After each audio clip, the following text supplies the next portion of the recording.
Good morning. What's going on? How are we doing? Let's get over here into some live chat. Get down here in the live window so we can actually see some stuff. How's everybody doing this morning?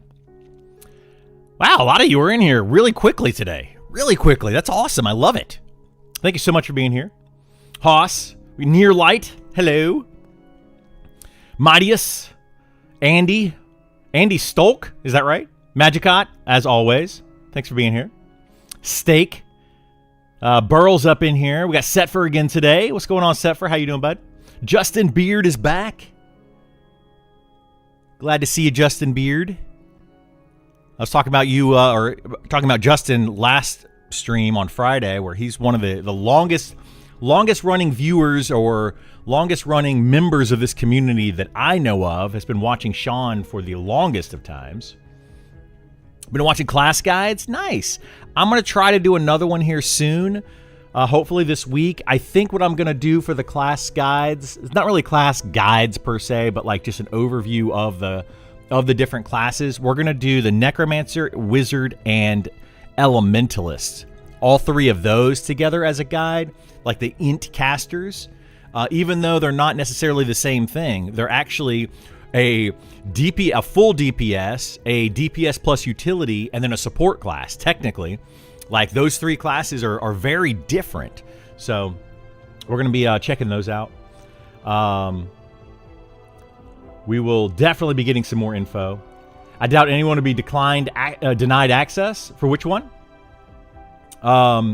People being denied access. It's been like, here, let me try to read some of what you guys are saying so I can actually catch up on what the conversation is this morning. Because you guys, you all are sparking up the conversation, and I'm just going to jump in and join in on that conversation. Monsters of Memories, woohoo, yeah. The snow's coming down, is it? Are you guys up in the Northeast? A buddy of mine said that he had like snow from last snowfall, and now he's getting new snow coming in from this snowfall, and he's just like, I'm overwhelmed. It's just so much snow. Normally Northeast gets that when Chicago, except 3 days later, the blizzard. Yeah, I get the same thing, Burl, with like Georgia. So like Georgia will get something where I used to live in North Georgia, and then like 24 hours later we get it here in South Carolina. So. But usually to a lesser extent because it kind of like curves up this way. So we get like the bottom end of it.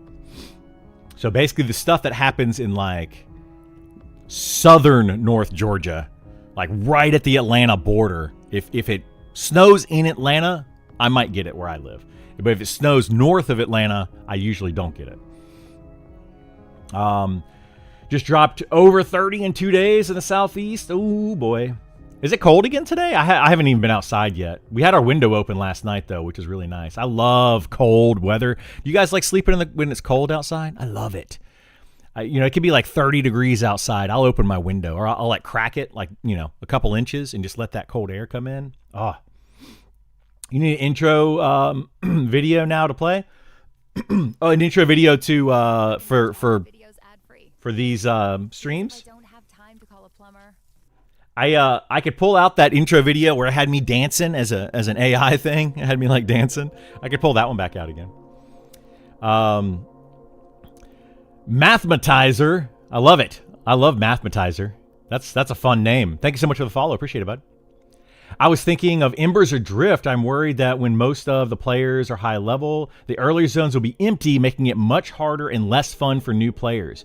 That is something I wanted to talk about today about Monsters and Memories at some time, Edward. So I'm glad that you brought that up, because I think we're going to have the very, very, very same issue in Monsters and Memories right now, because it's so easy to twink out characters, so easy to power level characters. So many characters can already solo. These are things that's a big deal, and I'm hoping that they fix during beta. I know Sean has been very active recently in Discord, especially on these closed forums here. So Sean has definitely been looking at it and saying, okay, we're going to fix this, we're going to fix this, we're going to look at this. He's super active right now, where he's always been pretty active, right? Always been pretty active, but he's very active right now, and I think he realizes that the push to beta is very important. And he's known. I'm not trying to say, I'm saying this in a really weird way. I think just that push to beta, the whole team is just like hyper aware and hyper focused on the things that they need to get done. So yeah. Are you going to go over what they are, or what the goals are, or both of those three classes that I talked about, Setfer, the Elementalist, Necromancer, and Wizard? I'm going to go over kind of how they currently play, and then what the goal is of them in the future.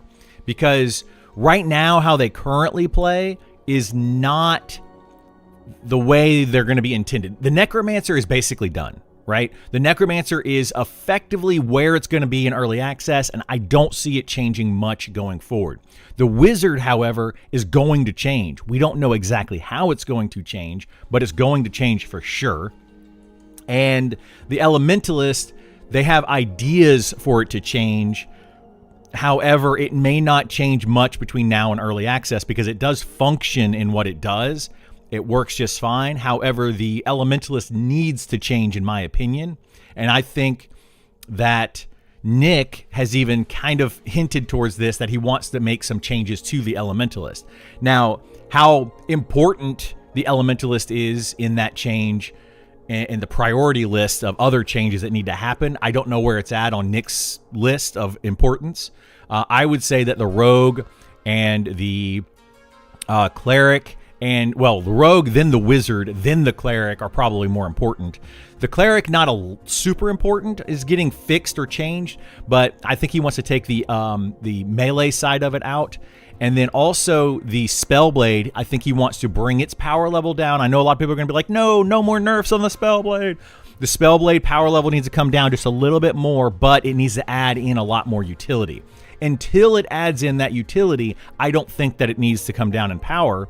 But as they bring up the utility, the power, or the DPS needs to come down and stuff a little bit to kind of balance it a little bit more, because right now it is a top tier DPS class. It is up there with, I would say, the Archer is probably up there in the number one-ish, top 3 spot, top 4 spot, something around there.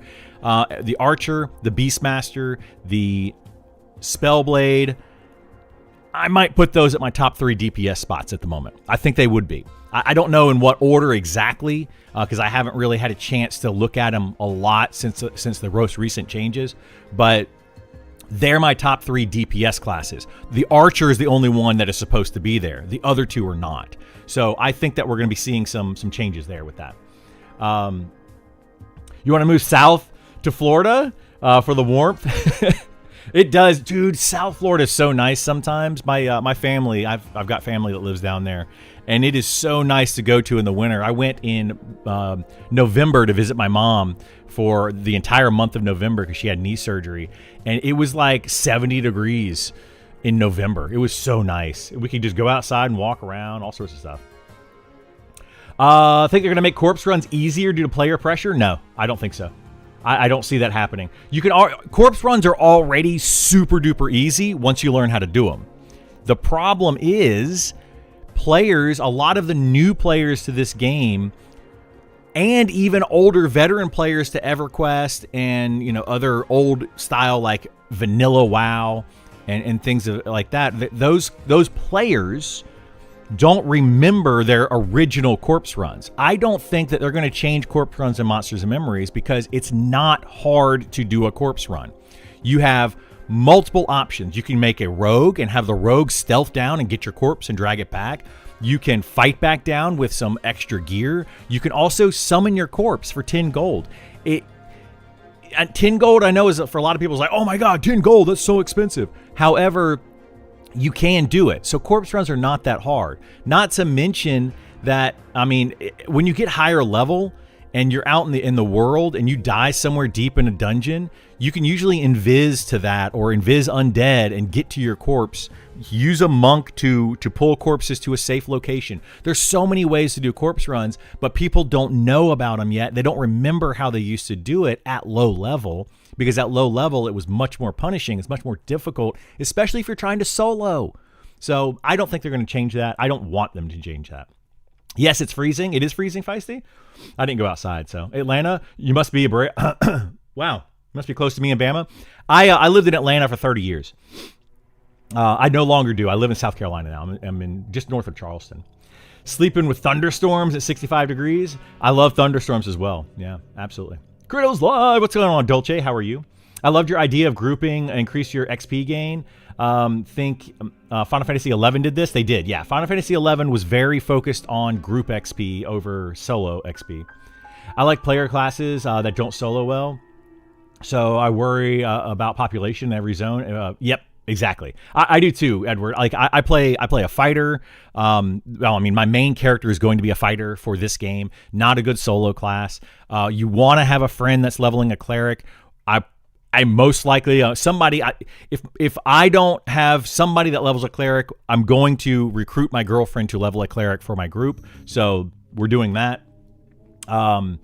And they're very not good at solo. So, you know, it's a whole thing. Beastmaster has that balance I like. Yeah, Beastmaster's very strong right now. I think it's going to come down some. It's going to come down. So if you are playing a Beastmaster right now with your tamed pet plus your 2 additional pets, you got 3 pets beating on stuff. You're beating on stuff. It's crazy good at the moment. So they're probably going to bring that down some. I watched a tier video by Zek. Tier list, gross, I know. I mean, I made tier lists too. But they seem to think all the opposite things you've been saying as far as where the classes stand right now. I haven't watched that. I have not watched that tier video, but I did look at the thumbnail for it. And yeah, they have like Spellblade at F tier. I don't know. I haven't talked to the guys, the Zek guys, whatever that channel is. I think it's a channel with several different people that do content or something. I haven't talked to them directly and find out why they're saying the things that they're saying, but I don't know. Maybe I'm right. Maybe I'm wrong. Maybe they're right. Maybe they're wrong. It's like I've said this a few times. This game is almost like it's like stock, right? So like where are you going to place your stock into the game? Are you going to place it into these classes, into these classes? Which one's going to get up better or worse? But I think the Zek guys, Dolce, they're looking at the tier list from a PvP perspective, not a PvE perspective. And that's something that I don't think that they clarify very well in their videos. And I'm not trying to diss them for this, but they are very much a PvE-based guild and PvP-based guild and PvP-based channel. Their views are almost always from PvP perspective, from what I have noticed every time I've ever watched a video of theirs or anything. So take that into consideration. A Spellblade is not a good PvP class at all. It's probably one of the worst PvP classes. It's a very good PvE class. So make sure that you're looking when you watch those videos. Make sure you're looking at that kind of stuff. Speaking of Spellblade, I recently learned they get a pet at level 55. It's bad, but I don't understand why they even need one. Yeah, Spellblade does have a pet at 55, but yes, it is very, very bad right now. If it ever gets buffed, that's not going to be a good thing. Sorry, I needed some liquid. It is they do have a pet, and yeah, I don't know. I think they need to remove it. They need to remove the spellblade pet completely. It's worthless. You don't even get it until 55, like you said, and then nobody uses it. Like the number one spellblade that I know of, very good player. He's awesome. He camps stuff all the time with spellblade and shaman duo, like absolutely OP. The two of his shaman duo team do things that my full party of 6 can do, but can sometimes struggle with. So like, you know, but we can also do things that he struggles with. So it goes back and forth, but it's still that duo is very, very powerful. A little bit too strong. What else do we need to say here? The playtests are perfect as it uses the camps for early access, and it's great to test alt classes. I don't want to be stuck with what I'm testing my 10th class. Yeah, I agree. I want to play a Spellblade, to be honest. Play it. Spellblade is a great class. It's going to be needed in raids. It's going to be needed in-game. It's a great DPS class. The Spellblade is a fantastic all-around class. They just need a little bit more utility and come down a little bit on DPS, and I think they're going to nail it. I think they're going to nail it. I worry that they're going to end up making the wizard too much like a Spellblade. Excuse me. Or they're going to make the ranger too much like a Spellblade. I worry that those 3 classes, there's too much like going on with them. Right now, the wizard trying to be melee, and people want, like, if you go down here to the wizard channel, and you read some of these things, I've been reading about like the wizard is Gandalf and wizard familiar sustained DPS or DPM, and then wizard DPM issue. Reading these things like this, I think this one right here, and there's nothing wrong with the suggestions that these people are making, but like what about melee? Turning a wizard into a sword, staff, pseudo, blah blah blah blah blah. This whole thing right here, where they're saying that they need to make them attack more.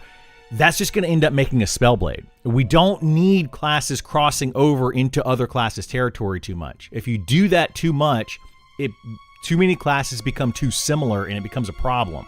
So we need uniqueness across the board. And I think that's the problem we have right now is the wizard is probably, arguably, the worst class in the game, up there with rogue. I think rogue and wizard need more love than anybody else. There might be some other ones, but rogue and wizard definitely need love. This is it. It's under wizard as a Gandalf. Dual wield. The proc. Give wizard a line of self-buff only casting their attack to do extra damage and have a chance to proc something like clear casting. That just becomes a Spellblade. This whole paragraph right here is a Spellblade. And I'm not trying to like say that this person's not like, they're not wrong in that. The wizard needs something. But if we make the wizard a Spellblade, that just, why even have a wizard, or why even have a Spellblade at that point? So anyway, yeah. Our party, let me see. Oh my goodness, where am I at? Where am I at? Got screwed because Night Harbor's not realizing that I ran into and couldn't recover my corpse. Had to restart. Oh no! What did you run into? Like the bandits? There's a bandit area. You got to be careful where you run around in Night Harbor at low level. You can get attacked. Our party had a member lost his body deep in Wormsbane, and it took 3 hours to get. I hope we don't lose many players to that frustration. I hope so too. But at the same time, you know, if you're going into Wormsbane, go in with friends, that kind of thing. I mean, you got to be careful. Also, nice haircut. Thank you so much. I appreciate it. Yeah, I trimmed up my beard a little too much. I took too much off. I took too much off my beard, and then I went and got a haircut yesterday. But I'm gonna let my beard grow back out. We're gonna see. I kind of wanted to start over with my beard. I just took off too much of it. I didn't need to start over this much, but it's okay. I'm still up the air playing cleric for you, just mainly due to timing. Yeah, should have better beginning. Yeah. Just let me know, Burl, if you end up playing a cleric. Obviously, we don't need to get my girlfriend involved. But if you don't play a cleric and I can't find somebody else to play a cleric for our group, then I'll probably just get my girlfriend involved and she'll play. Rise of Zek is also PvP focused. It is, yes, very PvP focused. Back from an important call. Did I miss any insights? Nah, I have no good insights, Setfer. Ever. Zek is playing a PvP server. Their view on classes are probably PvP in mind. Yeah, they are. They are indeed. Not that their views are wrong per se. They're just PvP focused. Hi there, Criddle. Been enjoying your Monster and Enemy content. This game has piqued my interest since the last playtest. Do you know if there are any plans for developing tinkering? Yes, they will be making tinkering. Tinkering will definitely be a thing in the game. I suspect that Gnome might get a little boost in tinkering, like the Shaman does for alchemy and the Enchanter does for enchanting. It's a little boost. It's like plus 10 to your starting boost or to your starting stat or something. It's not much, but it's just to kind of get them started. But yeah, tinkering will definitely be in the game, and it's going to be, according to Nick, it's going to be a mixture of EverQuest and World of Warcraft tinkering. So if you know anything about those two types of tinkering, it's a mixture of the two. It's not going to be one way or the other because they are both very different. So just kind of expect that. So yeah, we'll see what happens with that. Spellblade gets a pet? Nah, disapprove the procs? Yes, absolutely, I agree. This list is PvE focused. It's PvP. I can go look at the list and let you know. You know what? I mean, we can look at the. Does somebody have like a rundown of what they said for the list, and I'll comment on it. They need to be a dot class. Who needs to be a dot class? Wait a minute. What? Spellblade? Spellblade could be a dot class. Some people were saying that the wizard should add dots to their nukes. So like if they do a fire dot, it should do a fire dot and then put a lingering nuke or a lingering dot after that, so that they can kind of do a nuke and then let it just like dot later on. I wouldn't be opposed to seeing wizards with a little bit of dot damage on there. But yeah, I don't know. We'll have to see. Gandalf isn't a wizard. I'll die on that hill. Gandalf is not technically well, he's a wizard in some senses, but yeah, he's a little bit different. How's it going? What's going on? How are you? Angel-like race? Yes, exactly. Hope all is well. Everything is well. How you doing, Lee? Is it Lee Vision? Am I saying that right? I know all the lore. I'm just saying he doesn't even have a spell book. Yeah, he doesn't. He's definitely not a wizard in the sense of EverQuest wizard, or like Gandalf isn't like a Harry Potter style wizard, you know? Yo, Wizard Abby. I think they mean compared classes sort of more like a druid. The wizard thing is a ruse. React to the Reddit post. We're gonna check out the Reddit post in a minute. Is Shaman really that good? Shaman is very good. Yes, Shaman. So Shaman is a good healer, but it is not the best healer. But it's a very good healer. It can also do nukes. It can also solo fairly well. But it's going to have the best buffs and debuffs in the game. At late game, at in-game especially, level 60 plus, doing raid content or doing very challenging single group content, you're going to want to have a whatchamacallit, a wizard. Oop, that's a loving robot. He and I were talking recently. This is what Burl wants me to look at. Visit. So yeah, this right here is what Burl keeps saying. Read it. Read the post. So this is a post that Burl sent me yesterday, and is Project Gorgon versus Monsters and Memories versus Pantheon. Which of the three are you most interested in? I have played Monsters and Memories now for umpteen hundred hours. I think in Crypt told me I had played around 1,500 or so hours, ish, on my account, and then I've also played some of my friends' accounts. So you know we're looking at a lot of hours there. I've played Pantheon for 3,000 hours or more before I finally stopped playing it, and I played Project Gorgon. I would say several hundred hours, but this was several years ago. So I feel fairly confident that I could talk about all three of these in depth, but a lot of people are going back and forth. I did read a few of these last night, like Monsters and Memories looking fascinating, but you can't play it right now, which automatically makes it far less interesting. Like, that doesn't make it far less interesting. It just makes it to where you can't play it. Like, it's to me, if you were to compare these three games, Monsters and Memories is the best overall option for multiple reasons. One, you have a very strong team that is supporting this game of developers that are just like really supporting the game. You have a fantastic community, as we see here in chat, talking about the game right now. And it is going to be the fastest growing of all three of these games. So I think that Monsters and Memories is going to be your best. Pantheon is a good game. I don't see anything wrong with Pantheon as far as a game is concerned. It does look better than both of these, but it does play differently. This is going to be more action-based. It's going to be a lot more faster-paced action, faster kills, even though we right now is kind of debating on Monsters and Memories time to kill. I think that they're going to increase that time to kill personally, but Pantheon does have the faster time to kill. However, my issue with Pantheon is the company as a whole and how the slow pace at which they are developing that game and the millions of dollars they put into that game for what they currently have. You're like, what? This makes zero sense. Monsters and Memories has done more than Pantheon has done with I'm going to say probably with like 5% of the budget. I'm going to say 5%. I don't even know. Like if you were to say 10th of a budget, that'd be $1 million. 5% would be $2 million. No, like a 1% of the budget, right? Or even less, because Pantheon's probably put in $20 million at this point into that game, maybe more. I don't know the exact number, but that millions of dollars, whereas Monsters and Memories has put in like $140,000. So money-wise, Monsters and Memories is the way to go. Of course, they did it with a volunteer team, etc. There's a whole lot of different reasons for that.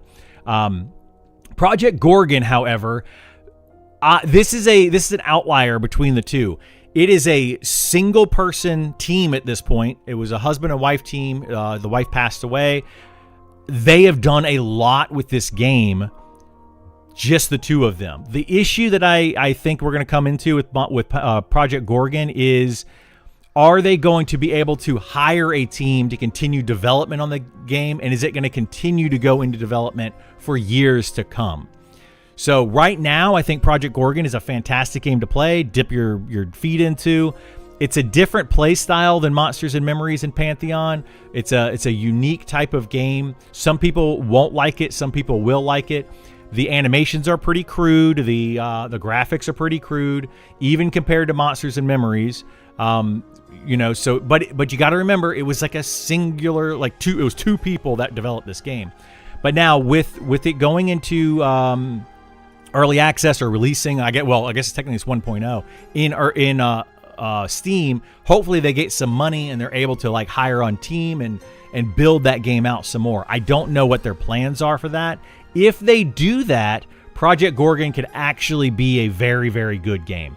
If they don't do that and they just leave it as the one guy continuing to develop, then I wouldn't expect this game to be a main game for years and years and years, like an EverQuest or a World of Warcraft or something.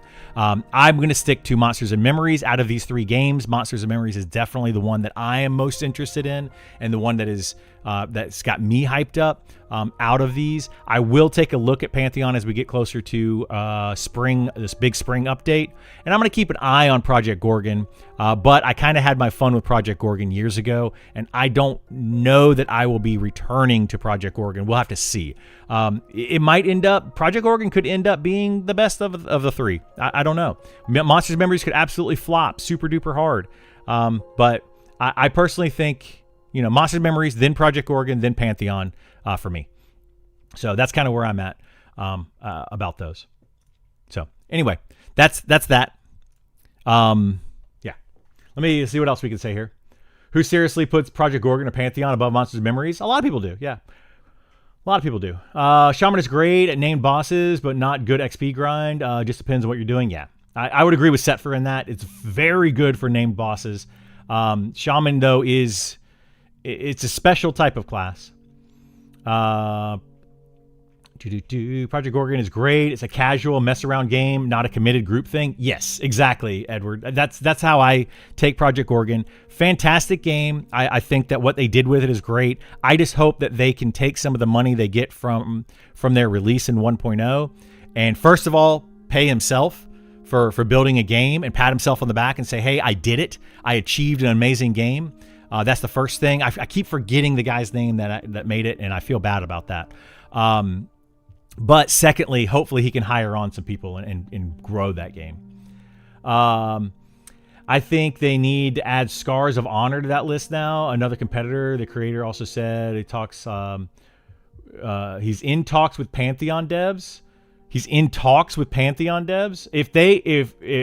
That's a bad thing, Dolce, in my opinion. Anyway, I'm not going to go there. Gorgon is all right. It doesn't hold me like Monster Memory does. I can't speak for Pantheon. Yeah, Project Gorgon, like, it's a good game. There's if you want to go play it, definitely go check it out. It's worth your time to check it out. But if you really like Monsters and Memories playstyle and you really like what you see in Monsters and Memories, Project Gorgon is not going to be for you. Maybe though you see Monsters and Memories and it's like, it's good, there's a lot of stuff there that you like, but you want something different, Project Gorgon might be for you. I'm a player of Final Fantasy XI and Vanilla WoW. I'm wanting a nice sweet spot between the two. Yes, if you like Vanilla WoW and Final Fantasy XI, Monsters and Memories is probably going to be your jam. It's going to be there for you, for sure.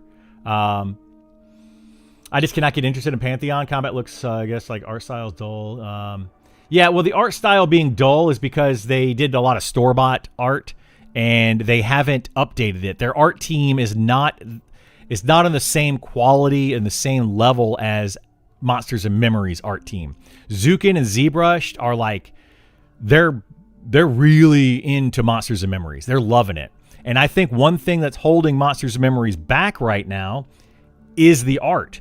It's not the graphics, it's not the style or anything like that. Whereas a lot of people will look at it and just be like, nope, old, I don't like it, I'm out. I love the art style, and I think the detail of it. The problem is this art style takes a very long time to do. Go watch Zukin or ZBrush stream, and you will see what I'm talking about. They will sit there and stroke hair for like 2 hours just to get a little bit of coloring in the hair, like a little bit of highlighting and shading and stuff. It takes a long, long time. Good art takes time.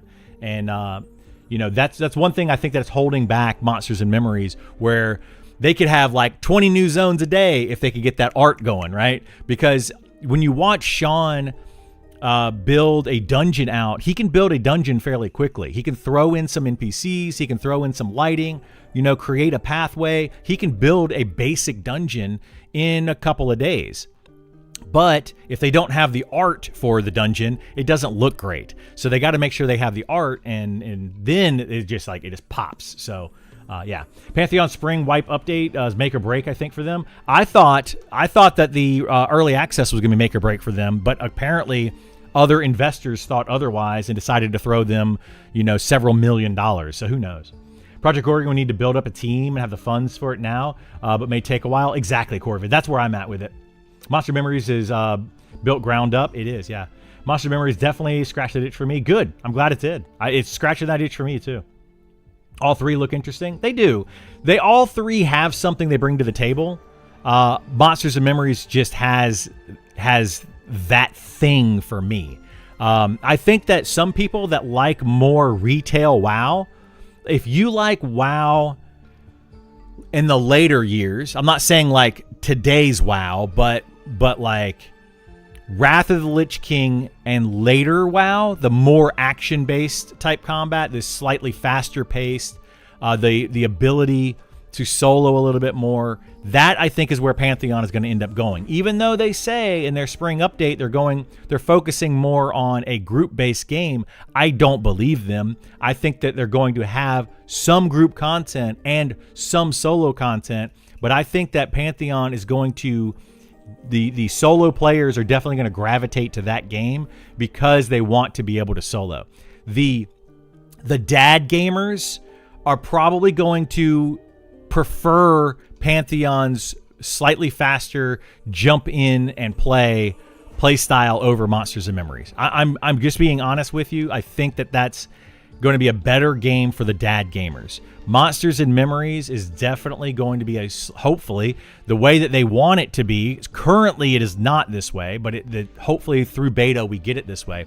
It's going to be a slower paced game with group-oriented, a group in mind. Like, you're going to be wanting to grind out monsters, sitting in camps, that type of gameplay. It's going to take longer to get to level 60, whereas Pantheon, I think, is going to be much faster. So just that's the plan.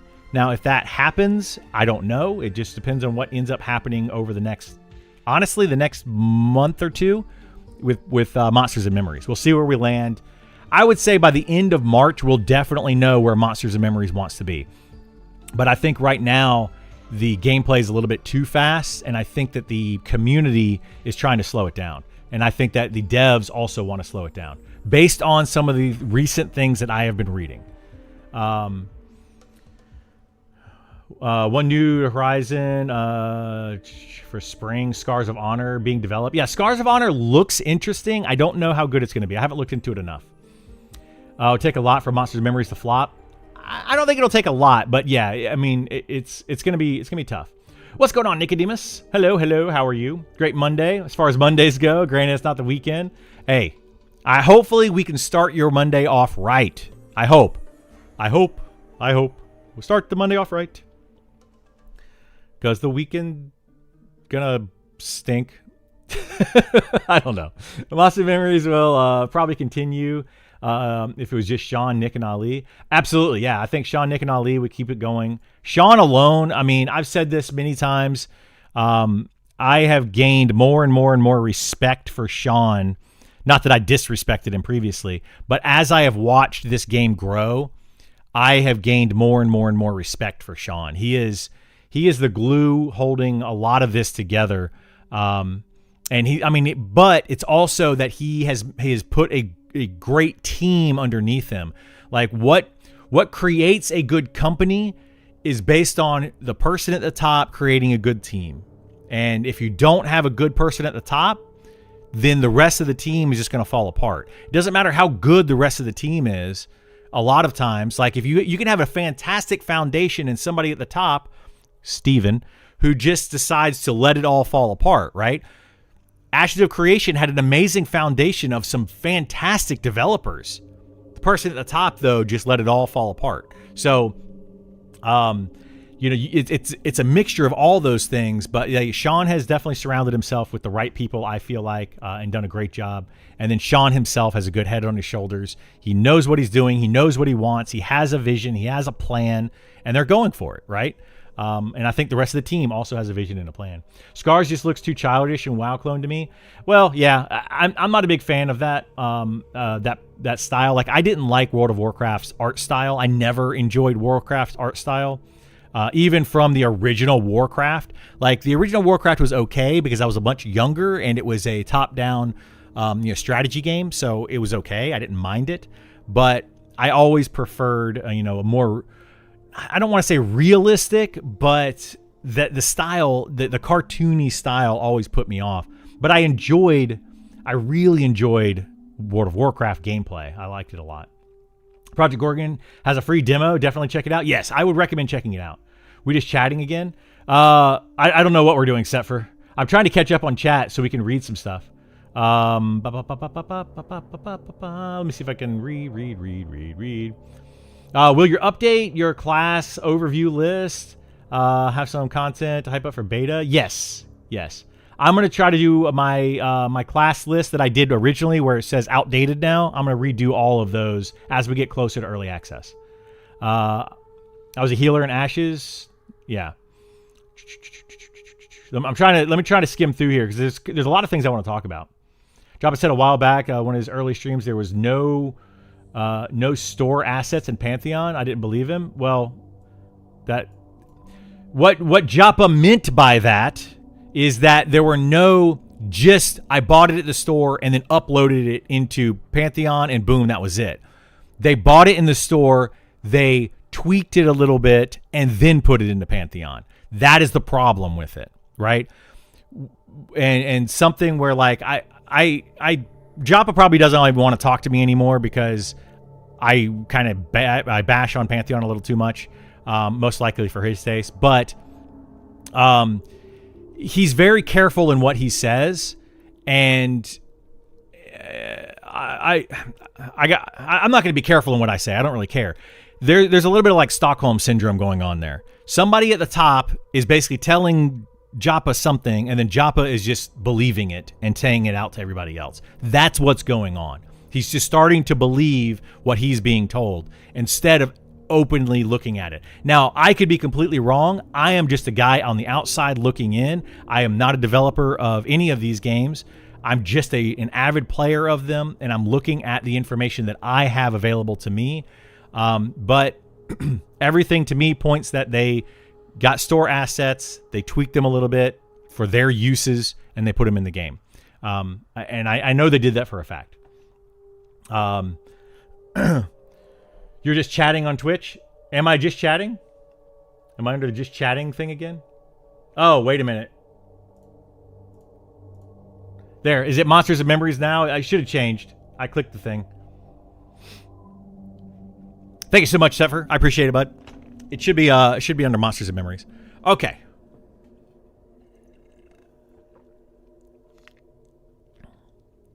Is Nicodemus going to stream today? Uh-oh. Nicodemus, you streaming tonight? I don't really get to watch Nicodemus' streams. He streams late for me.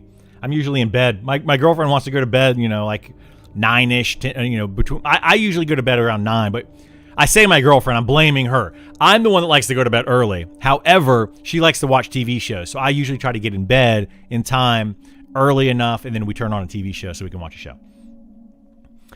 I made that sound like it was her. It is not her that wants to be in bed early.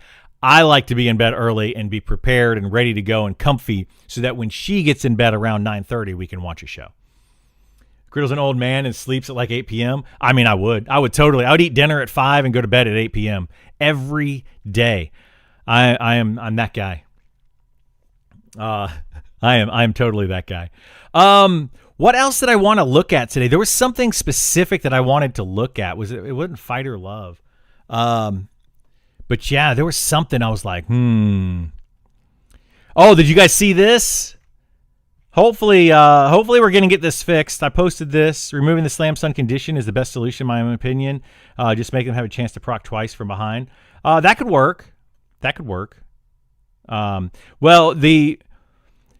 I don't think I don't know. I disagree. I don't think the chance from behind is the way to go with this because it's a pain in the butt to get behind your monster and then hit it in the back. That's kind of a pain to do. If you have to get behind it, I would rather it be a guaranteed thing. So stun it, get behind it, smack it, guaranteed. But this is an issue. This is part of the balancing issues that I keep talking about, and people are like, they get on to me because they think that I'm trying to nerf classes and like just trying to ruin everything. The issue that's happening a lot of times, and this is going to be kind of an attack towards the Monsters of Memories devs for a second. It's not an attack. It's going to sound that way though. But sometimes in this game, the right hand doesn't know what the left hand is doing. But for you guys, the right hand doesn't know what the left hand is doing because it's flip-flopped. Anyway, that happens sometimes in this game. And in this case, they were trying to fix something and they ended up breaking something else because the way that this worked, so I think Nick went in and added a global cooldown to martial abilities. And when he did that, he completely broke the Knight double hit abilities. So there needs to be a little bit more communication when we fix things like this.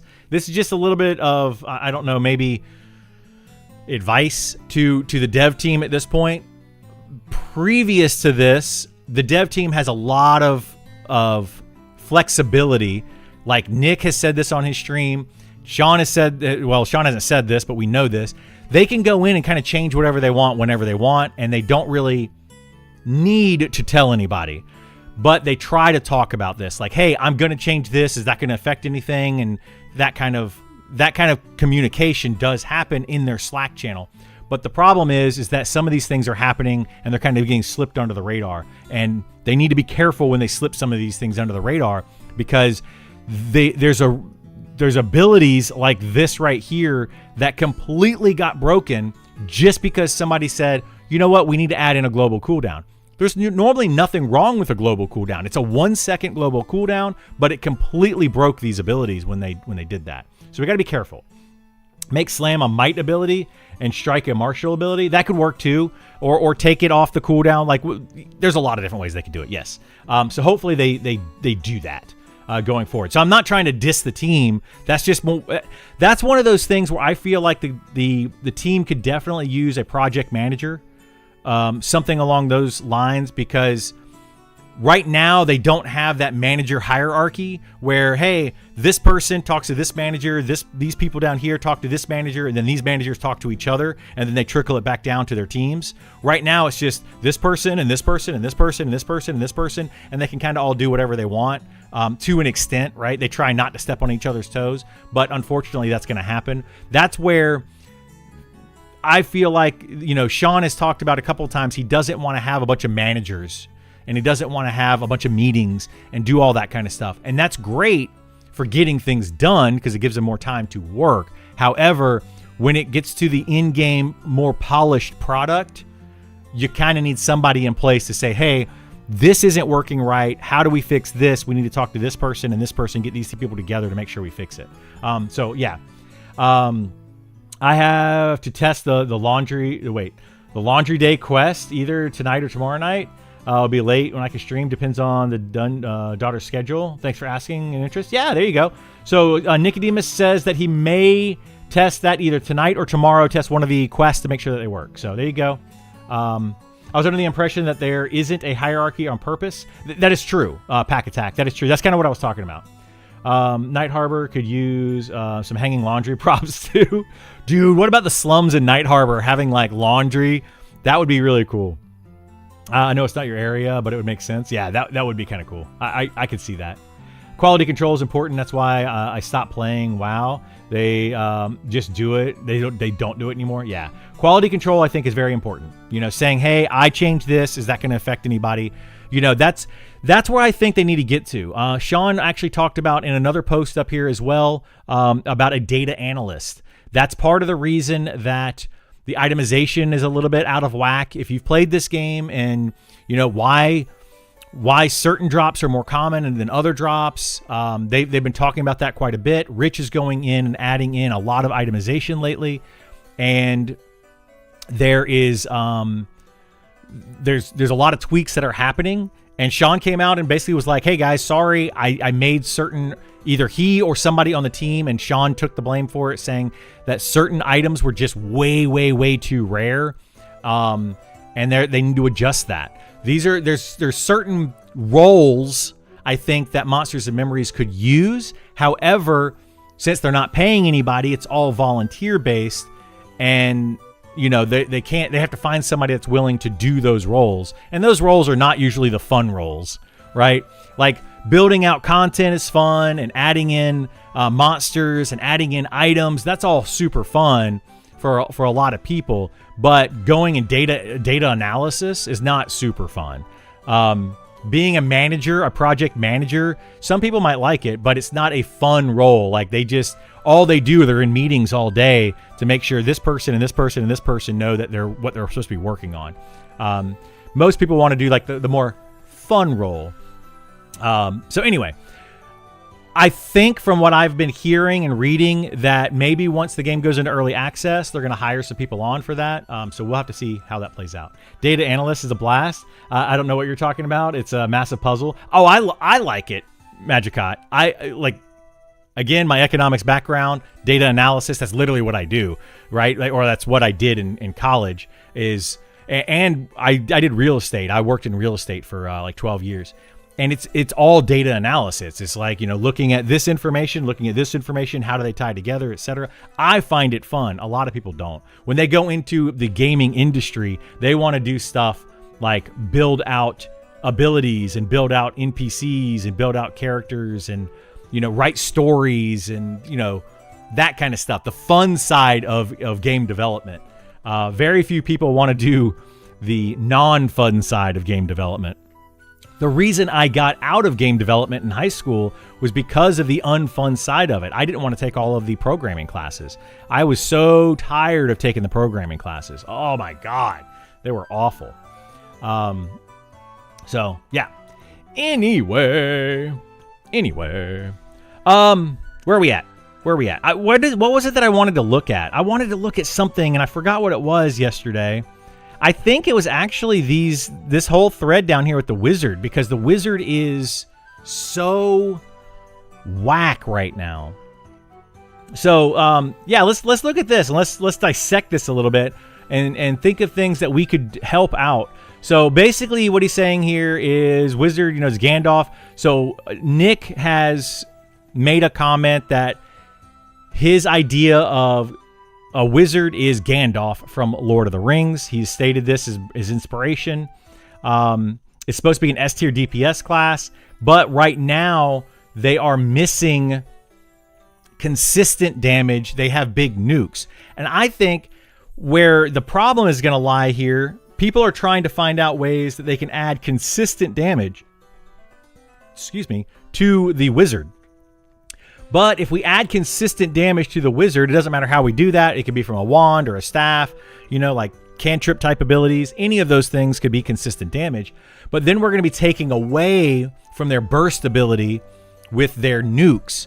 And I think we don't need to do that. So I like to have, I love the wizard being the nuke central bursty type class. But I think wizards need more ways to regenerate their mana so they can continue to nuke more often, or increase or decrease their resist rates is another option, which they have done recently. But yeah, I don't know. Somebody else had another one here that I liked. Was it this?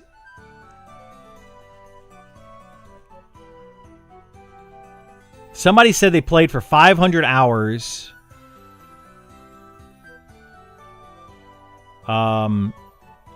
It was One Morning Coffee. I want to say it was One Morning Coffee. Anyway, I don't see that one in here. But One Morning Coffee made the post. And so they played for 500 hours. And yeah, there you go. It was me. I posted in the close. Oh, is it the closed feedback? Okay. So in the closed feedback, One Morning Coffee posted something very similar to this. Basically, and I agreed with everything that he said. And you know, we can't show that one, unfortunately, because it's under the closed feedback. But it's basically very similar to these things, where they're saying that there's zero reason to put a wizard into a party. They're very good burst damage. They run out of mana too quickly. Their resist feel really, really, really bad when you get one resist, it's okay, but you get multiple resist in a row, it feels really bad, especially if you're in a party of 3 players. This is the one that One Morning Coffee talked about, is if you're in a trio and you have a tank, healer, and wizard as your DPS, it's a terrible group because the wizard is going to just nuke once or twice. They can basically nuke once per fight, and then they're going to be out of mana. In fact, I did some calculations on this. One Morning Coffee, maybe you can help me out with this, but I think a high-level wizard nuke is around 300 to 400 mana, right? So if it's 300 mana, let's say it's 300 mana at the higher levels or in the 50s, that means that you need to gain, and our TTK is 30 seconds, okay? So if TTK is 30 seconds, that means that we'll say it's 60 seconds for going out, pulling mob, coming back, killing mob, going out, pulling mob. So 60 seconds per mob. It's faster than that. You want to be faster than that. But we're going to say it's a 60 seconds.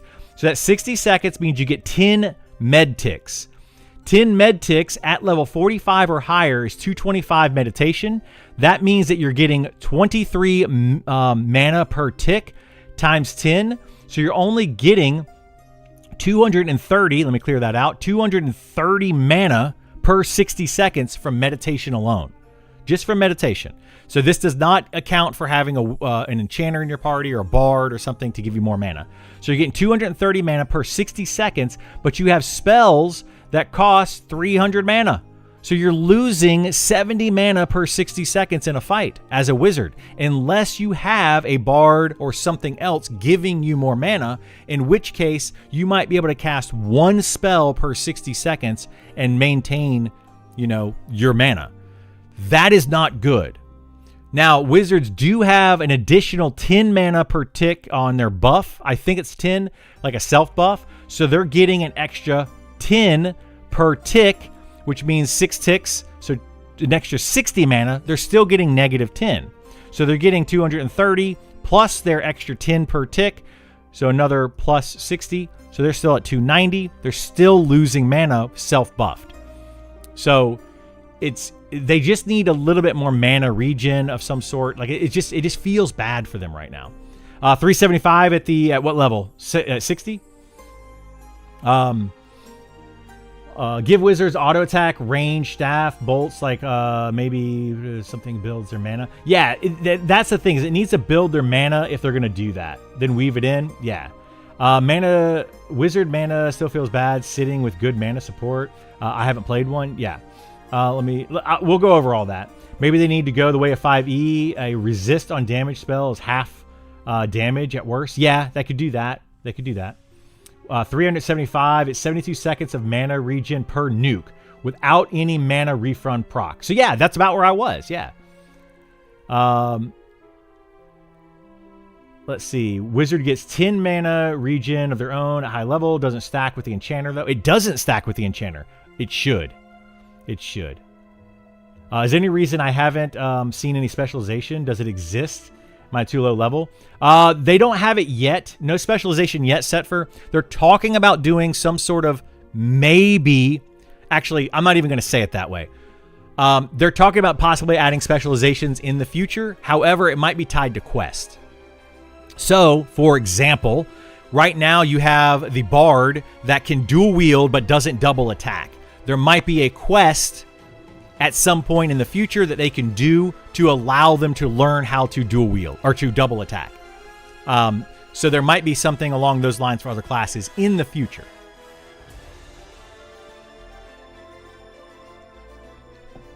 But what I think needs to happen with that is we need to balance the game around what's currently in the game for early access. And then when they add specialization, so like they balance it around here. It's not going to be perfectly balanced, but somewhere around here for all classes. And then when they add specialization, every class gets a new specialization that just kind of goes boop and moves them all up, right? To keep them balanced going forward. You don't want to add in a specialization like right now we're all here, we're all balanced, we're all feeling good, everybody's happy. Oh, now we added the specialization to wizard, and wizards are now up here and everybody else is still down here. We can't do that. We got to add in specializations kind of all at once. Now, the thing is, when you go get your specialization, it might be like, oh, there's a wizard with a specialization versus all these other classes that we have that we can put in our group without specialization. That wizard's going to be better. That's because they put in the time to get their specialization. It's kind of like any class that goes out of their way to gear up their character is going to be more powerful. So, but I think that every class should have the opportunity to do specialization at the same time, and we shouldn't base the power level on getting the specialization. It should be everybody's equal-ish here, and then everybody has an ability to get a specialization to bring them up. So we'll have to see how that changes things. Specialization should be an expansion if they can't balance the class first. Yes, exactly. I'm hoping it'll be a specialization down the road. That's my hope as well. I agree. It should stack with the enchanter. Wizard only gains 2 mana regen per tick when they get enchanter buff. Yeah, I think that the wizard should have their own special mana regen, or take that mana regen thing out. Take it out completely, right? No. I'll change this. I'm going to change this. Something that one of these people brought up in one of these, maybe it was you one morning coffee, maybe it was one of these guys down here, and people are going to, somebody said it and they said it really well. So let me find it. Cause he's like, bear with me here. He's like, hear me out. I don't remember where it is. Anyway, it's somewhere in here. He basically says, make it to where the wizard can meditate while standing. Maybe take out that buff, the whatchamacallit buff. Oh my God, what is it? I forget what the name of it. One Morning Coffee. Maybe you remember the name of it. But the buff that wizards have that gives them, maybe it's the seal. Is it the seal buff that does that? That gives them the extra 10 mana per tick. So it's a self mana regen. Take out the self mana regen part of that and add in the ability to where when a wizard is standing, they are meditating. Or when a wizard is standing and auto attacking, they are meditating. So as long as they are hitting something, their meditate is automatically on because they're like in the zone with their attack. You know, they're like boom, boom, boom, boom. I'm attacking. I'm in the zone. I'm focused. You know, I'm meditating my mana back. It just triggers. As long as they do damage within the last 6 seconds, they get a meditation tick with a melee attack. If they did damage or if they swung their melee weapon within the last 6 seconds, they get a meditation tick. And then it allows them to be in combat while they are meditating.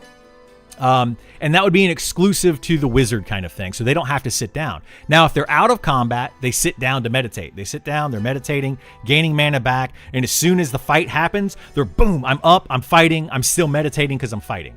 That to me would be really good. And then they can just get on top of that an enchanter buff to allow them to gain more mana per tick or bard or whatever, right? That would suck. You think that would suck? That'd be sick. Some people say it'd be sick and others suck. I mean, maybe it will. I don't know. It's just an idea, trying to throw it out there to change it up a little bit. I know some people want to have lower APM. It would create the same situation that Cleric just had.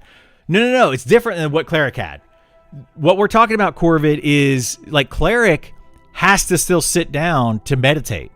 The Cleric was where they had to get fulfillment to proc, and then they go back and sit down. I'm just saying that the Wizard is basically always meditating.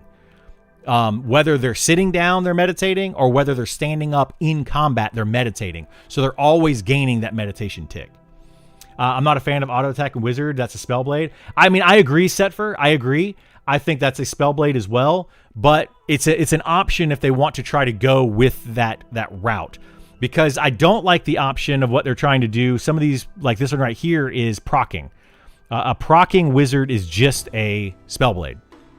So yeah, I think it's a great idea for cleric. I mean, maybe, yeah, if they want to go with melee clerics. I personally don't want to see a melee cleric or a melee wizard. I want them to completely take those out. But if they take those out, then we have to change things. Otherwise, they have to give them more mana somewhere else. The wizard definitely needs more mana regen. Another thing they can do is something that the reason I was bringing up the meditation capping at 225, which means that every class that has meditate caps at 225. The most mana that they can regen per tick is 23 mana per tick in meditate. They need to increase that because, like One Morning Coffee was saying, it takes 72 seconds to cast one spell for a wizard. They have to meditate for 72 seconds to cast one spell. That's not good. That's not good at all. Even if you add in, what was he saying? It was at the high end, it's 375 mana, right? So we need to get to 375. So right now, let's say we had 300 meditation. That would be 30 mana per tick. So that would be 30 times 10 would be 300. So that would be 300 without, that's per 60 seconds. And then on top of that, what's the fastest, what's the highest enchanter regen? Is it 12? It's 12, right? Is the highest enchanter regen. So that would be 12 per 6 seconds. So 12, so that'd be 120. So you're only getting up to 420 mana regen for 60 seconds, right? So if you get 420 minus that 375, you're finally at least gaining some every 60 seconds, but it's not much.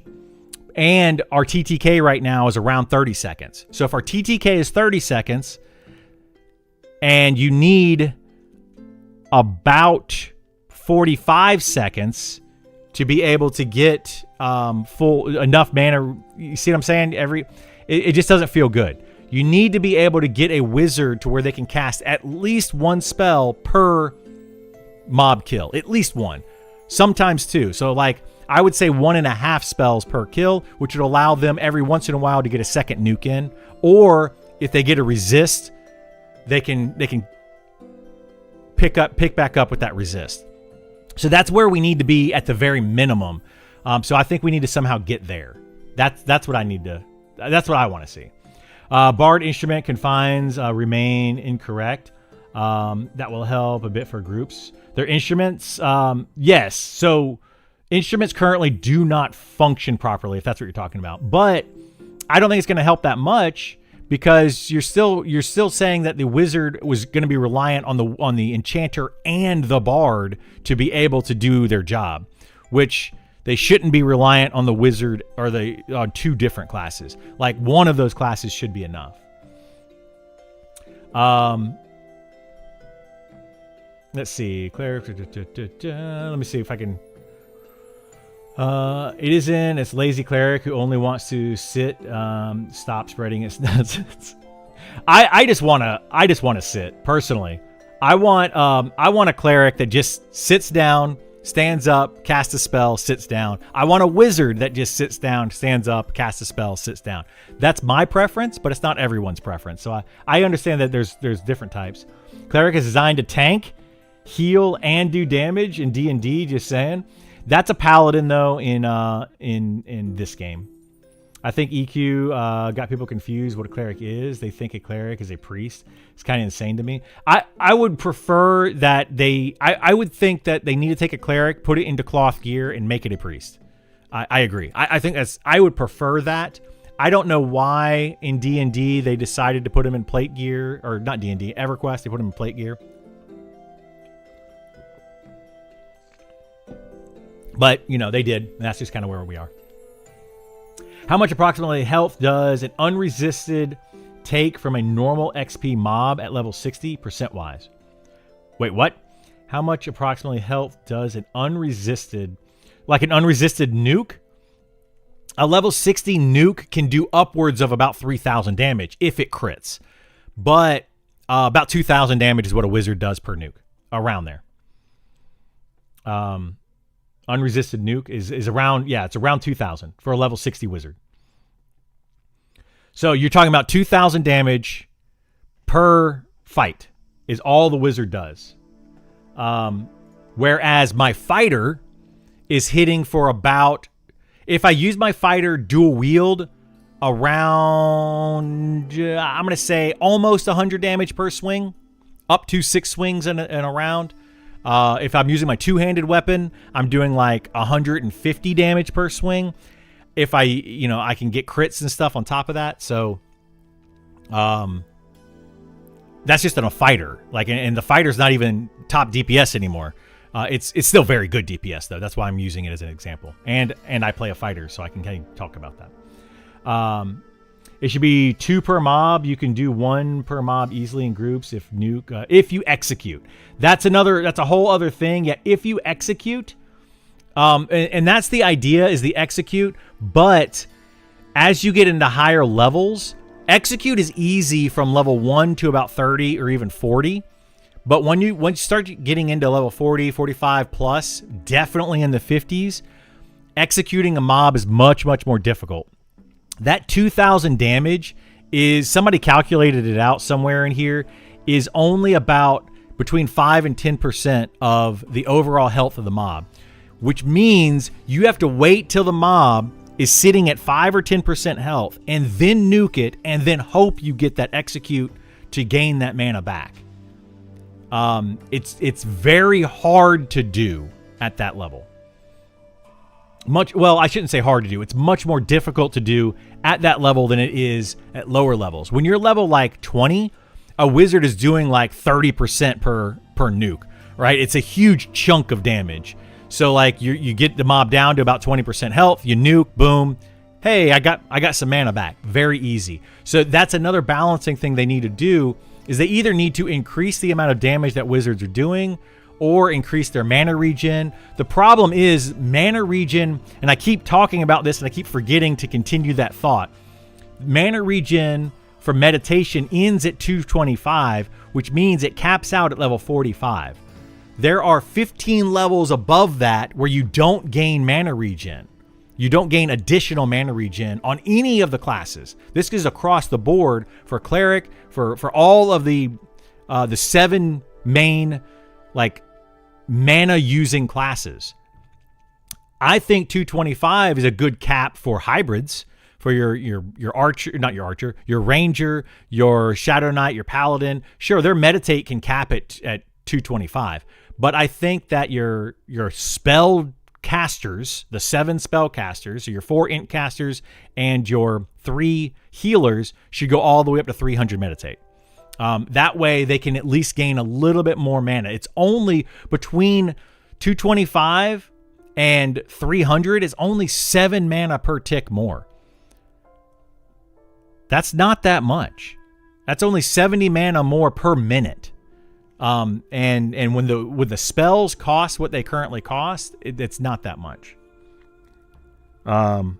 So yeah. Why do you stream about MMORPGs at 10 a.m.? Why do I? Because I love them. We're having a lot of words about the identity of the ranger getting nowhere. I wish the devs would post about what they're meant to be. Just refresh the conversation. So I can tell you what they're meant to be, Brown. Rangers are meant to be a nature-based, if you want to like the lore, they're a nature-based like spellcaster fighter combo. Right now, because of the word hybrid is so much out there, it's a druid mixed with a fighter. I want us to get away from that and say, no, a ranger is a ranger, which means that they're supposed to be using natural resources to be able to do things. So they're going to be good at melee. They're going to be good at range. They're going to be drawing on the power of nature. So you're going to be getting some things from fire and the air around you, and you're going to be utilizing those. That's what the ranger's identity is supposed to be. So as far as what they do in a group, though, is they're going to be a pretty good DPS class, like an A tier DPS class, but then also going to have very good utility, like A or high B tier utility. So your DPS focus classes are going to be S tier DPS with like B or C tier utility, but a ranger is going to be slightly less DPS, but more utility, and that's kind of where they're supposed to sit. So that's the idea behind them. We'll see what ends up happening later on. Has there been any news on making stats scale with casters more? It's so bad versus physical stats. I don't know if they're going to be doing more of that, Setfer. They need to. Intelligence needs to give more either damage or less resist rates. One of those two things would probably be the easiest way. Or make it to where all casters can crit and intelligence gives you a crit chance. That could be another possible one. But there needs to be something. I think right now, a lot of the things that we are talking about are going to be happening in beta. I think that the team internally is talking a lot about balance from what I'm gathering, from what I'm hearing of the team. When they respond to some of these things, like you'll see, I don't know if anybody's responded to this. You'll see a yellow name. And when you see a yellow name respond to something, that is a dev responding to it. So when you see that, take heed of what they're saying. And hopefully they are reading the comments and they're talking about it internally. But from what I'm understanding, the devs are aware that balance is kind of out of whack and they're trying to fix it. Also, another way they're going to be fixing a lot of this balance is through items. So right now we have a mana issue. I suspect that maybe instead of increasing meditate to go up to 300, they might start adding in more mana regen items to give int casters something to go after. That would also force certain classes like the enchanter into groups as opposed to just charm soloing everything all the way up. Because if the enchanter there it goes. There's our music. I thought my music stopped. If the enchanter, I got a commercial. If the enchanter currently just charms all the way to level 60, they're not going to be getting gear, and they're not going to be able to have anything good. So I think that's another way that they're going to try to balance the the grouping versus solo aspect, sure, you can solo if you want to all the way to level 60, but you're going to be very limited on the gear that you can obtain unless you can find somebody willing to sell that gear to you. And most likely, people are not going to be selling mana regen items early on. I feel like a mana regen item is the equivalent of a haste item for melee. And right now, we have a haste item as low level as 10. You can get it in Wormsbane. It gives you 7% haste. To me, that's like the equivalent of a 1% mana or a plus 1 mana regen item, especially at that level. Plus 1 mana regen around level 10 to 15 range is huge. It is such a good amount of mana. So absolutely amazing. And then you get up to level 20 and there's a 14% haste item that they can get. Well, why not have a 2 mana regen item around there? Now we got to be careful with that, because if we do a 1 and a 2 mana regen in that range, that means by level 60 you're going to need like plus 5 or plus 6 mana regen.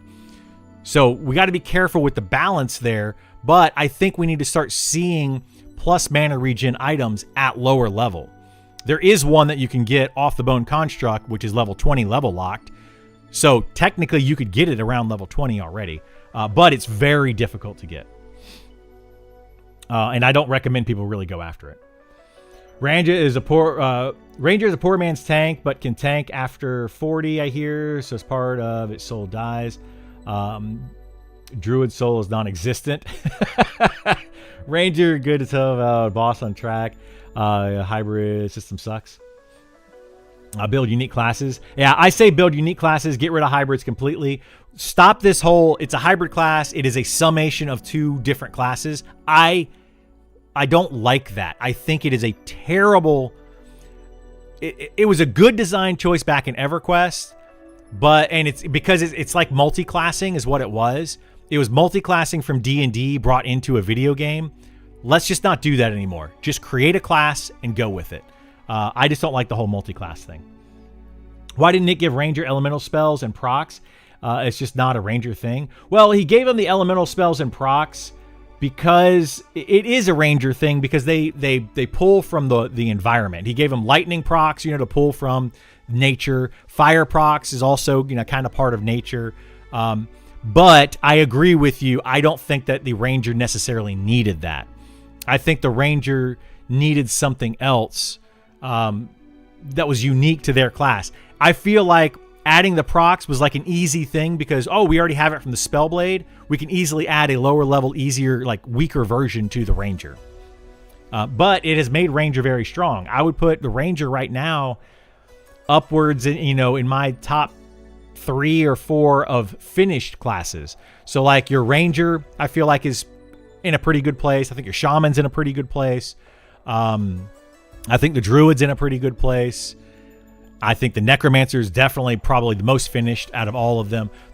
Certain classes they're in a good place now, and I don't think they need any more adjustments. I think that we need to start making sure that other classes have their abilities fleshed out, at least for early access, and then we can kind of go back. You think that elements are the opposite of nature, in your opinion? The reason druids get nukes versus summoned elemental. Yeah, I guess it depends on where the magic comes from, right? Do you ever play RuneScape? I've tried RuneScape, yeah. I'm hoping the devs look to their success for itemization, horizontal progression. I do too, yeah. And yes, the devs are aware of RuneScape. They know how that game works. RuneScape, I didn't play it a lot, but yeah, RuneScape has done a very good job with their horizontal progression, for sure. Is that really so bad? Is it really so bad? More random mana regen? I do not see an issue. Mana is what makes and breaks groups progress. Sitting mana for really slow drags the fun down. So yeah, I think that, yes, mana will break it though, Goonie, I guess is where you're going with that comment that I made a minute ago. If they give too much mana regen to the mana classes, right now we have melee is up here and casters are down here. That's just where it is. As far as like in a group is concerned. So if you make a group, you want it to be very melee heavy if you want it to be a strong group. You do not want casters in your group. However, casters are much better soloers, so it kind of brings them up a little bit. But if we want this to be a group-focused game, we need everyone to be fairly balanced in the group setting to encourage everyone to group as much as possible. So that's kind of where my thought process is. If they make casters, if they add too much mana regen to casters are going to be up here and the melee are going to be down here. So they need to add enough mana regen to the casters to bring them up in a group setting to equal that of the melee, to be as close as we can to the melee. But right now, like, a necromancer can solo better than it's going to be in a group. An enchanter can technically solo better than it's going to be in a group. Although it adds a lot to a group, it still can solo better than in a group. I would say that an elementalist is about equal in a group versus outside a group. They probably can solo a little bit better than in a group, but it's overall, I would say, less work for them to be in a group. So I would put them there. And then what was the last one? The wizard. The wizard is way better outside of a group than it is in a group.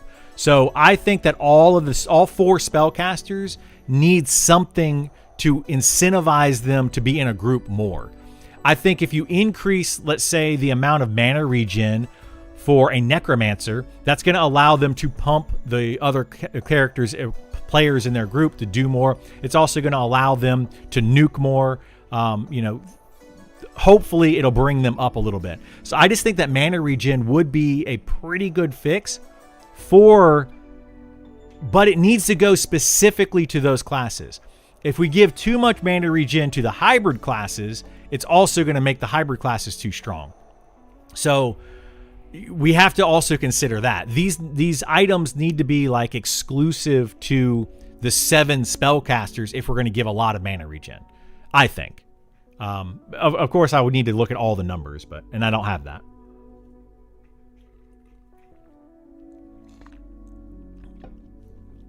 Let's see. Unpopular opinion: classes like Archer should have tie into endurance for abilities. I don't think that's an unpopular opinion. I think it's a great opinion, Westmort.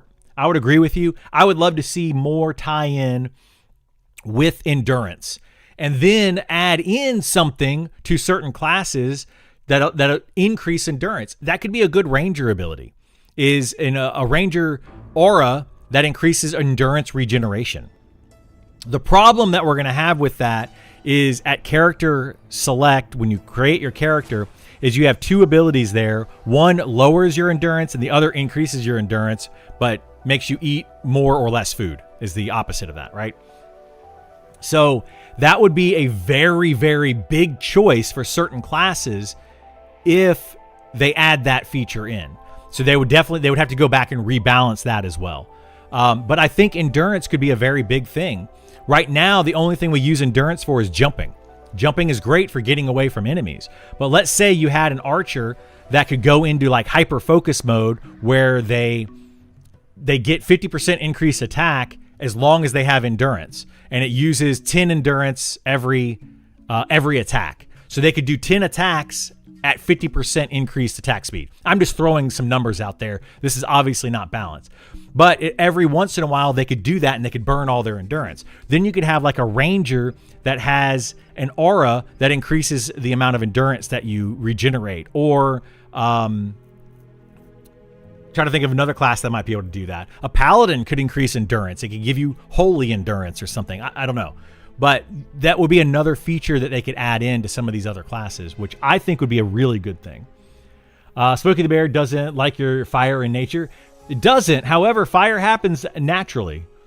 Bard is about 5 or 6 things from ready for early access. Bard, I think, needs to take their charm and just shove it up. No, they need to change charm quite a bit more on Bard. It is still too strong, but they need to fix. Excuse me, my drink's making me burpy. They need to fix the instruments for Bard. Bard instruments right now do not function the way they're supposed to. Like, you can have a percussion instrument that's supposed to give you like 10% better percussion. So if I don't remember what they all are, but like, let's say percussion is giving you health regen and you're getting 10 health regen, and then you have a percussion instrument, it's supposed to give you 11 health regen, right? That's what it's supposed to do. I think percussion is actually for the other spells, like your run speed buff and whatnot. But I don't think that's working properly. I think once that's working properly, then I think Bard will be a much better place in a group. But right now, a Bard is still good in a group, very good in a group, but they're not as good as they could be in a group. And if they want Bards to go from solo swarm kiting to be in groups, they're going to have to make Bards much better and make them much just stronger in groups so that it pulls them away from the swarm kiting. Like a lot of these issues where you have a class that's just really good at solo, it's not so much that they're good at solo as it is they're just not good enough for a group. They're just better solo than they are in a group. So why would they group? Because it's not going to help the group enough, and they could solo better. But if you could take those classes and make them better for a group so that in a solid group with that class, they're better than they are solo, then it's just going to move them over. Like, I don't have an issue with classes being able to solo at all. If they want to make every class in the game be able to solo, I'm fine with that, but make them better in a group. And we need to shift the game that way. I don't think many groups would turn away someone because they aren't the best. You're correct. I don't think a lot of groups would, Muzzle, but I think that there's going to be enough groups that do that. There will be enough. Like you're not, for example, you will actually, no, I'm going to take that entire statement back. Everyone will actually do that. Every single person in this chat will claim that they won't do that, but they absolutely will do that under certain circumstances.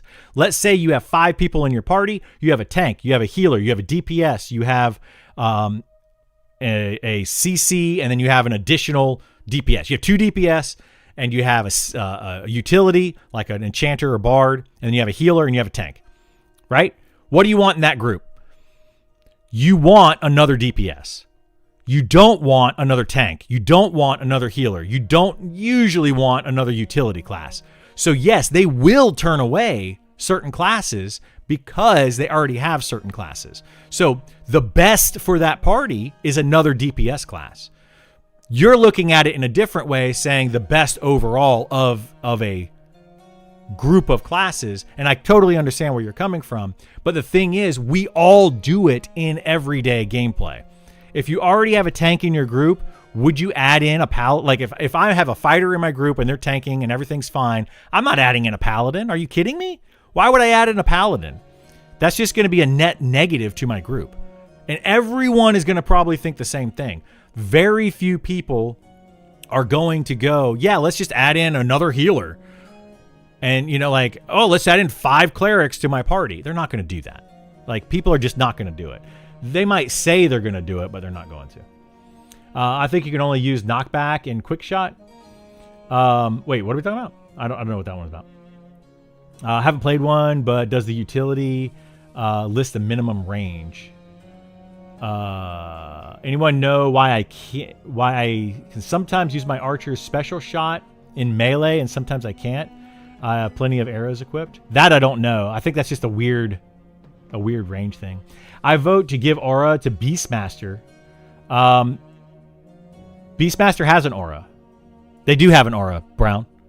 I forget what it is. I think it's plus offense or something. Feels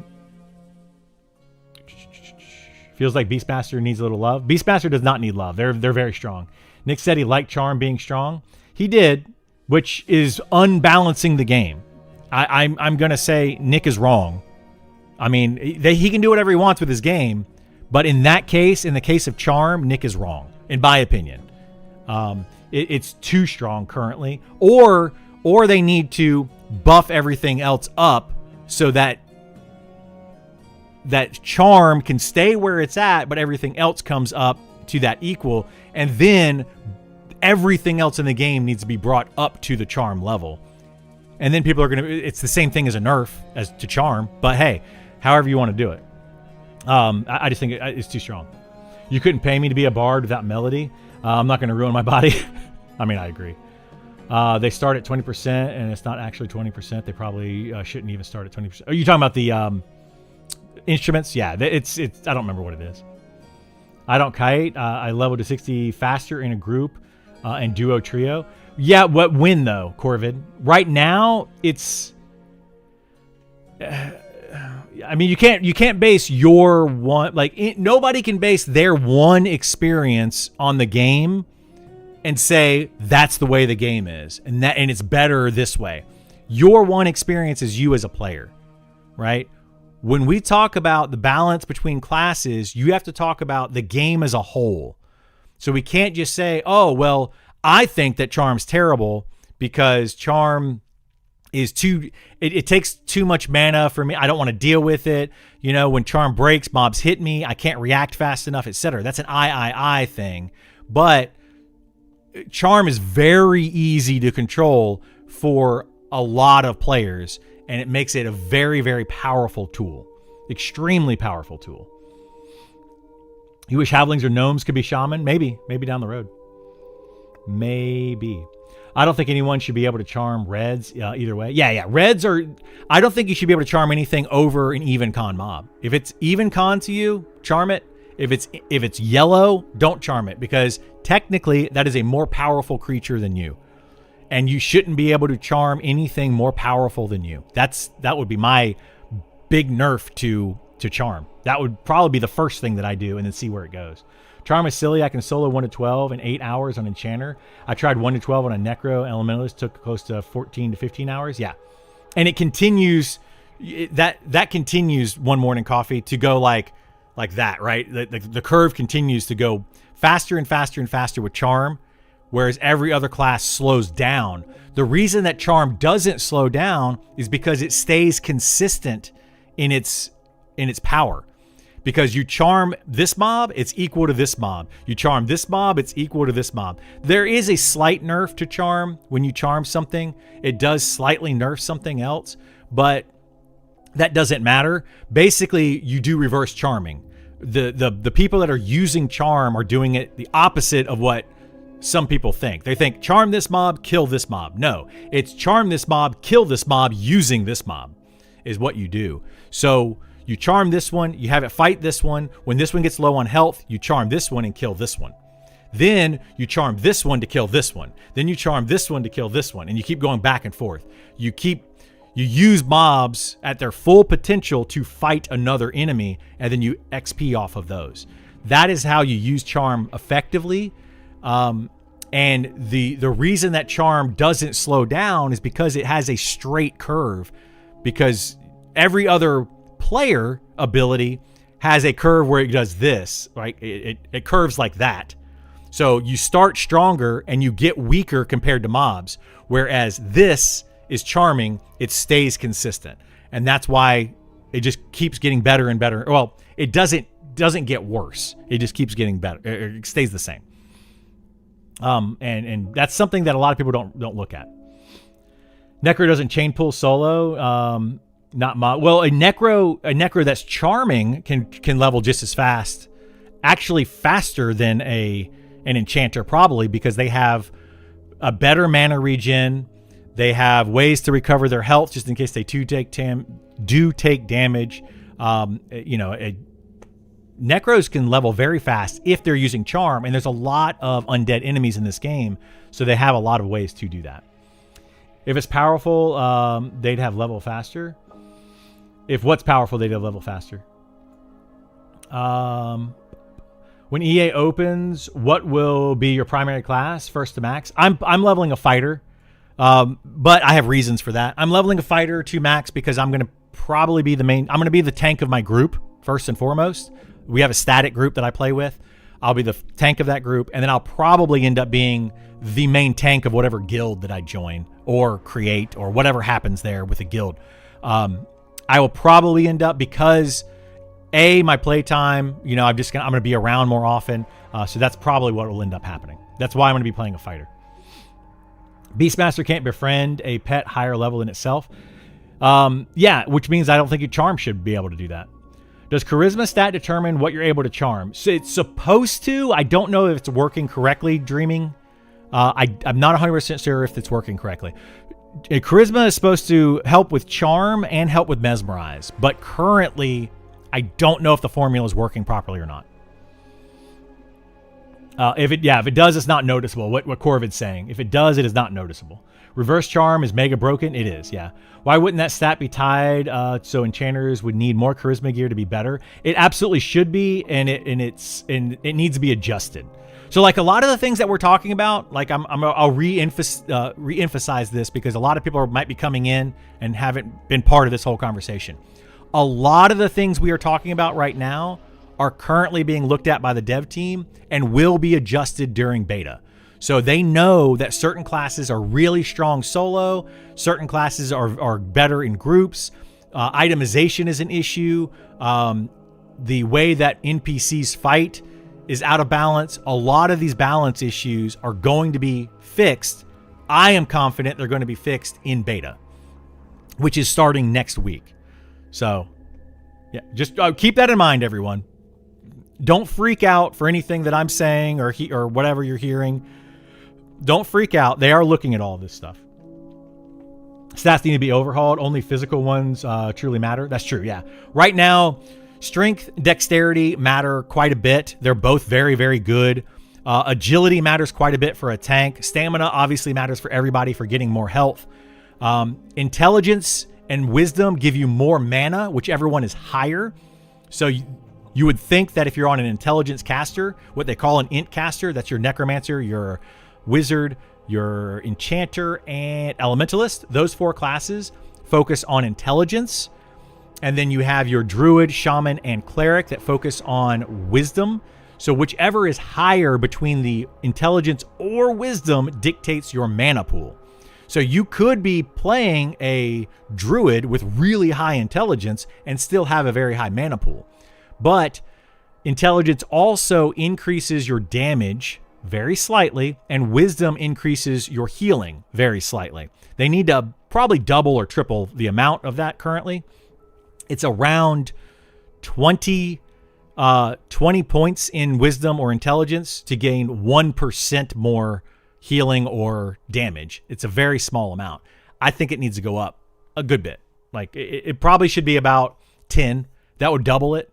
If it was for every 10 that you go up in intelligence, it would go up 1% in damage, or, we'll have to see. These are all numbers off the top of my head. I don't know the formulas, and that would make a big difference.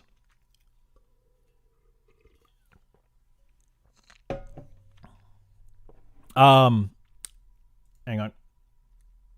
Yep, music's still playing. Okay. When you go on your stream links, it takes you to nonsense. Been trying to poke me. Uh-oh.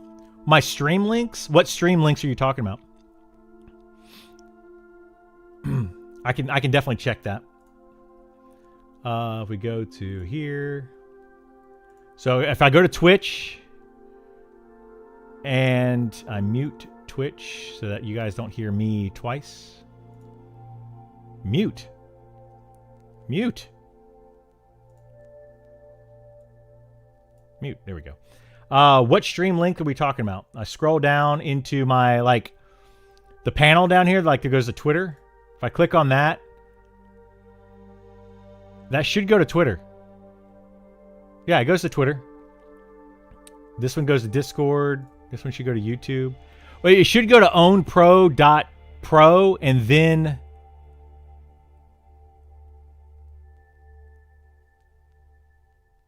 It should go to Own Pro first and then go to something else. So just let it fully load. Takes you Indonesian gambling site? Stream links. What is stream links? I'm not sure where you're sending that. Twitter gives you user does not exist. Oh, that one's because it changed. I changed that one. Let me edit that panel. Hang on. I can fix that right now. That's this one. Configure. Open my dashboard. Yeah, that changed from Criddle Craddle to Criddle Games is my Twitter now. I need to post there more often. Let me see if I can fix that. Configuration, Twitter.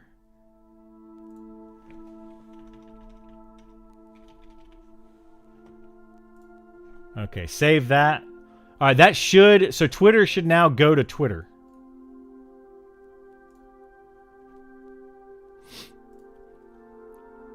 Let me refresh it and make sure.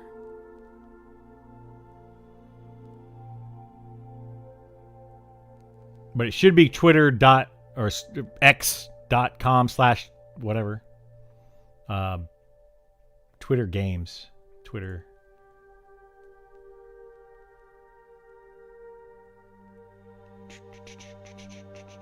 X.com.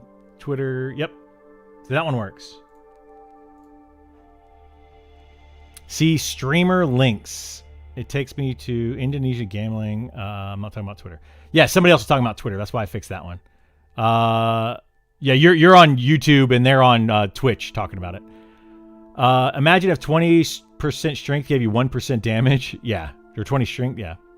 Sent you an email about this a few days ago. I'm deliberately trying to get your attention.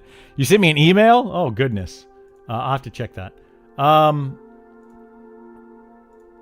I don't know. Oh, you're talking about streamer links on Twitter. Yeah, I guess streamer links, they took that down or something. Streamer, let me edit my profile on Twitter. Wait, you're talking, oh, I know what you're talking about. Streamer links in general is what you're talking. I know exactly what it is you're talking about. Streamer links is gone. Well, I don't even know where you're finding streamer links though off of my Twitch page. Or are you finding it on my YouTube page? Streamer links used to be a thing. I think that they've removed it. Yeah, I think they removed it. I will look into that later. But I think streamer links is no longer a thing. I think it's no longer a thing. Anyway, could go with Pantheon, spin the wheel, and see what stat is important for whichever ability you need. Oh my gosh. Is closed alpha pumping right now, or are people chilling until beta? People are chilling until beta. I would say closed alpha has like... I logged in yesterday morning or the day before, and I think there were like 30 people online in all of closed alpha. The max right now, you're looking at under 100 people.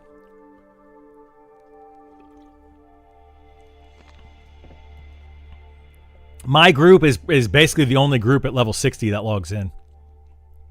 There are a few other people that log in, but not very many. Do you stream from... oh, geez, that hurt. Do you stream from 5 p.m. EST to 10 p.m. EST? Cut it out with these early morning. Do my stream. You want me to stream in the evenings? No, I stream in the mornings. I do family time and things in the evenings. Dinner with family and movies and things like that. So I stream in the mornings.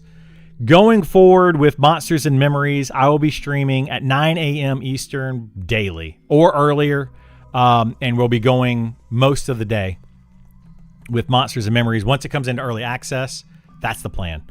It'll be a lot in the beginning, and then I'll start to cut back later on, but it'll always be early in the morning Eastern.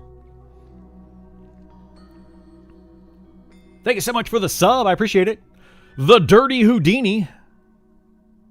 Welcome. Glad to have you here. Let me see if I can fix the streamer links. Edit profile here. Website.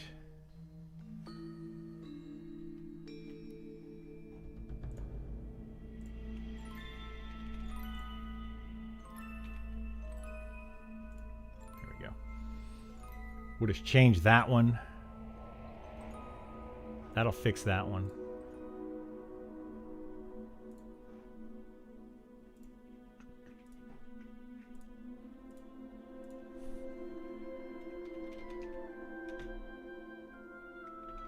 I'll fix YouTube later. That one's going to take me a little bit more to fix. I get tired of dead zones quickly. Yeah. You'll get tired of dead zones when you're playing like an archer. Is that what you're talking about? I wonder if we will get a Nick stream this week. I don't know. I think Nick's been super busy. It's been crunch time. It's been super crunch time trying to get abilities out or something. I don't know what's going on with that. I've seen Nick post on the forums, so he is alive. He is out there doing stuff, but I don't know what his stream schedule looks like. I haven't seen him say anything based on that. My guess is he's trying to get these abilities finished. It's super crunch time for the team right now. They've got a lot to do.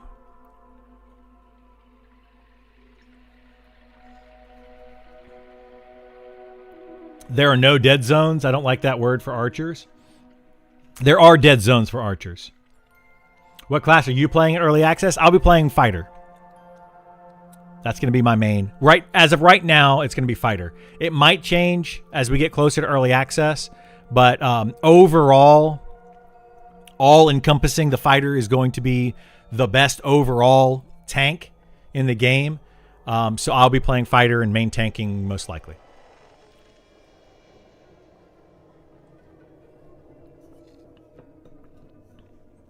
What race?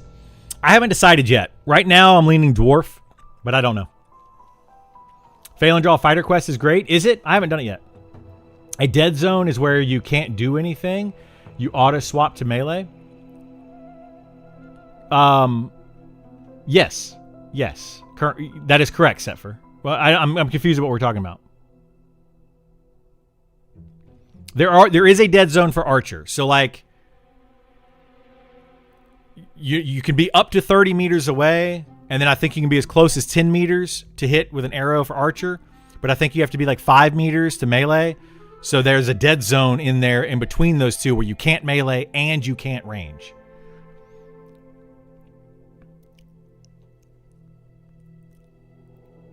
You get a sword that procs provoke. Really? Wow, that seems really strong. I can tell you you're a stepdad because you think you need to be overly active in kids' lives. When they turn 15, you'll know what I mean. Start streaming at night, brother. No, I am a real father and a pseudo stepfather. I've got a girlfriend that's got a daughter. I'm both. The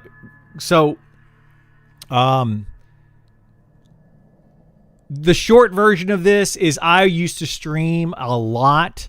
And I missed out on a lot of my son's life when he was younger. I refuse to do that going forward. I already missed out too much. That's I know I don't need to justify myself, Burl, but no, I will stream in the evenings sometimes. I will always stream in the mornings. That's just the schedule that I have chosen for myself. But you also have to think, mornings for me is evenings for somebody else around the world. I used to stream in the mornings, 9 a.m., and people in Europe were getting out of school and getting out of work and stuff. They loved it. They loved those streams. So, yeah.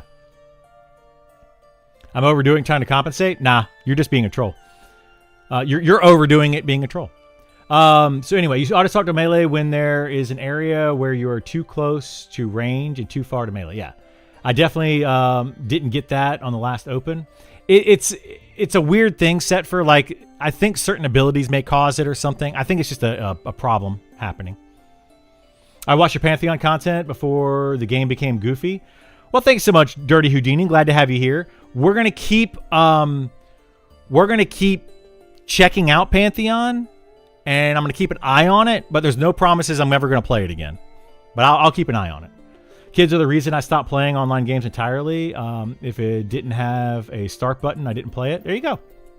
You know, everybody's got different priorities. Shout out to the time with your kids. Those quiet moments add up. I miss my dad every day. Yeah, they absolutely add up. And nobody on the internet is going to be able to tell me to stream at a certain time that's convenient for them and to heck with my kids. Like, you think you're more important than my kid? You're crazy. You're absolutely bonkers. My kid is way more important. No offense, way more important than anyone else in this stream. And my mom is probably in this stream. Sorry, Mom, love you, but my son is the most important thing in my life. other family members, my girlfriend and my mom, you know, and my parents, my sister, those people are all very important, but I only have one kid. So I'm more important. You're very important, Westmort. You're very important. Hi, Mom. Yeah, she's probably in here. I don't know if she is or not. Eventually, your son will be your guild's main tank. Maybe. He might be. He doesn't like these kind of games. He doesn't get into them. He was actually playing, what was he playing yesterday? That 2 Point Hospital. He likes to play Animal Crossing, and he likes building games that you can build things in and do and remake things. He doesn't like games that actually have a story and leveling up characters. He doesn't like that. I don't like any of that. She's a good mom. She'd be watching. I'm pretty sure she is. She just may not be paying attention. She almost always is. I'm not important. I've accepted the fact, and I have to live with that feeling the rest of my life. You're important too, Burl. You're important too. Cozy gamer? Yeah. He's a big cozy gamer. My son loves it. Although we play some Mario. Like, we played Mario over the weekend. Mario Wonder. We were playing that. But yeah, he loves Animal Crossing. He got upset. We were trying to make Lorcana decks this weekend, and he got super upset with me because I was telling him his deck probably would not work. And he's just like, yeah, you're hurting my feelings. And I'm like, dude, I'm not trying to hurt your feelings. I'm just trying to tell you, you can't shove every single good card into a deck if it doesn't work. Like, it doesn't work. I've been playing Killing Floor 3 with your kids. Killing Floor 3 with your kids. I don't know that anyone has ever said those words. How old are your kids? I mean, you don't have to answer if you don't want to, but I hope that they are mature enough. I would probably let like a 15-year-old, 16-year-old play some Killing Floor. I think that's kind of the limit for me. But yeah, I missed out on these sorts of MMOs by only a little as a kid.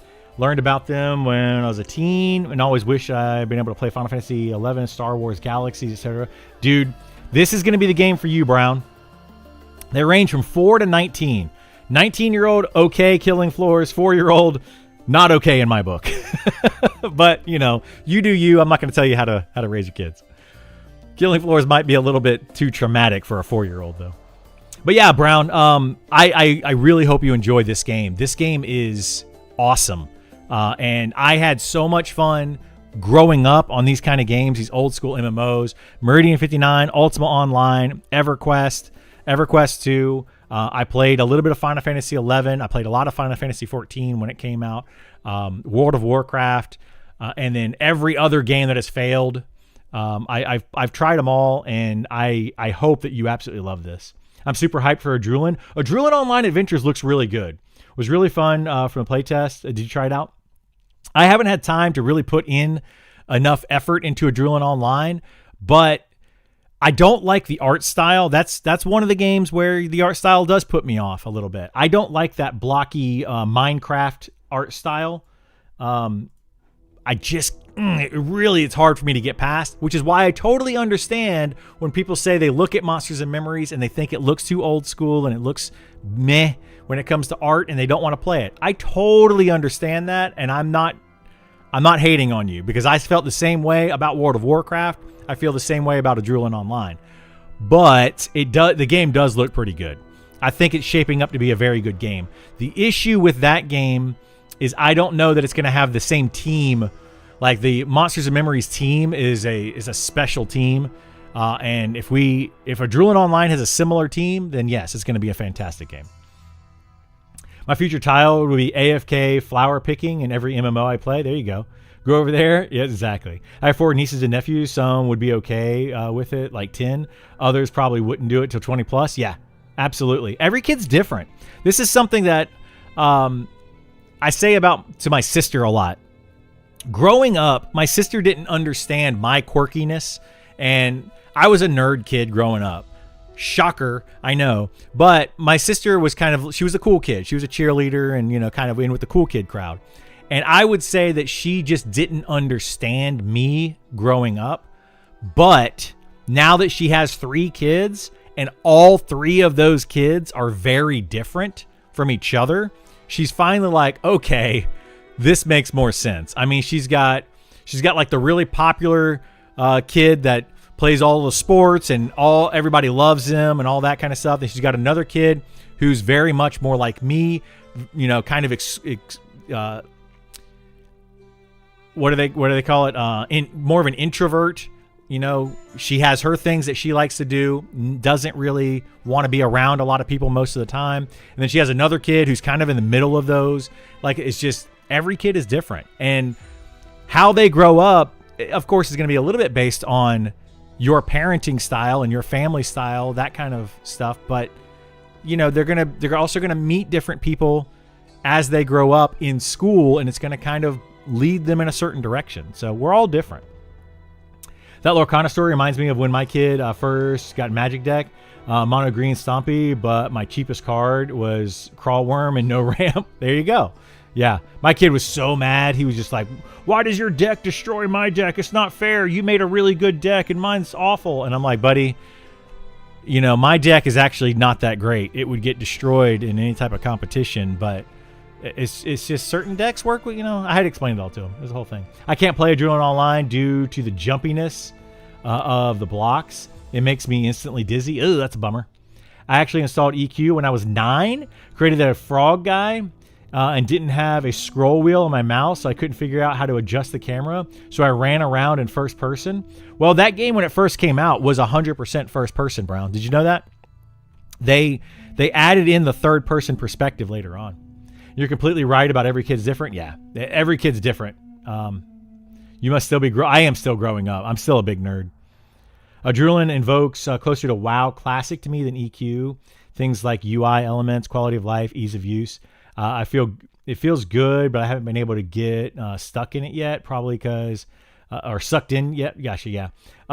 Yeah. Monster Memories is just better for me. I like it better. 4-year-old can take a lot more stuff than 8-year-old. There you go.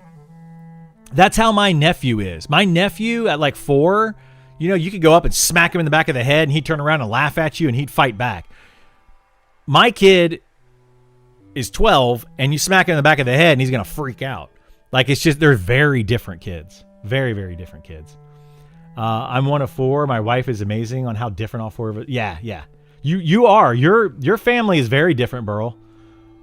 Being able to meet them at your wedding, like and her family is different, right? Like your wife is different than her sister, and she had 2 brothers, I think, if I remember correctly. Yeah, very, like, everybody's different. Maybe I was more dumb than I even know. No, you're not dumb. She's the teacher of a family of 3 lawyers. Exactly, right? That doesn't mean she's dumb. It's just she chose a different path. Just different. We all choose different paths in life, and sometimes it's good, sometimes it's bad, sometimes it works out, sometimes it doesn't. Anyway, we're talking life again. Let's look at Beastmaster. My Beastmaster feedback from the weekend. I'm curious, what weekend was this? Okay, so this was the December weekend. Eliminate pet tears. This is all kind of outdated now because they added in taming. So that's like kind of outdated.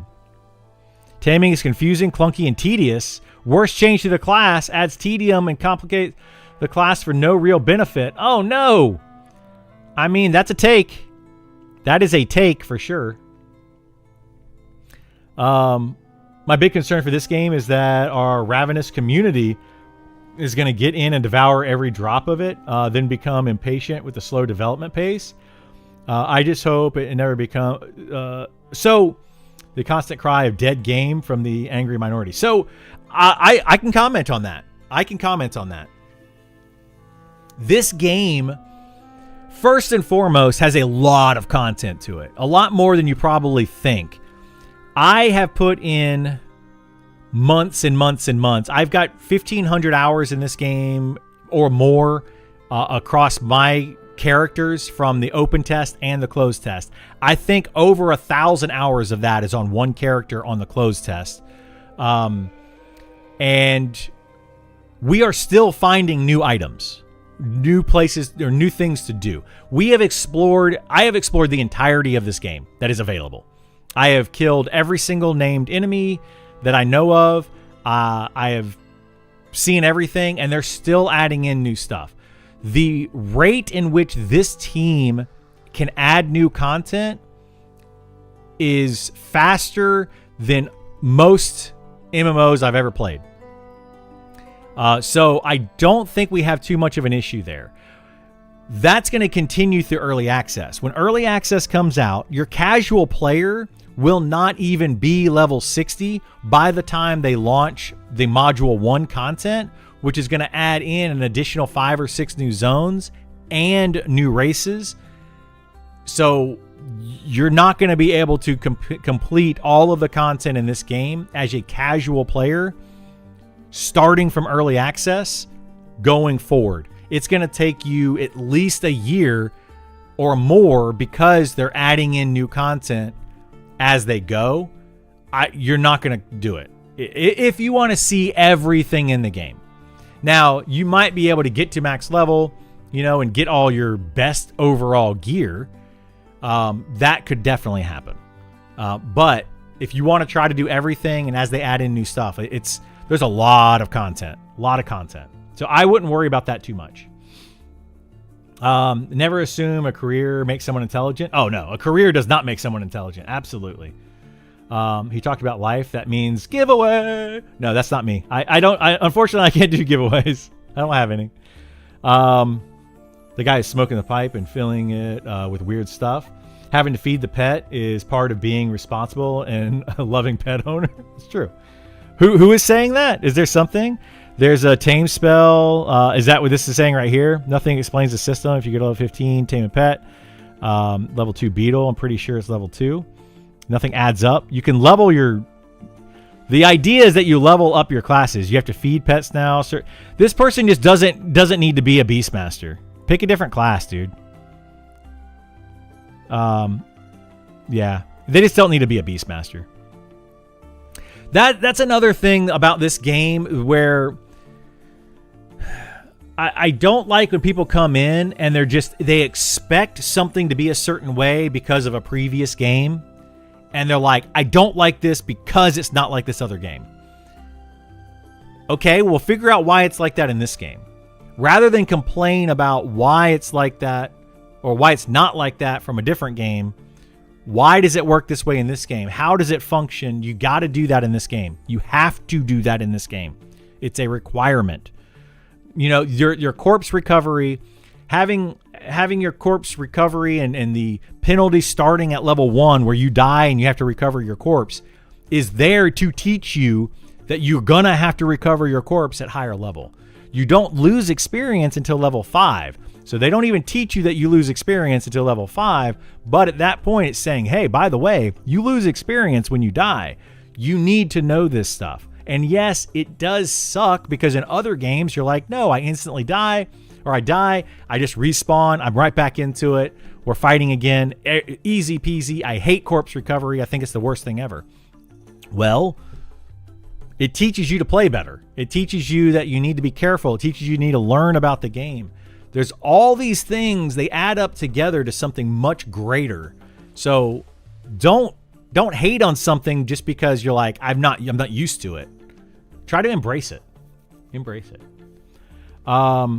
Richard can tend to be, Richard.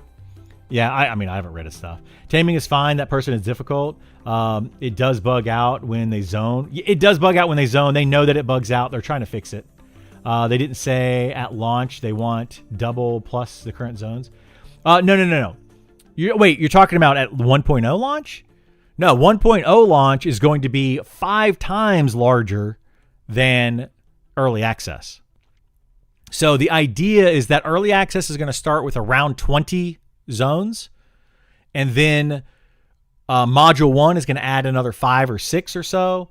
Module 2, another 5 or 6. Module 3, another 5 or 6. So I suspect modules 1 through 4, and then 1.0 is going to come out, and boom. So I think we're looking at about a year of early access-ish, based on their hopeful time frame. Of course, that can be pushed, But they're looking at trying to do a new module every 3 months.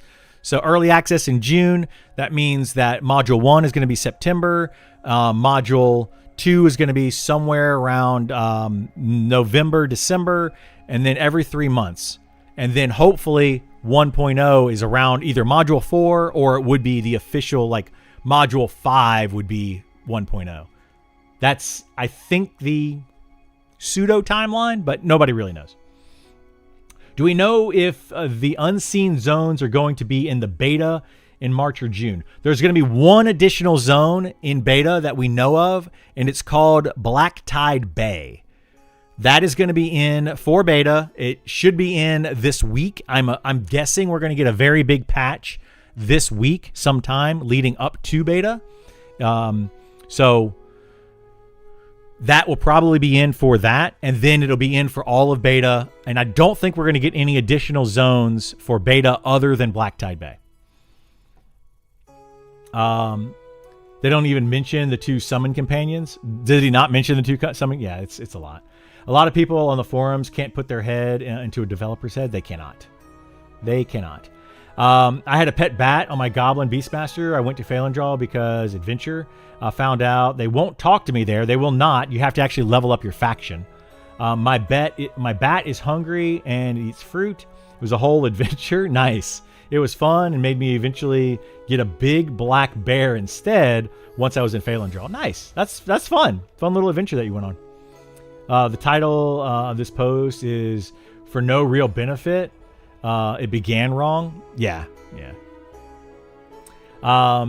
Now what I think I need to do is way more specific what food my PC is eating.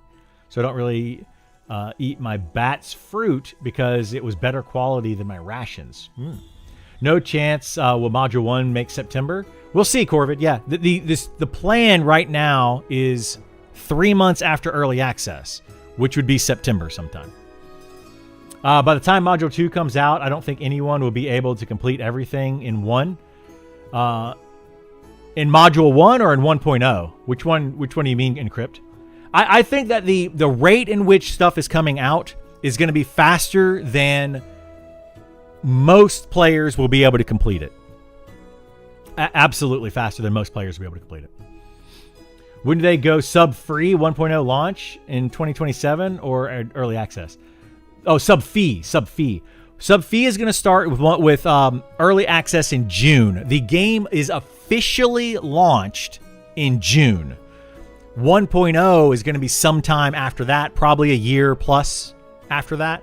But the sub will start in early access.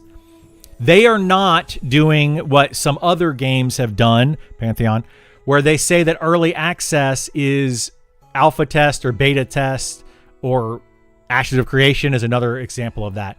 Both of those games were like, early access is still in testing phase. No. Early access is no longer testing phase of Monsters and Memories. It is actually the soft launch of the game, and they realize that. They realize that players, we now are paying to play the game. Therefore, we are no longer looking at it as a beta alpha testing phase. That said, the game will not be 100% finished in early access. They're going to continue to add content until it gets to the finished state. So we're not going to have all of the trade skills in, all of the zones in, all of the itemization, all of that's not going to be done. And that's going to be they're going to continue to add to that. So just keep that in mind. It's still not going to be 100%. No MMO is ever technically finished, and there always are going to be bugs. But the idea is that it's not going to be, whatever. You think November or December for Module 1 is your bet? Why do you think that, Corvid? I'm just curious. Why do you think that they're going to have to push it back 6 months, whereas their targeted date is 3 months, but you think it's going to be 6 months? I think the way is having them a certain order in your bags. Have your food ahead of your pet's food. Yes. So the way that food works is it's whatever's. So you have your inventory slots, and then you have your bag slots. right? The far left item is checked first for food. So if there's food here, it checks here. Then it checks here, then it checks here in your inventory slots. Then after it checks those, it starts on the far left where your backpack slot is, and it works on your bag slots going from left to right. So if you don't want to eat your bat's food, put it in the bottom right-hand bag, the pouch that's all the way to the far right. And then your food, make sure it's any inventory slot ahead of that. That's about how you make sure you don't eat your pet's food.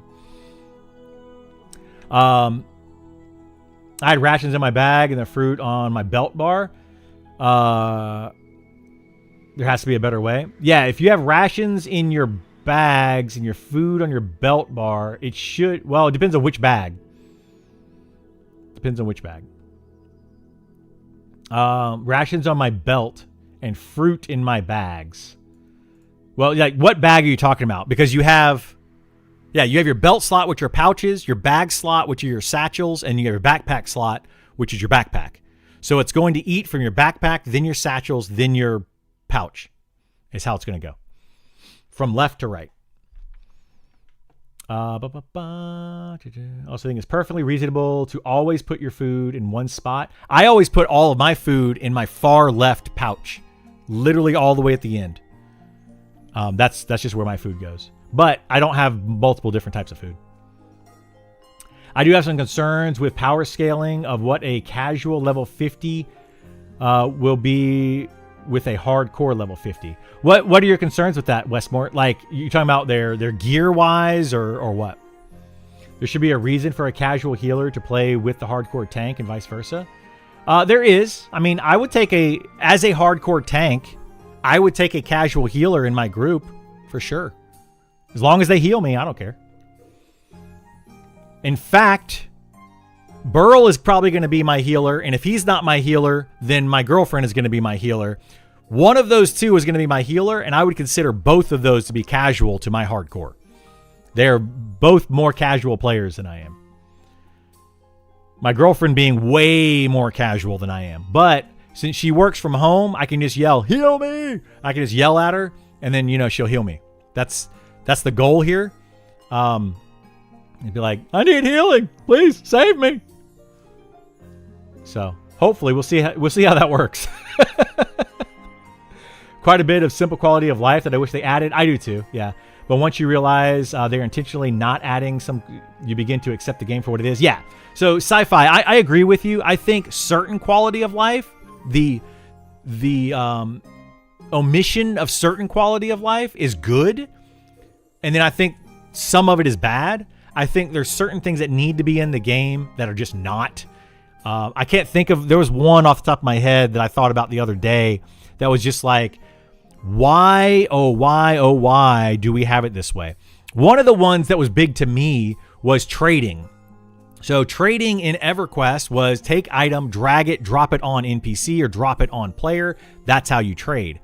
And I was like, why in the world do we not have it where we can right click and open a trade window? They added that in. It is now part of the game. I don't know how you guys are trading, but holy moly, I hate when I go to click on something, if I accidentally click wrong, and I might drop the item, I might delete the item. There's just so many different things that I accidentally could do by dragging and dropping onto a player or NPC. I don't want to do that. I hated it. And it always bugged me in EverQuest because I always felt like I was going to lose my items, whenever I was trying to do a quest. I just could not stand it. I think maybe issue with feeding Beastmaster Pet is it does nothing, only affects health regen. Maybe a Happy Pet should do a little bit more. Happy Pet, yeah, I think that like an unfed pet shouldn't regenerate health, shouldn't regenerate mana if it uses mana. I don't think that any pets currently do use mana. But if they did, it shouldn't regenerate that. But I also think maybe a hungry pet should just be like 10% less damage. Give you an incentive to feed the pet. I'm torn between Ranger, Beastmaster, and Spellblade. They're all just cool and different. Everything tells me I shouldn't split my time between characters, so I'm paralyzed. I encourage people to pick one main character and play that almost exclusively up to level 60. That's my play style. Some people would prefer to play a bunch of different alts and they want to just level up a bunch of different things simultaneously. I don't think that's the best way to play a game like this, but it could be for certain people that just want to experience different things. You are most likely, if you try to play multiple different characters, it's going to take you forever to see the in-game or just high-level gameplay of this game. It's going to take a very, very long time. So yes, I say to pick one. You tried it all. I always ate the fruit. That's weird that it always ate the fruit, Dolce. I would bug report that. I would definitely bug report it. Recent post from a loving robot in Discord mentioned an expected 2-ish year early access. I could see modules being closer to 6-month gaps. I mean, it's very possible, yes. Like right now, the plan for early access is June. Module 1, the plan, right? That does not guarantee anything. The plan is June 1st, September-ish, and then like December-ish for Module 2, and then March-ish for Module 3, and so on. That is the plan, is every 3 months. But of course, everything can get pushed back. There are no character wipes starting June 1st. Correct. No character wipes. I don't think it works that way. Hope you can work it out. Which one? I got to go back and figure out what we were talking about. It would be to swap their position. It would no longer be an issue. Are you still talking about Dolce & Katana thing? Yeah. Early access is supposed to be a feature complete. 90% of companies don't do that. They don't. And I don't like that. Feature complete to me in Monsters and Memories means that the core classes are in the game and they all function for what they do, and you can get them all up to max level. That's feature complete. Then they can add in additional things like additional trade skills, additional zones, additional content after that. But that to me is feature complete. Also, I think we should take it a bit further and craft kibble for our pets with resources. That could be fun. Yeah, that could be fun. Fruit, bread, blah, blah, blah. Okay. I wouldn't even do a closed beta right now with things like the charm issue. No, they need closed beta to test the charm issue. Right now, I think closed beta is the perfect time. We're going into this perfectly. When closed beta starts, it's going to be out of whack, and I hope the idea during closed beta is to balance these issues, like charm, like the group XP, like the itemization. All of those things need to be balanced during beta so that when we go into early access, we know what we're getting into. So Critical Games, so because the Deep Elf City is part of it, and it's in its infancy. How do you know it's in its infancy? Compared to the Wood Elf City, which is less crowded city that only took 10 months from the time it was the same shape as the Deep Elf City is now. Well, how do you know what shape any of those are in? Like, I'm not trying to say that you don't know this. I'm not sure where you're getting the idea that the Deep Elf City is not in a better shape. My understanding is that a lot of Module 1 is like anywhere from 50 to 80% complete. Like they've been working on Module 1 for months and months and months. So I don't think that those things are going to be far-fetched. They have 6 months to finish those zones to push them out. The early access zones that they're going to be pushing out in June are like 80% complete from my understanding. So they can finish those up and then finish working on the other zones and get those out 3 months later. I've watched Sean build zones. He can build an entire zone out in a matter of a few days to a week, and then they can just put some polish on it, adding in like obstacles and different but as far as populating the zone is concerned, they can do that in like a week. It doesn't take a super long time.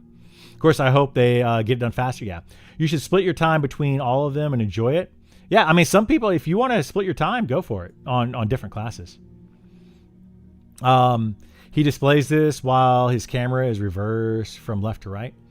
I do, yes. My camera is reversed. As you can see here, this is backwards. My camera is definitely reversed. Dodging a bullet, I am. What are you dodging a bullet for?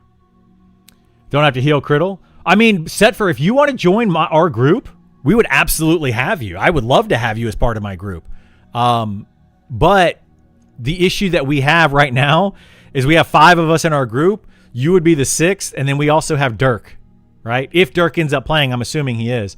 If Dirk ends up playing, then that's too many people. We are assuming that you and Dirk were going to make a group together, and then you guys were going to level, and then we were going to have our group to level, and then hopefully when we get to in-game, we can kind of merge it in-game and have like at least 2 groups.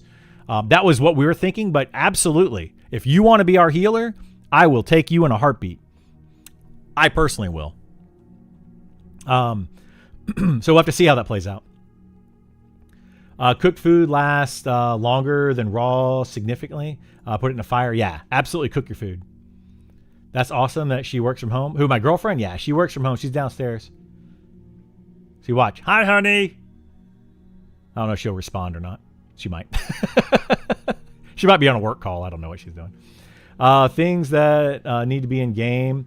An ammo bag. They have kind of an ammo bag. They have a quiver. I think that the quiver should be able to go into the ammo slot, but it should be exclusive to the ranger and archer. That's just my personal preference. Some people would disagree with that. Hungry pets do less damage and no longer leave if neglected. Yeah, that would be a good thing. I just got my 3rd green Drakeling poison duct. Still haven't found a single hide. Uh-oh. By 20, you know if it's for you. Oh, you're talking about classes? Yeah, Soulfire. I would say if you get a character up to level 15 to 20, you'll know if you like the class or not. If you don't like the class by level 20, you might as well stop playing the class and try something different. I personally feel like every class in the game should be able to get to 20 relatively quickly. I would say within a few days. I would say within like, I don't even want to give a number anymore because like people are going to take that out of context and just kind of blow it up. No, it should be longer. It should be shorter. It should be this. It should be that. But in the grand scheme of things, getting from 1 to 20 should be a much smaller amount of time than going from 20 to 60. And I think that you should know the class by 20. I don't think that classes should change drastically from level 20 all the way up to 60. I think you should have the gist of what that class should do and the feel for it. Unfortunately, there are some classes that don't really open up until they get to higher level because there's certain things they just don't get. You know, you can initiate a trade with /trade instead of dropping items. Yeah. I know that you can now in Crypt. You couldn't when I first started playing, and that's where that complaint came in. I actually made a post on it like a year plus ago, and I hated that. But yes, I do know you can right-click on their nameplate. You can /trade. You can do all those things, which is much better. Much better. I couldn't stand that. Elementalist, Druid, Beastmaster, I think I've narrowed it down. Kind of depends on guildies and what the regulars decide to play.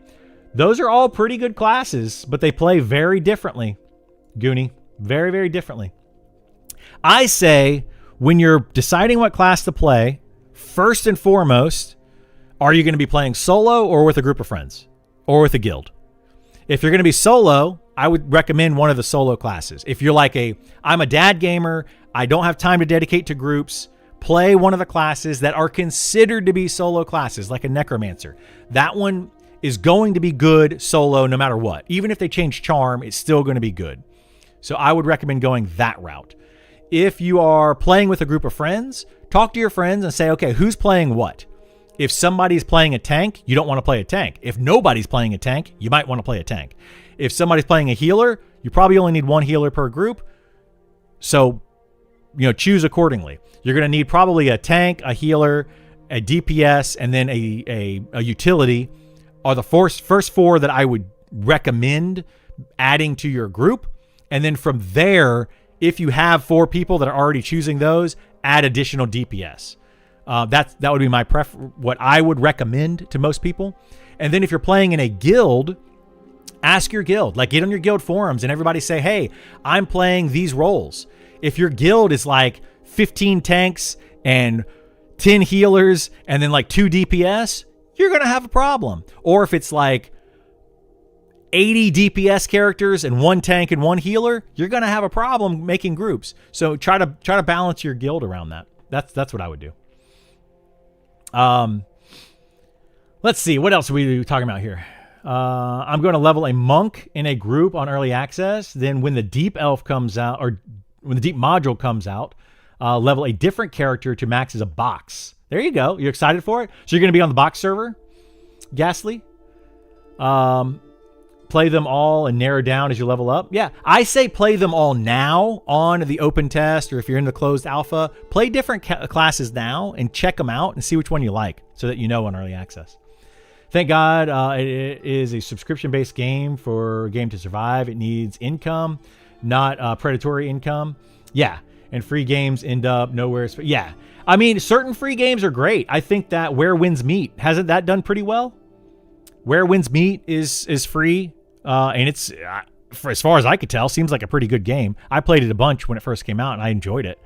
But I think there's a different, like, you can do box price, you can do free to play with cosmetics, and then you can do subscription based. I prefer subscription based, even like maybe a low box price plus subscription, or just subscription based, because then they're always getting a little bit of money to continue to be able to develop the game.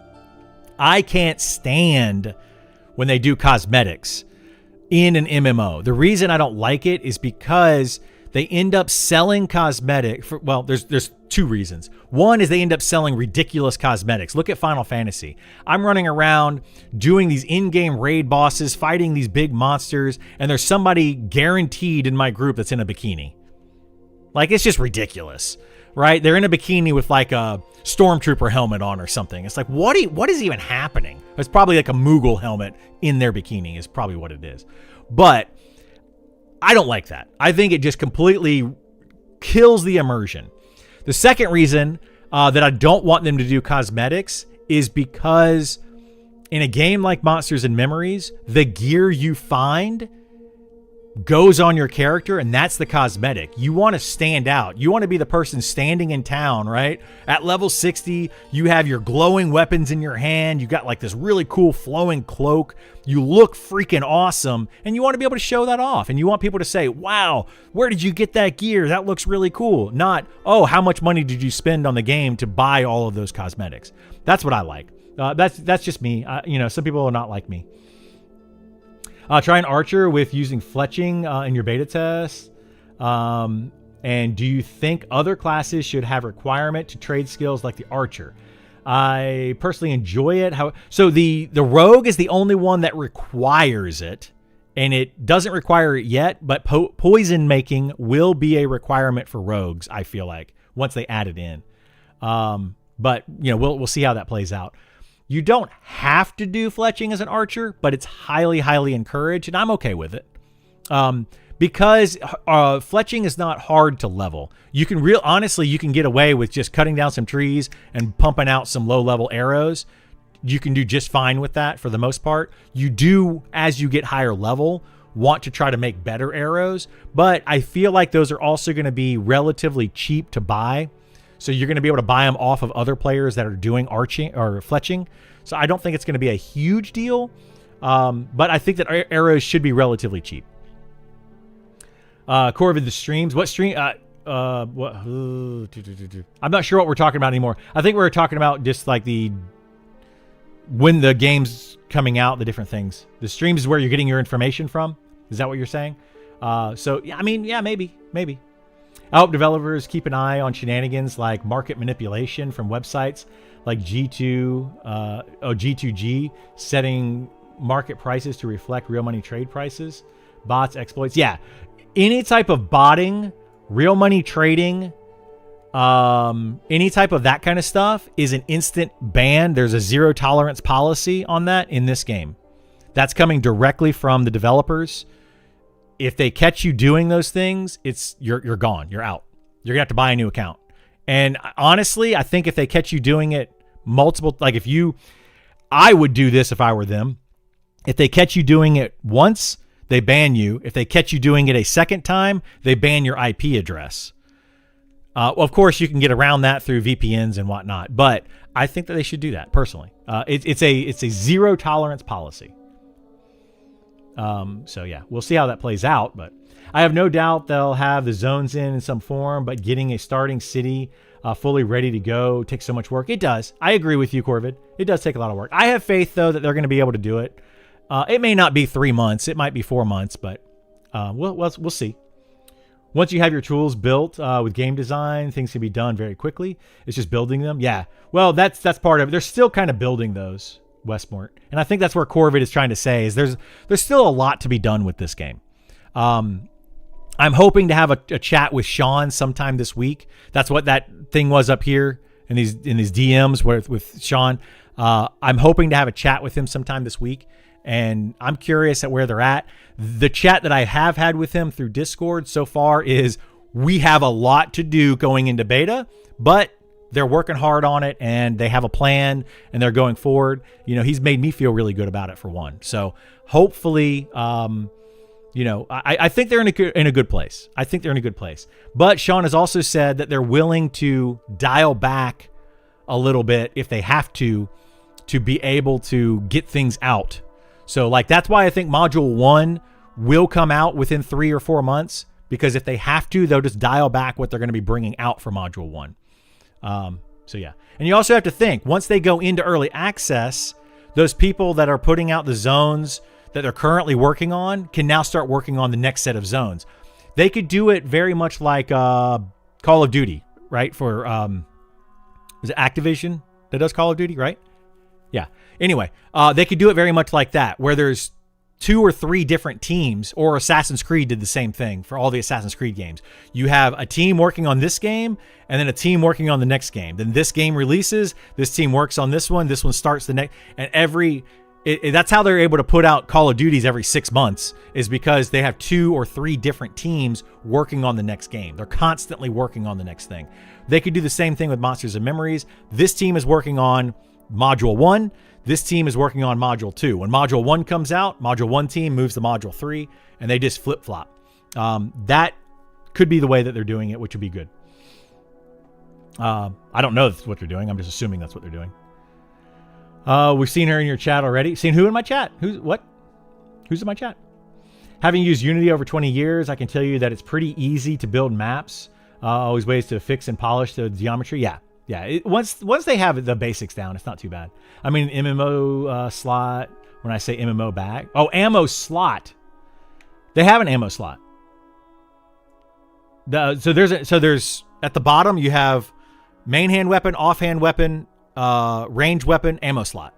There is an ammo slot, if that's what you're talking about, Westmort. Quiver doesn't seem to automatically reload ammo slot, though. It doesn't, and it should, or it should just go in your ammo slot. I say that the quiver should just go in your ammo slot, personally. For the ranger and archers. For anybody else, doesn't really matter. 1,000 arrows is plenty for anybody else. They're not shooting arrows that much. I work from home, but General Pop wants computer workers to clog the roads and go to office 5 days a week. Oh no! Tradesman's going to be traffic 3 hours a day. Ew. I've worked in corporate world. I've done all those things. I did not like it. I'm trying to avoid that. So thanks to you all for being here to help me avoid that as much as I possibly can.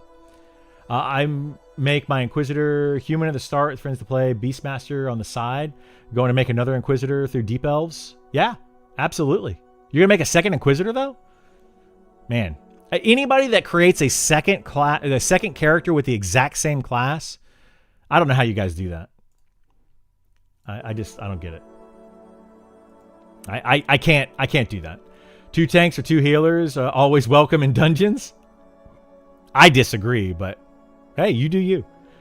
To be fair, though, I have 5 Death Knights in WoW. Yikes. I could not do that. No. Box server for you. You dig the flexibility? There you go. There will be people that are on the box server. Speaking of that, let's check that out. I'm curious where we're at with that. How are we doing on our interest poll? So we're up to almost 1,000 more people on PvE server 1. Oh wait, they added a new one. Didn't they? EU PvE 1. But wait, did they add? No, there were 4. Now there's 5. Never mind. I'm dumb. They did add this new EU PvE, but that was a while ago. I thought they added a 6th. I was thinking they added a 6th one. Anyway, yeah, those numbers are growing. Make sure you fill this out. This really does help them out a lot. More than you think. This is telling them how many servers they need to make. If you want EU servers, you need to come in here and click this little thing right here and hit save. Because if this number is too low, they're not going to make an EU server. If they can't populate a server for the EU, they won't make a server for the EU. Why would they do that? It's going to be too low a population, and it's going to be a very bad server. So they need to make sure they can populate it. So be sure you are filling this out. It's going to dictate what servers are made and how many, at least in the beginning. In regard to the MTX comment, Sean said they will shut the game down before adding in MTX. Yes. They do not want to do money, whatever. They do not want to have cosmetics. What they're going to do is if you want to give them more money, you can buy physical goods. That's how you're going to be able to give them more money. You're going to be able to buy hats and mugs and t-shirts and hoodies. And they might even, I've heard through the grapevine, they might even sell STL files for you guys that have a 3D printer. I have a 3D printer. I would love to be able to 3D print some of the characters from this game and like set up, like a little thing in the background right here on a shelf or something and have like, my dwarf fighting like in a fighting stance going up against like a big dragon or something, and then have my party members. I would totally 3D print my entire party. I think that would be fun. Also, I could then play D&D Monsters and Memories style. I could have characters from Monsters and Memories in my tabletop D&D game with my miniatures. Holy moly, I would love to do that. I would do that in a heartbeat. So I can't wait. I will buy some STL files if they end up selling those.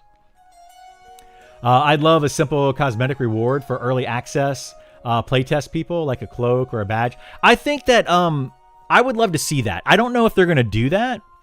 But I would love to see some sort of reward for being part of the playtest. I mean, we are already getting rewarded with the ability to test the game and comment and feedback and hopefully steer the game in a direction that we want. We're also getting extra knowledge of the game. So we're getting a reward of some sort, but I would love to see an in-game reward. A cloak would be good. What would be really good is a tabard. Right now, like you have your chest slot gear piece, but then you also have your shirt slot. And I think that a tabard would be a really cool thing to have that just like denotes, hey, I was able to test the game. I think that'd be cool. I'm hoping we get guild tabards as well, where we can create guild tabards so that you can see a guild, like what guild certain people are in. Like for a roleplay server where it doesn't have their guild tag over their name. Well, I think it actually does. But if somebody goes anonymous or whatever, maybe it doesn't show their guild tag. Anyway, I think that'd be cool. If Cosmetic could completely fund the game without a sub, that would be my preferred monetization. I mean, I get that, but yeah. I'd definitely rather have a sub than pay to win, yeah. You can't afford to do an archer without fletching. I'm sure at higher level, it's easy to buy. You can, but you just make like low level stuff, because fletching, you still, I guess, yes, need fletching, but you can just make low levels. You don't have to necessarily level fletching. But yeah, I agree with you. I think fletching is a highly encouraged thing for archers. Absolutely. I'm debating healer class, group of friends, fighter, SK, rogue, enchanter, plus me. Then yes, you definitely, absolutely need a healer. That would be a fighter or an SK, and then a rogue plus an enchanter. Add a healer. The healer I would recommend for that group is going to be, honestly, I would say a shaman. No. I would say a shaman if you go Shadow Knight. A druid if you go fighter. A cleric would also work, but the shaman or the druid would be a better option if you're going to just stick with those four. And I say that because the shaman is going to have haste along with the enchanter. So that's going to kind of double dip a little bit. You're just going to use the enchanter haste. but the shaman is mostly going to be healing, so it actually will work out fine. If you go SK, the reason for that is because the Shadow Knight will be able to snare mobs for you. But if you don't go Shadow Knight, you're not going to have snare unless they add a rogue snare to the game, which they might through poison. And if you don't have snare, you're probably going to want to go druid to have that snare. Very, very important to have snare at later levels. So that's what I would recommend, Jake. Any of the 3 healers will work for that setup, but yeah. But I can tell Goblin Feet painting for in-game gold. Goblin Feet painting for in-game gold. Wait, what's happening? They have stated they will be doing hardware bans for the worst crimes in-game. Well, yeah, but I mean, people can still get around that. There's ways to get around it. I've heard Zebra say if he wants to get rich, he wouldn't be in the gaming art industry. Well, of course. Yeah. I mean, I wouldn't be playing video. If I wanted to be rich, of course, you know, we all want to make some money. If I wanted to be rich, I wouldn't be streaming video games. It's not a get-rich-quick scheme. It just doesn't. You could get lucky, sure, and you could be like a Shroud or something and make a bunch of money. But yeah, I love gaming, so I'm gonna be here. See, cosmetics can be very good for revenue. They're big immersion here. We don't need butterfly wings. Well, yeah, cosmetics, depending on how they do it, but usually it ends up being that. I wouldn't mind seeing like cosmetics of like auras, like being able to make a cosmetic that allows you to make your character glow a little bit. However, that is another thing that, you know, an in-game way, like you get a certain weapon or a certain item and it makes your character glow. I don't want to take away from that. So like cosmetics would be a very hard thing to do. If you're trying to sell them, it just takes away from the rest of the cosmetics in the game. But that's, you know, me. That's the problem with not being able to play the game for the month. I can't visualize what I'm talking about. Looks like we finally surpassed Pantheon's Discord numbers. Thanks, Crypto. And artist scam accounts. Oh, geez. Did they finally surpass it? No. I'm not going to get into that conversation again today. Monsters and Memories is where I'm at. Yes, Pantheon is where I used to be. I just lost faith. Says the guy playing Fighter all of Alpha, then making one for early access. Wait, what did I say for Alpha? Did I say something against Fighters? Fighters are great. I think Fighters are fantastic. Really hope we have to play a certain class to unlock a certain race class combo. You don't have to play a certain class to unlock a race class combo. I don't think they're going to do that. I think with the unlocking the quest line to unlock the race class combo is going to be more of it's like a level 20 quest. And you're just going to have to level up any character that's level 20-ish. You know, will be able to do this quest and be able to complete it. And I don't think it's going to be like a super hard quest to do. I think it's going to be something, it may even be like a level 1 quest. You just have to run around in town and do something. I don't think you're going to have to play anything specific to do it. I think it's just going to be like just a fun lore type of thing. I would like to see where these race class combos are unlocked on a server level and they take the entire server to do it. Like the server as a whole can contribute in some way, kind of like, what do they call that in World of Warcraft? I forget what the name of it was. But anyway, where everybody contributes and can go to like an NPC in town and donate items, donate gold, you know, kill certain monsters. And you have to do all of that as a server to unlock certain types of things. I think that would be the best way of unlocking them. But that's me. I'd rather not make the same class twice, but I don't want to wait for early access to play my main class. Yeah, that is a bummer. How do people play the same class twice, says Criddle, who has played Fighter now and Fighter Enclosed and probably Fighter in June? Well, what I mean is the same class on the same server, right? I wouldn't make another Fighter on the closed alpha and play it all the way up to 60 again. I just wouldn't do that. I would start a different one. I would do a fighter, like a fighter on this server and a fighter on a different server. I would do that. Any job can be done 100% remotely. That is requiring a 5-day work week. Office presence is trying to justify their expenditures on office. Yeah, I agree with that, Italica. If it's an in office, not any job, but there's a lot of them that can be. PvE 3 is new. It was not there yesterday. Oh, it is. So we do have a new one. This one, no. This one is here. This one is always here because this is the boxing server. That was always there.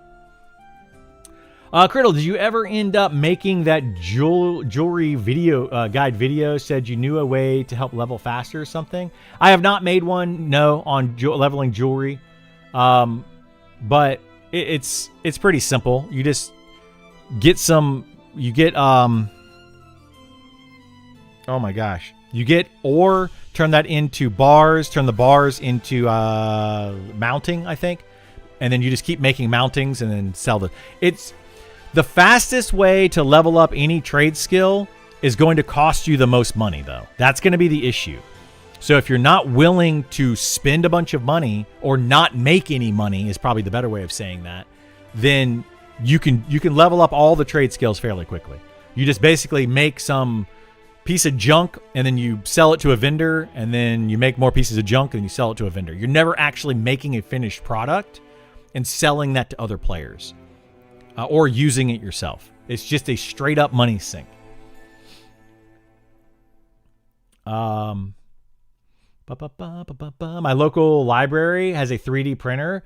They'll print things for you if you send them an STL file. That's super cool. Files to print your character will be a decent moneymaker, I think. People will always want to upgrade when they get a new look or armor. Yeah, absolutely. I'm hoping they're able to do it in a way that, like, I don't know how they can do this, but hopefully where you can like put an STL file in and then change the position of the file so that like you can actually manipulate it so that it's not just this is what you 3D print, but you can 3D print it. You can put it into your computer, whatever, and you can move the arms around if they can give you that file to manipulate it a little bit so you can have different stances. But we'll see what happens. I don't think they should give any rewards for us testers. Lots want in and don't have it. Well, no, I'm talking about the open testers. One Morning Coffee. I'm not talking about the closed testers. I'm saying, anybody that has logged into the game and actually played in the open test for, say, 5 hours or more gets some sort of reward for being in there. Yeah, the closed testing is a whole separate issue. Closed testing is not, no, there should be no reward or anything special for the closed testing. That's already special enough. Tabards are so good, +1. Yeah, I think a guild tabard would be awesome. Fighter plus enchanter equals cleric. I can see that because of the rune thing that they do.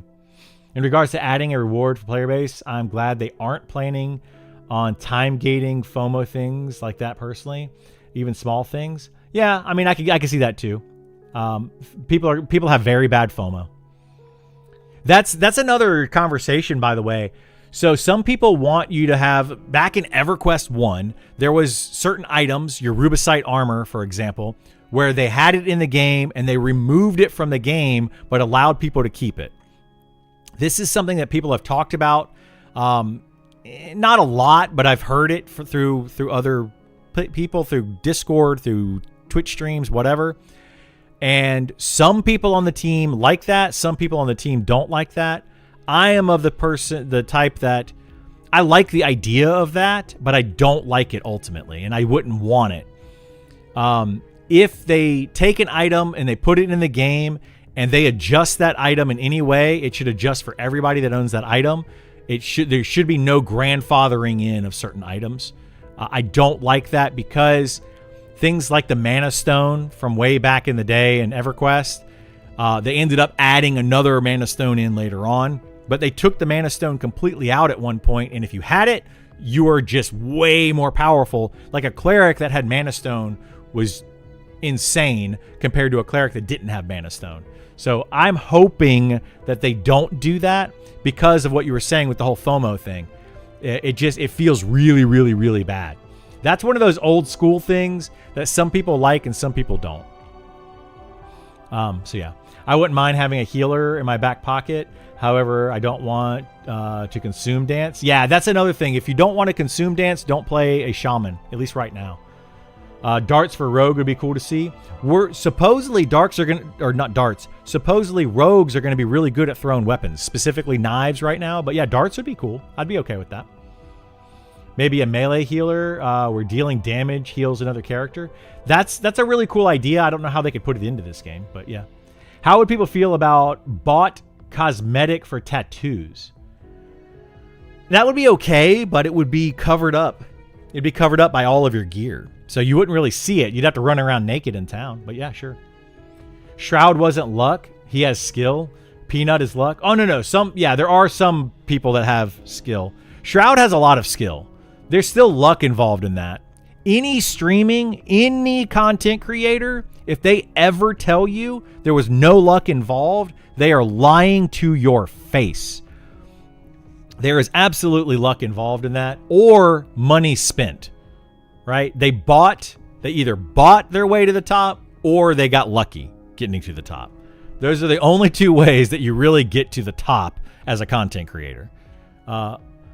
Now you could say knowing the right other content creator to boost you up is another way to do it, but they would have to somehow boost you by knowing them directly, or you got lucky that some big content creator saw you.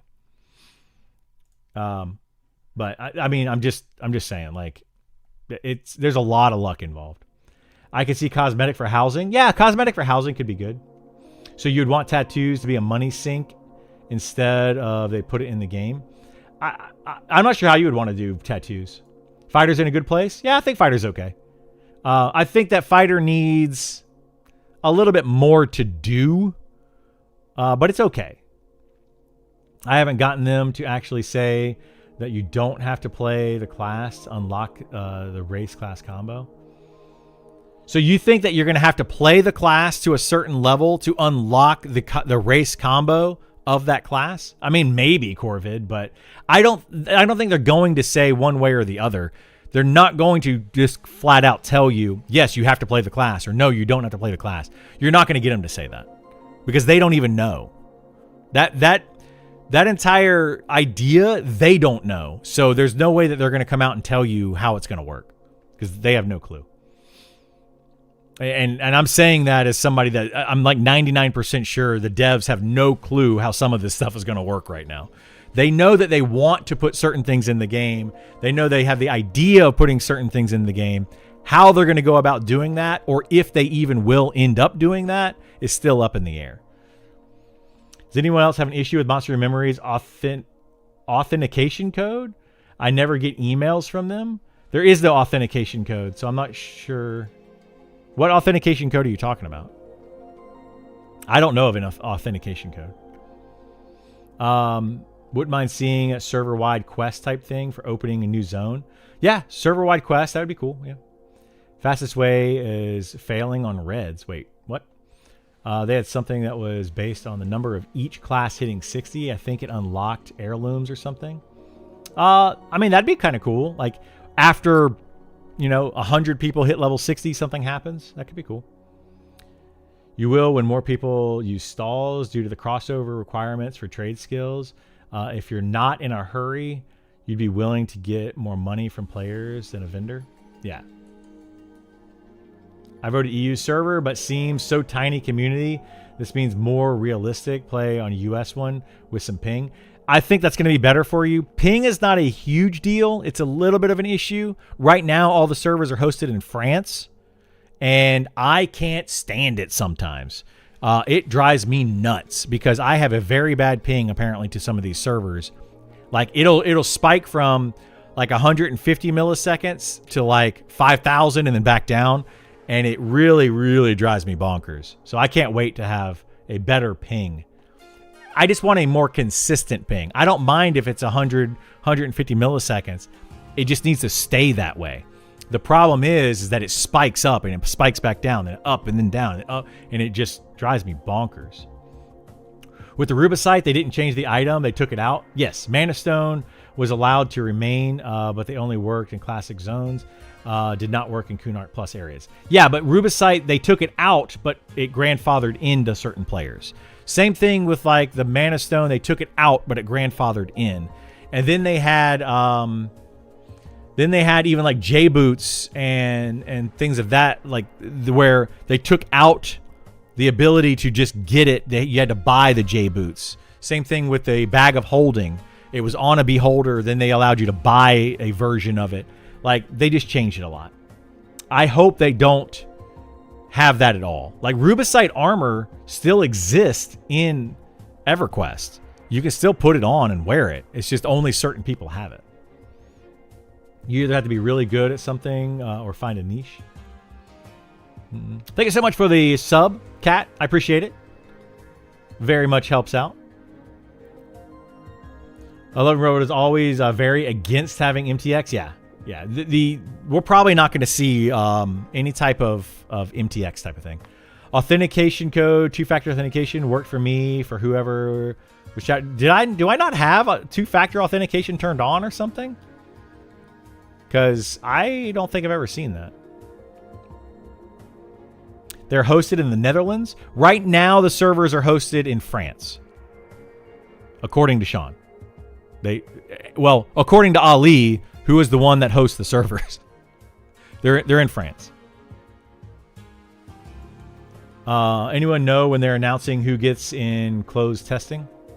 They're going to announce that March 1st or after. So don't expect any emails for closed beta until after March 1st.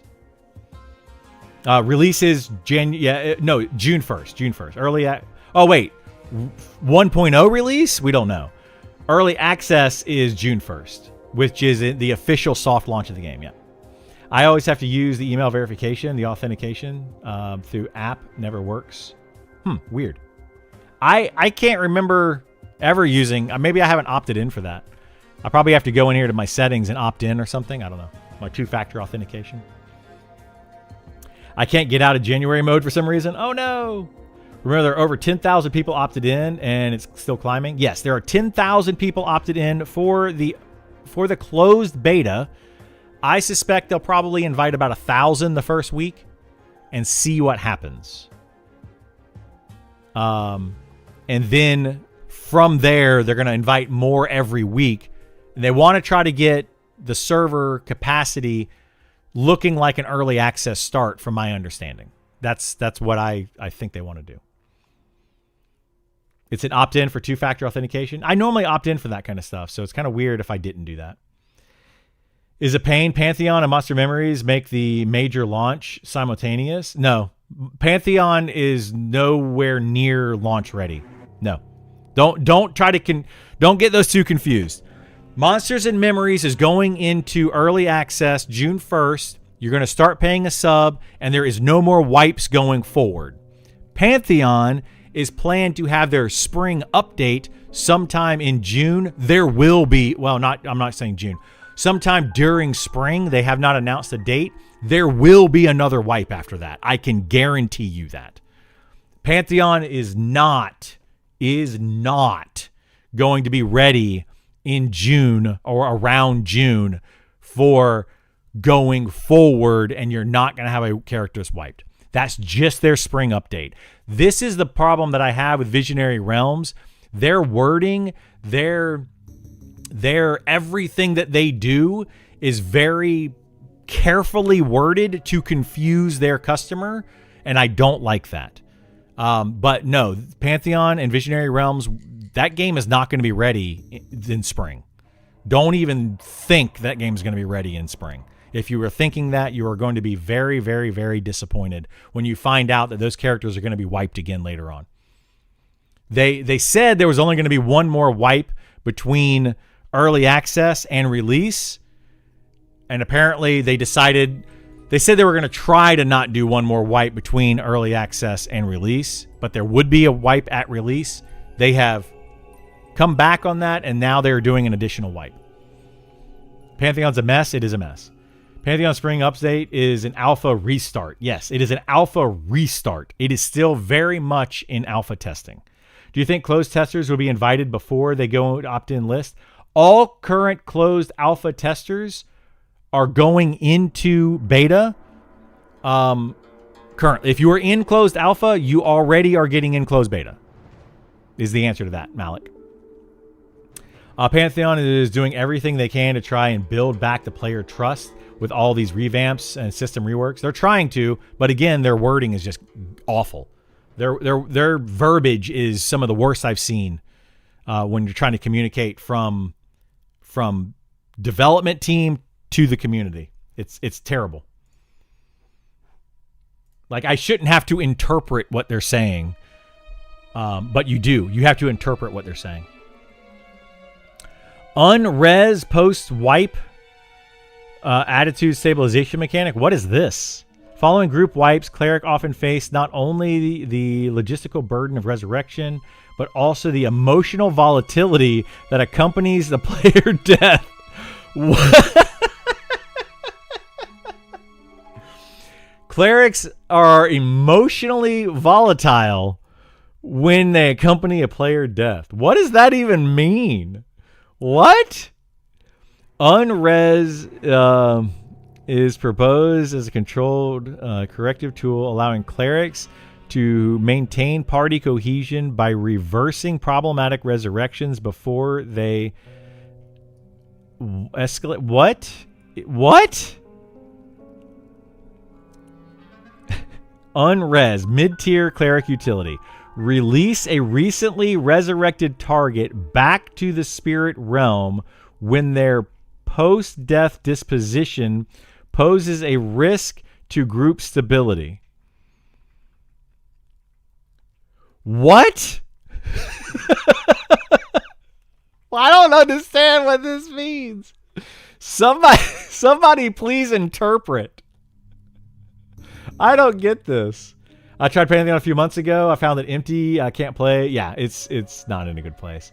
In early access, will Wood Elves be able to start in Night Harbor or just the Elf City? Also, where will, like, Ogres start? So, yes, Wood Elves and Halflings can start in Night Harbor if you want to. Wood Elves and Halflings, when you create them, I'll show it to you. Let's load it up. You can choose where you want to start as a Wood Elf or a Halfling. So you can choose Night Harbor or Phalandraw. Ogres will also be able to choose in the beginning. However, I think once 1.0 comes out, you will not be able to choose. But let's create a character on the Rel server. Anybody can do this. This is not against any type of terms of service before anybody freaks out what I'm doing. So you can go like Wood Elf, Archer, create character name here, go to stats, whatever, put your stats wherever you want, choose, whatever you want for your stuff, and then hit OK, and then hit next, and then choose your faith, and then hit next. You can choose Phalandraw, you can choose Night Harbor right here. It defaults to Phalandraw, but you can always come down here and starting location Night Harbor and then click create and it'll create the character and they will start in Night Harbor and be bound in Night Harbor. You can do this for either Wood Elf or Halfling. When you go in, I've got to remain stat points and you got to do this and you got to do this and you got to do this and you got to do this and you got to say okay and you got to do this. Spend remaining stat points. There we go. Random is probably the best way. And then you could choose Phalandraw or Night Harbor. So either or.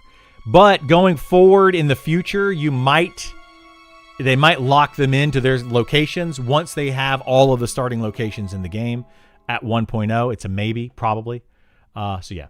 Thank God for Monster Memory. Pantheon was promised way back before Brad died. But yeah, I agree. I'm not going to get into the debate back and forth on this day. We did that on the last stream. People know my feelings on the games. I hope this guy ain't serious, but it feels serious. Who, me? You hope I'm not serious? Or are you talking about this guy? This guy right here with his unres ability. I don't know what this is. Design justification. Empirical observation across multiple wipes indicates that certain behavioral patterns consistently emerge upon resurrection. Oh my gosh, dude. The tank returns already mid-argument about positioning. The rogue immediately begins explaining how it was definitely lag. The wizard resurrects in the middle of assigning blame with increased volume. A random skeleton occasionally revives. This has to be like a joke, right? This has to be a joke. It's too many fancy words. This reads to me like somebody went in and said to like AI, make some joke post about resurrection. In conclusion, Unres provides cleric with a lore consistent mechanism for managing post-wipe emotional turbulence. It reinforces the cleric's role as a stabilizing force while acknowledging that occasionally the healthiest choice for the group is a brief celestial timeout. What? I don't understand what's happening. Yes, this person has it right. TF. We all know what that means. At least it's a well-written suggestion. Give cleric the ability to instant death their teammates. Oh my gosh, dude. Oh man. Yes, the first response is 100% on point. That is the those hyphens make me think that I feel like this was, I mean, I've used AI too, and AI is a very good tool. Write out what your thought is into AI and have AI kind of help you organize your thoughts. It's a very great, fantastic tool. And I think that's what this person used, is they decided to use AI to make a joke post. This has to be a joke, right? Everyone knows clerics hate everybody in their group. Yeah. This is hilarious, though. My goodness. Oh, my gosh. Has to be a joke. Has to be. Melee cleric. Let's see. What do we think about melee clerics? I don't like them. Oh, this was posted. Okay, this was posted like a month ago. I think I read this one before, actually. I think the cleric is pretty boring playstyle. I mean, yes, it is a boring playstyle, but I think it's a necessary boring. What do you guys think? Do we need classes that are boring, low APM, sit down, stand up, cast a spell, sit back down? Or do you think every class in this game should have some sort of higher APM type of functionality? I personally think we need that boring playstyle. I am 100% okay with it. I hope it's a joke post. It has to. If it's not a joke post, then that's ridiculous. No, every class needs to be active. You think so? Or not every class needs to be active? Lower APM equals getting boxed. That is true. But what about a no box server? Melee clerics or paladins? I agree with that, but not everybody does. It would be cool to have at least one complicated healer. Yeah. Well, I mean, right now, if you want to have a high APM healer, shaman. Honestly, the best overall healer in the game is a high APM shaman that is constantly doing consume. It is a terrible, terrible, terrible gameplay. I think it is a terrible gameplay, but it's high APM. Some people want to veg out and only watch HP bars and listen to podcasts or YouTube or whatever. That's where I'm at, Setfer. I agree with Setfer in this. Like, some people just want to just zone out, just chill, watch a TV show, hang out with their buds, and heal every once in a while. I like it. No box. I have a laptop. Uh-oh. You're going to be on a no box server, though?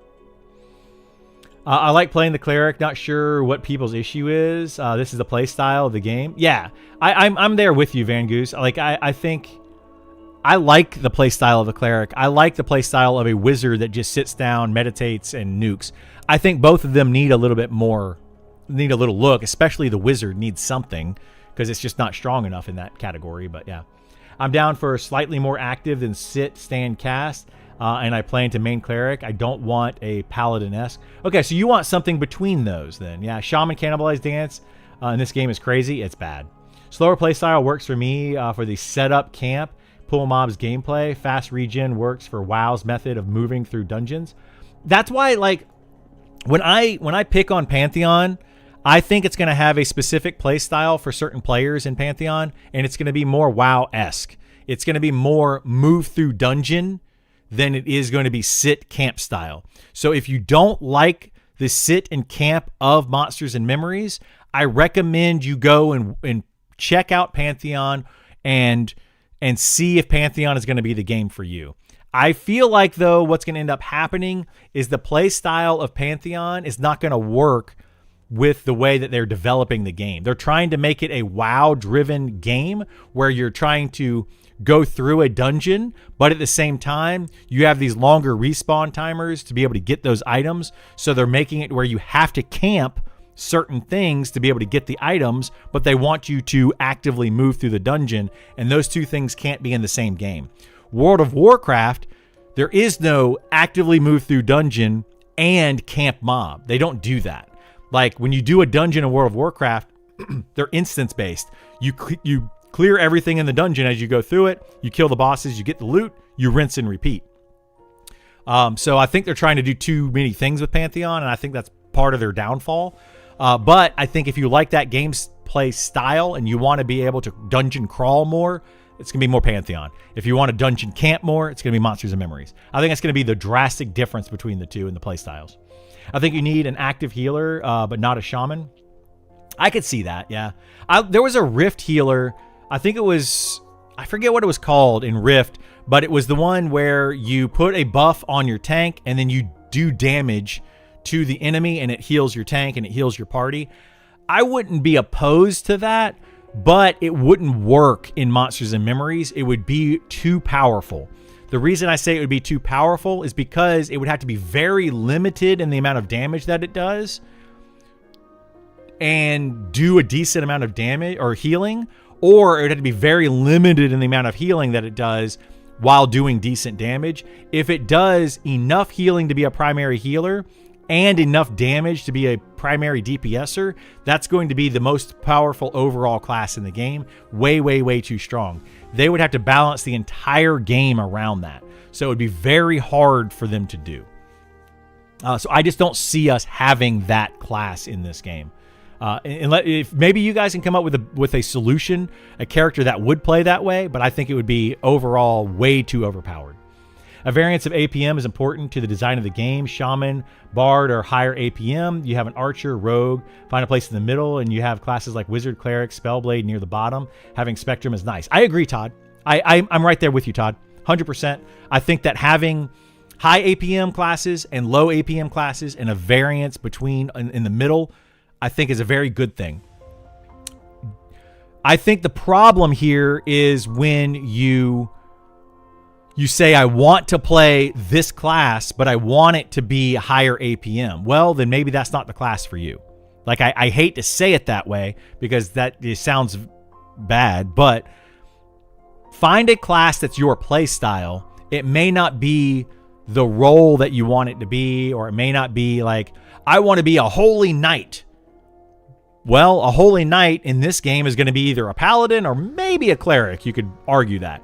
Those are your options, right? So if you want to have a specific lore role, then you need to choose that, and the play style is the play style.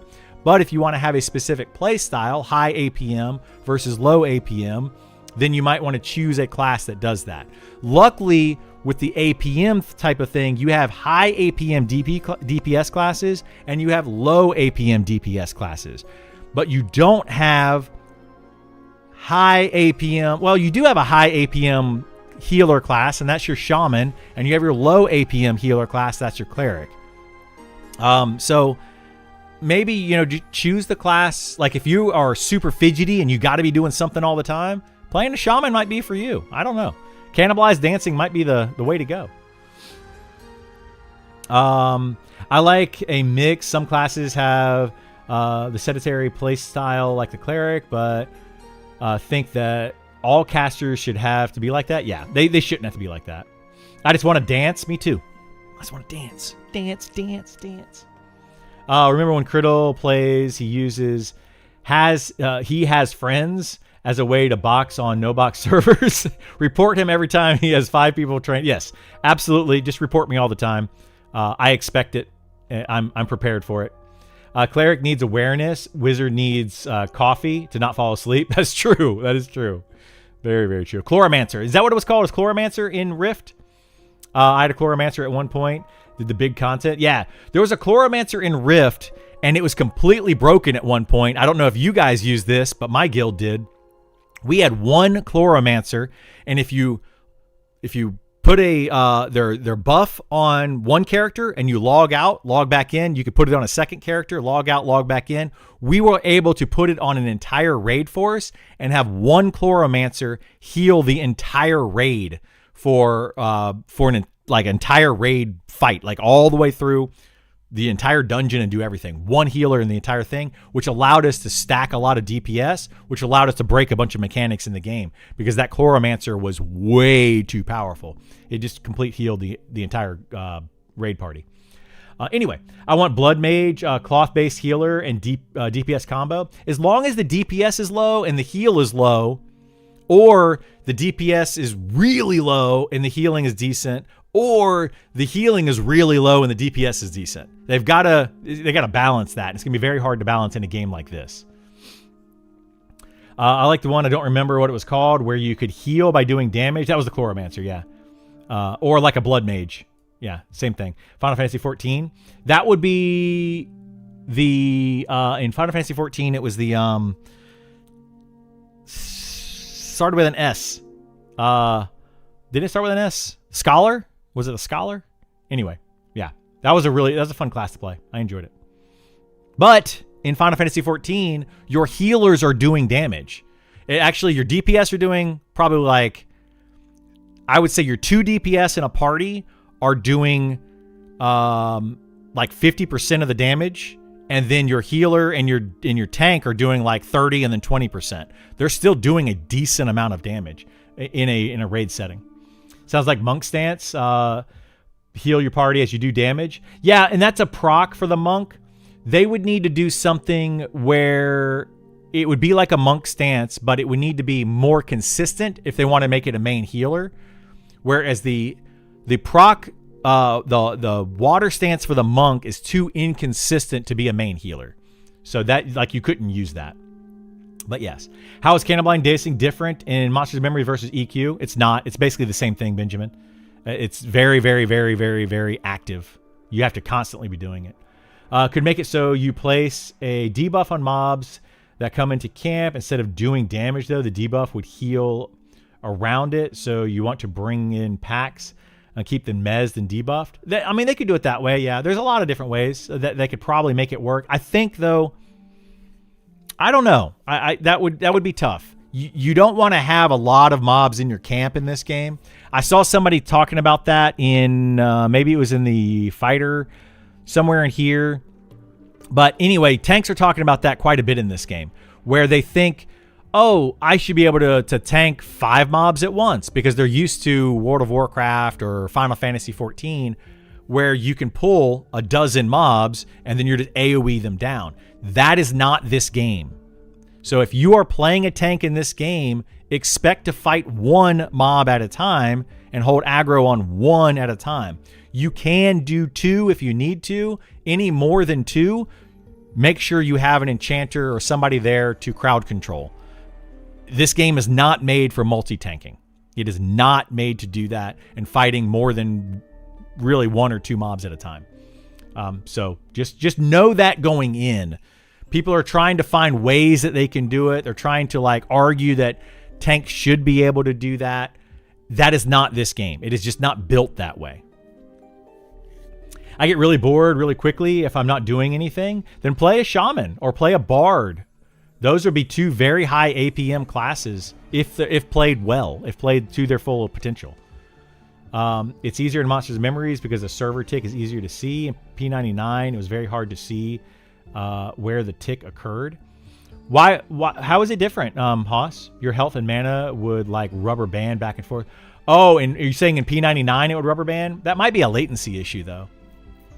Yeah, in this game, you can see when a tick happens. It's just, your health just goes boop, boop, boop. You just get 1. If you're standing up, you're going to get 1 mana and 1 health every 6 seconds. Period. Unless you're full. Unless you're full on health or mana. So, yeah. One thing I've noticed is a lot of feedback is asking for some brand new mechanic to solve an issue when I think they should just be resolved with the existing mechanics first. I agree with that. We don't need to add new mechanics to this game. If we start adding too many new mechanics, then we're going to get too much scope creep, too many things that are going to be changing. Right now, we just need to balance the classes that we currently have with the abilities they currently have, other than Rogue needs their poisons to be put into the game. And then I think once Rogue Poison is put in, if done properly, I think Rogue will be fine. And we need to take away the melee aspect of Wizards and Clerics right now. Just completely remove those for now. Maybe we can add them in later as a specialization. But for now, just remove them completely and then balance around that. That would be what I would do if I was developing the game. Do we know if the monk can dance through their stances, or are they on or off? They can kind of dance. They are on or off, but they can switch stance at will. So, the monk in my party can pull a mob, be in air stance when he's pulling, because you get an extra 10% run speed, which works indoors. Wink, wink, hint, hint for all of those that might want to be a puller. It is the only run speed buff that I know of that works indoors, that you don't have to cast outdoors and then take indoors. Speed of the Wild works indoors if you have it on before you zone in. But Monk can just 10% run speed indoors whenever they want, which is really nice. Great to have. Then they can switch to like water stance when they get to the party. They can switch to fire stance if they want a little bit more damage. They can switch to earth stance if they're off tanking. They can constantly switch between their stances whenever they want. Stance dancing. It's not a big thing for monks. I wouldn't say you want to do it a lot as a monk, but you have the ability to switch when you need to. I mean, with an enchanter or bard. Wait, with an enchanter or bard, what? Could make a debuff. Yeah. With enchanter or bard in your party plus the healer. The thing is, I don't know. I think we need to have dependencies in the game. So you're saying that like that healer would work if you have an enchanter or bard also in your party that's able to mez some things. Bard, by the way, is good at mezzing 1 or 2 enemies. If you have to mez more than 2, you want to have an enchanter. The reason I say that is because you want the bard to be constantly casting their different bard spells to boost the group. Mana regen, haste, their damaging abilities. They have several different spells that you want them to be casting. You don't want them mezzing if you can help it. Maybe one mob, but more than that, it kind of takes away from the bard. There isn't an unlimited target nuke like in EQ. That's what made the AoE groups. There is not an unlimited target nuke. No. Not to my knowledge in this game. The biggest nuke is 4. I think the largest target that I know of is 10 in this game. There is something in the game, and I don't remember what it is, but it can target up to 10 things, and that's it. I don't know on the AoE taunt for... So there's 2 abilities I'm thinking of. There's the AoE taunt for fighters. I haven't tested it personally to see if it can hit an unlimited number of targets, but it's on a 10-minute long cooldown, so not really very effective. And then there is a frontal cone ability that paladins have that might be unlimited targets, but I'm not 100% sure on that either. But something does have a limit of 10. It's a smart decision to do 1 to 2 mobs at a time. It gives a good reason to have crowd control. Exactly, yeah. I don't think you want to go over 1 or 2. Like, monsters in this game are going to be hitting so hard. If you're trying to tank more than 2, you're probably going to be taking too much damage as any tank. You only want to tank 1 or 2 at a time. I would recommend 1 if you can. I think that a question over the weekend: how do weapon swing timers work in relation to casting a spell? Can you time a slow 2-handed weapon with a fast? Yes, without resetting the swing timer. Yes, to my knowledge, you can, Benjamin. So you would swing your weapon, cast a spell, and the timer for your weapon would continue. However, you would have to have a very slow weapon because a lot of spells have like a 5 or 6 second cast time. So weapons, I don't think I've seen any weapon with like a over 50 or 60 swing speed. There might be something in the game, I don't know, but 50 or 60 is a very long time for swing speed. I'm pretty sure it's like if it's 50, that's 5 seconds. If it's 60, it's 6 seconds. If it's 30, it's 3 seconds, I think. So yeah. They all cap at 4 targets. Yeah, all the damaging abilities cap at 4. Does Bard get its movement indoors? No. Movement, Bard's song is only an outdoor spell. Once there is class balance is there, you can add scope creep to everything. Yes. Once they balance the classes, then you start adding more things, but you add them to all the classes at once. So if every class is, let's say, balanced right in here, and you add something to just the wizard, obviously that's not good. You need to add specialization to like all of the classes or new abilities to all of the classes across the board to bring them up, or adjust abilities for classes. So you could add a new ability to a wizard and then adjust the rogue abilities to help keep them balanced. That, there's ways that you add in abilities later on. Do you feel Elementalist is distinct enough from wizard? No, I do not. As an EQ player, Elementalist interests me, but I'd actually prefer to be less DPS focused and lean more into support options. Then go Elementalist in that case over wizard. Stuff I read makes it sound like the wizard is both higher damage and more utility than the Elementalist. No, that is not true. The Elementalist is going to have more utility through its pets. So the idea of the Elementalist, and I'm going to make a video probably on this, hopefully this week if I can, on the different int classes. But the idea of the Elementalist is that you're going to be able to summon different pets that are going to give your group different support. So if you summon an air pet, it's going to give your party members an extra chance to attack with their main hand weapon. If you summon a water pet, it's going to give more mana regen to your party. If you summon an earth pet, it's going to give your party more armor class. And a fire pet is going to add a damage shield to your party that stacks with other damage shields. So there's supposed to be support with the Elementalist in using their pets. Then they also have damage through their pets, so their pets just can auto attack damage. And then finally, the last thing that they're supposed to do, which doesn't work very well right now, they need to really work on this more, is take away the wizard spells from the Elementalist and add in more spells that work with the pet. So the pet is going to be able to do like fire blast or let's say they do a fire bolt, and then you as your Elementalist cast an air spell on the target.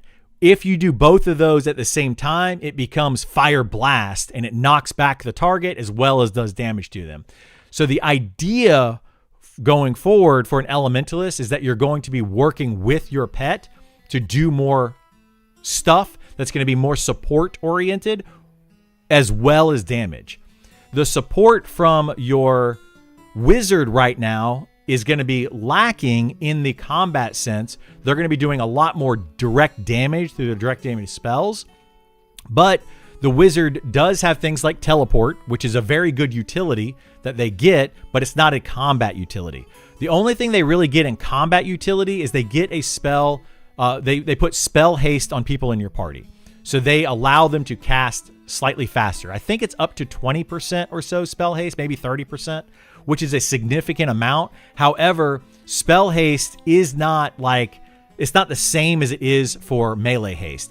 Melee haste, a 30% melee haste, effectively increases the DPS of certain classes by up to 30%. It's a good chunk. It's not 30% because you have abilities, but it's a lot more for certain classes. Like spell haste or melee haste on a spellblade is a lot more damage.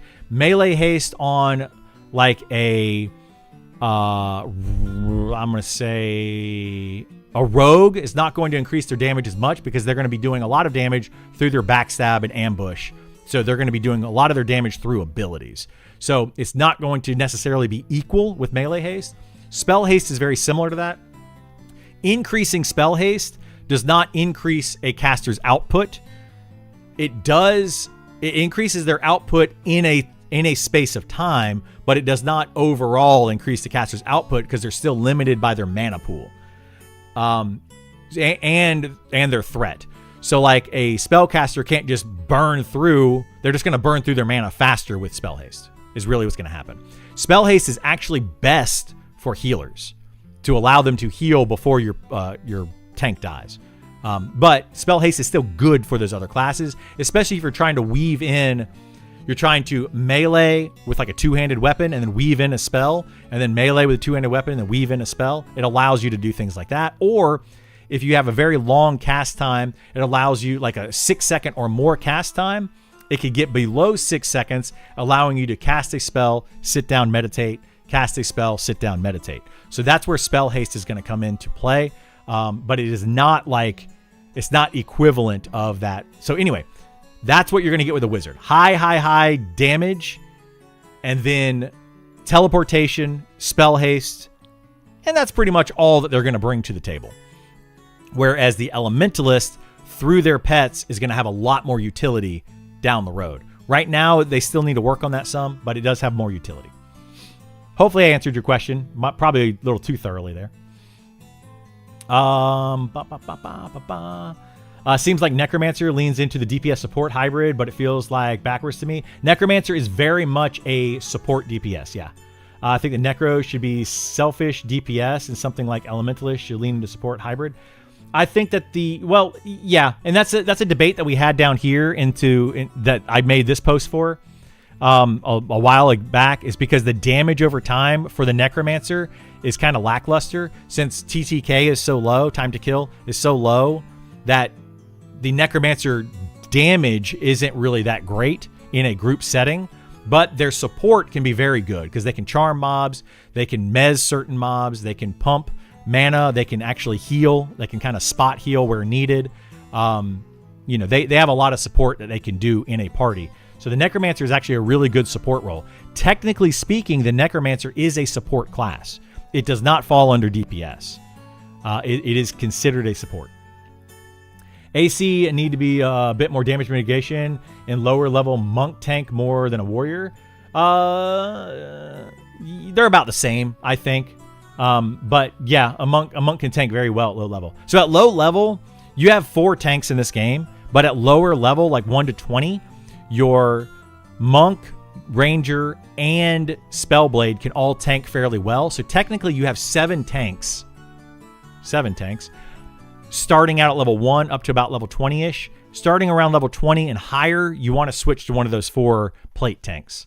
But yeah, early on, it's very good. Monk's big kick stun. Yeah, they do have a round kick that stuns, and it's an AoE stun, which is really strong. Shadow Knight has an AoE fear that might also... The AoE fear, yeah, because Fighter also has an AoE fear. They might hit unlimited targets, but I don't know. Pally Bard Swarmkite, let's go! That is pretty good, yeah. I would just play a Bard in Swarmkite without the Paladin, though. Paladin is just going to bring you down. It has more utility, and he has smaller enough spells as a wizard, which makes wizard... So what people are asking probably, well, why play a wizard if you get very similar? At level like 57 or so, the wizard spell, the wizard nuke, and the elementalist nuke are the exact same. But the elementalist has the pets. So it's like, why would you then play a wizard at level 60? The wizard is going to be able to have their Seal of Magic, which allows them to get 20% more damage through all elemental magics. That's one reason to play a wizard. Another reason is because they have an ability that regenerates their mana very quickly, like half of their mana. So they can regenerate mana much more quickly than that of an elementalist. And if a wizard gets the killing blow on an enemy, they can regain some of their mana that way. So a wizard needs a lot more mana than the elementalist does, and that's where the wizard's going to shine. However, unfortunately, right now, the wizard is very lackluster in that field, so they just aren't able to keep up with the mana costs, so they're just very bad. However, once they get them fixed and balance them properly, I think the wizard is still going to be a very, very good class. So that you're ultimately, in the end of things, what they're supposed to be. Elementalist is more support oriented through their pets. Wizard is more direct damage oriented through their spells.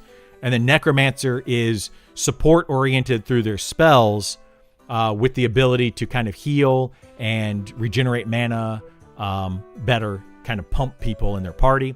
And then all of them are going to do a little bit of damage. That's the quick version of a video that hopefully I will make later on today. Elementalist is your only chance to get proccing weapons at level 1. Well, no. There's a proccing weapon you can get at level 1. Apparently, the fighter can get a provoke proc on their... But I don't know if you can get that at level 1. Maybe. Most of your class quests start at level 1. I think also your archer has that weapon that gives a... Is it a proc or a right click? So there are some certain things. All right. Anyway, if you have decent balance, it allows you to have options on what direction you want to go. If it's unbalanced or solo, way to quick, it turns into an all hands on deck for that. Yeah. For Elementalist, THJ had a great pet tool to make the pet do things. It would be cool if they add more controls. I would like to see that. Yeah, Westmore. I think that the Elementalist in this game needs to have more control over their pet. They should summon one pet and then be able to switch what element that pet is at will in the fight while they're fighting. Kind of like a monk can switch stances. A fighter can switch stances between offensive, defensive stance. The auras, you can switch different auras for the different classes that have multiple auras. Why not make an Elementalist able to switch their pet at will, and they can use it more use more utility through that. So like, oh, we need more mana, we need more damage, we need more defense, we need more whatever it is. They can switch their... I think that'd be a way to go with the Elementalist. I hope that's what they end up doing sometime here during beta with their balance changes to get the Elementalist in a better state. Right now, the Elementalist is a weak wizard with a pet. Is basically all it is. But it is a very strong class. Like, the Elementalist is a very good class. It does a lot of damage. But it is a weak wizard with a pet. I also think that their pet should be able, like if they switch their pet to a earth pet and then send it in, and then they should have like an earth ability that makes their pet super strong for say 30 seconds to be able to tank a mob, to off tank a mob for 30 seconds, effectively making them an off tank for 30 seconds. They do not need to make their earth pet an amazing tank, but it should have a temporary like super buff that it can do. Same thing with the other pets. Like they should have these super buffs that they can do temporarily to increase their damage output, to increase their mana, regeneration, that kind of stuff. What's up, Nick? How you doing? Nick Hotz. We were talking about you earlier, Nick. Hopefully you are doing well and you're feeling better. I know you disappeared for a little bit. People were asking like, where's Nick been? I'm like, I have no idea. I'm hoping he's buckling down and getting some of these abilities done so we can push forward into beta and balance some things a little bit better. I didn't realize they had it in a mix. Reminds me also, Nerf Bard Primary Haste. Seems wrong that they would match Enchanter Haste at 50%. I don't think so. I think the Bard Primary Haste going up to 50% is fine. It is, the difference in them is you have to have the Bard in your party, where the Enchanter can put the haste on anybody. So I think that having the Bard where it's at with the haste, I think is okay.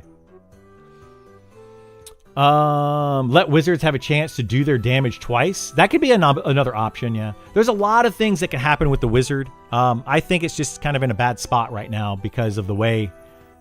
With our TTK, with the mana ratios, with the do we melee as a wizard? Do we not melee as a wizard? I just think it's kind of it's just a class that just is a little confused right now.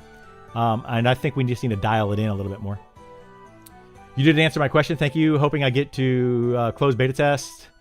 Play an Elementalist at the higher levels. Yeah, I hope you get in the closed beta test as well. Good luck. What was the undead weapon people were abusing? The undead weapon they were abusing is the archer bow. That has now already been nerfed, so you don't have to worry about that. It's no longer abusable. The archer bow was giving the archer more damage against basically all undead. It now only works in the ruins area. So like it's limited now. It's very, very limited. It's still, the archer is still a very good solo class. In fact, I would put it up there in the top probably 2 or 3 solo classes outside of Charm. Charm, in my opinion, is still way too good. But the archer, the necromancer, and the beastmaster are all good, very good solo classes right now. The ranger is also a very good solo class with its ability to kite things. The wizard is also very good with its quad kiting ability.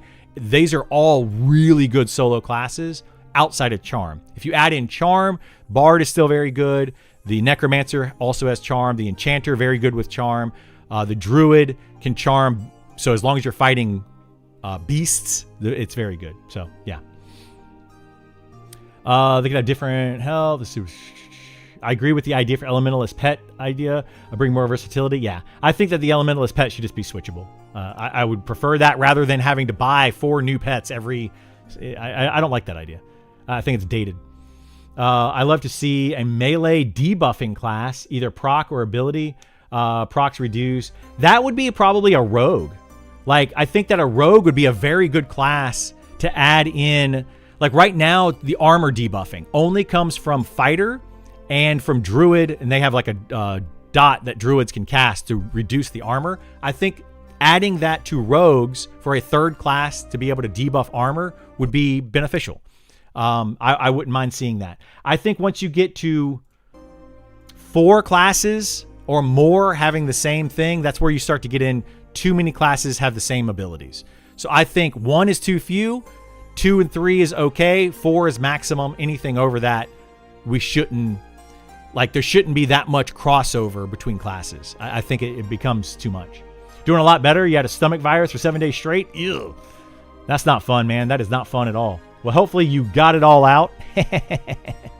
But we'll, yeah. Anyway.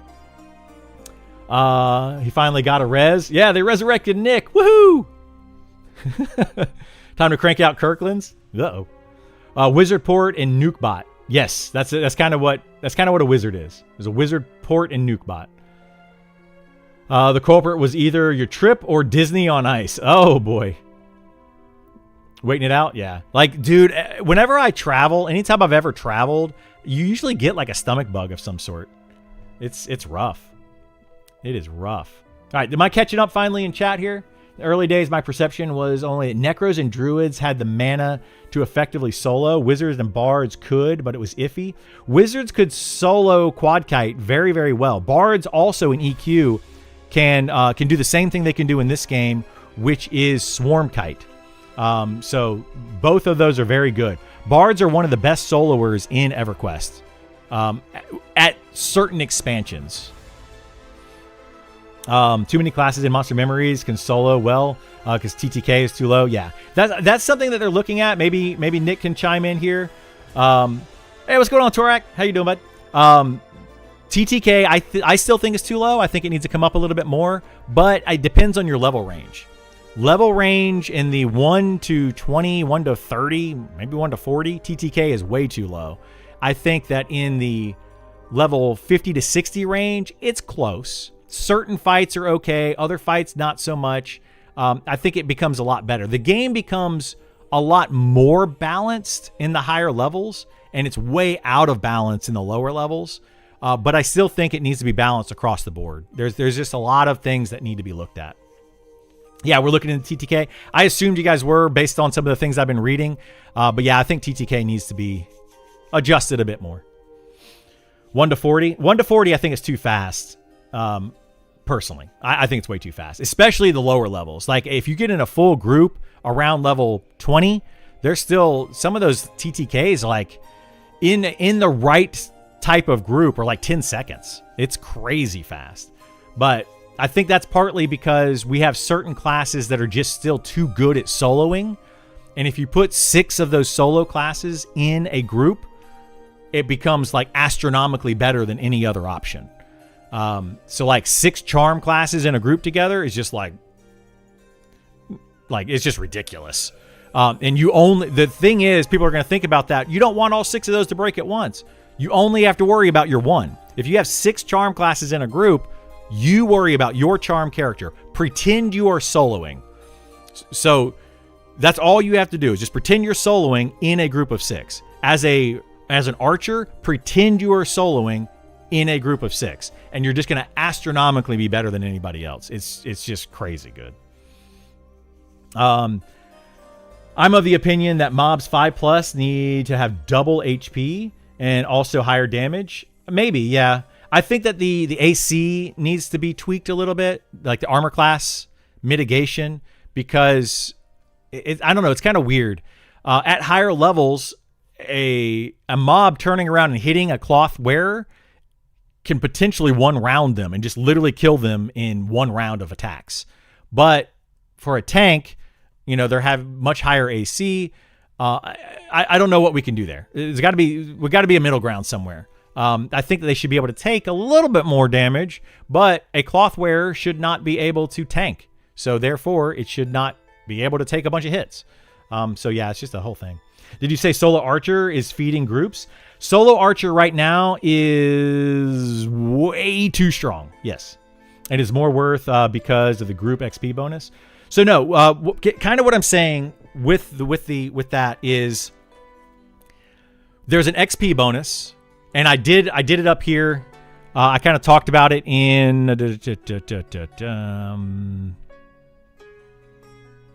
where's it at? Let me find it. Where did I put it?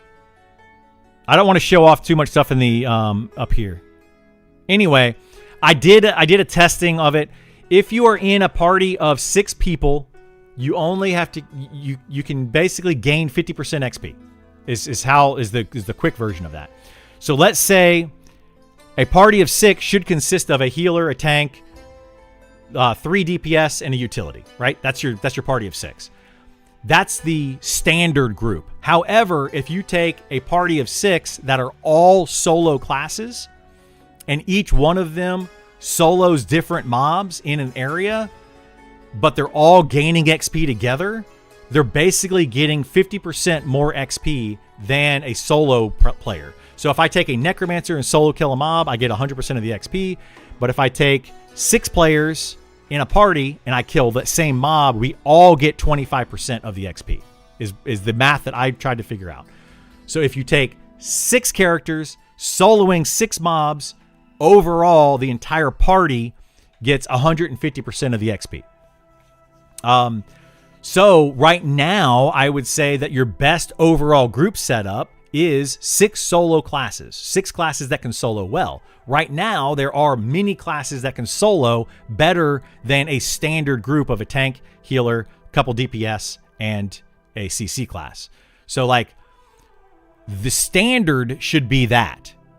But right now it's actually better to solo. For your bards, anything that can charm is still the best soloer in the game. You also, on top of that, have your archer that can solo better than they can get XP in a group. You also have a ranger that can solo better. You have the charm classes, so druid is considered to be in that charm classes, and your wizard can solo better. So you have your 4 charm classes and then those other 3. So you have 7 different classes that can solo better than the XP equivalent, or a combination of those 7 in a party of 6 doing what they would normally do solo is just even better again. So that's kind of the issue that I'm seeing. So out of the range experience, they're still getting the group XP bonus, or is it just good regardless? Well, they're also getting the XP bonus, which is what makes it astronomically better. So like soloers in this game right now are still better than a group. They're just better for a couple reasons.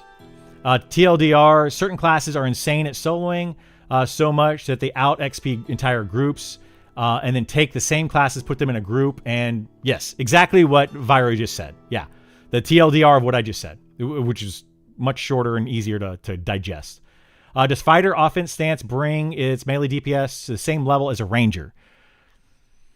Maybe. No, probably not right now. No, I would say a ranger is probably higher with its new procs and everything. I would say a ranger is higher because the ranger has procs, it's got nukes, it's got dots. If they're doing all of the things that a ranger can do, it should be higher DPS than a fighter. But the fighter does get that 10% bonus and triple attack, which brings them up close to it. So they would be a very close, yes. It'd be very close. I can't tell you exactly because I haven't parsed the numbers, but they would be close. I did notice that solo XP felt better than group at 30-ish. Yes. Solo XP right now is just way better if you are playing a solo class, and there are 7 solo classes that are going to be better than in a group. Just hands down.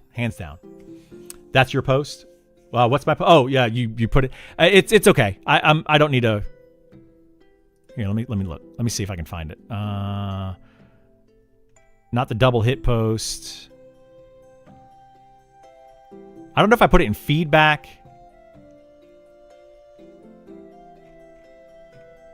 Well, whatever. It doesn't matter. The point is that the math that I did was like it takes 12 kills to get to level 2 for a one player.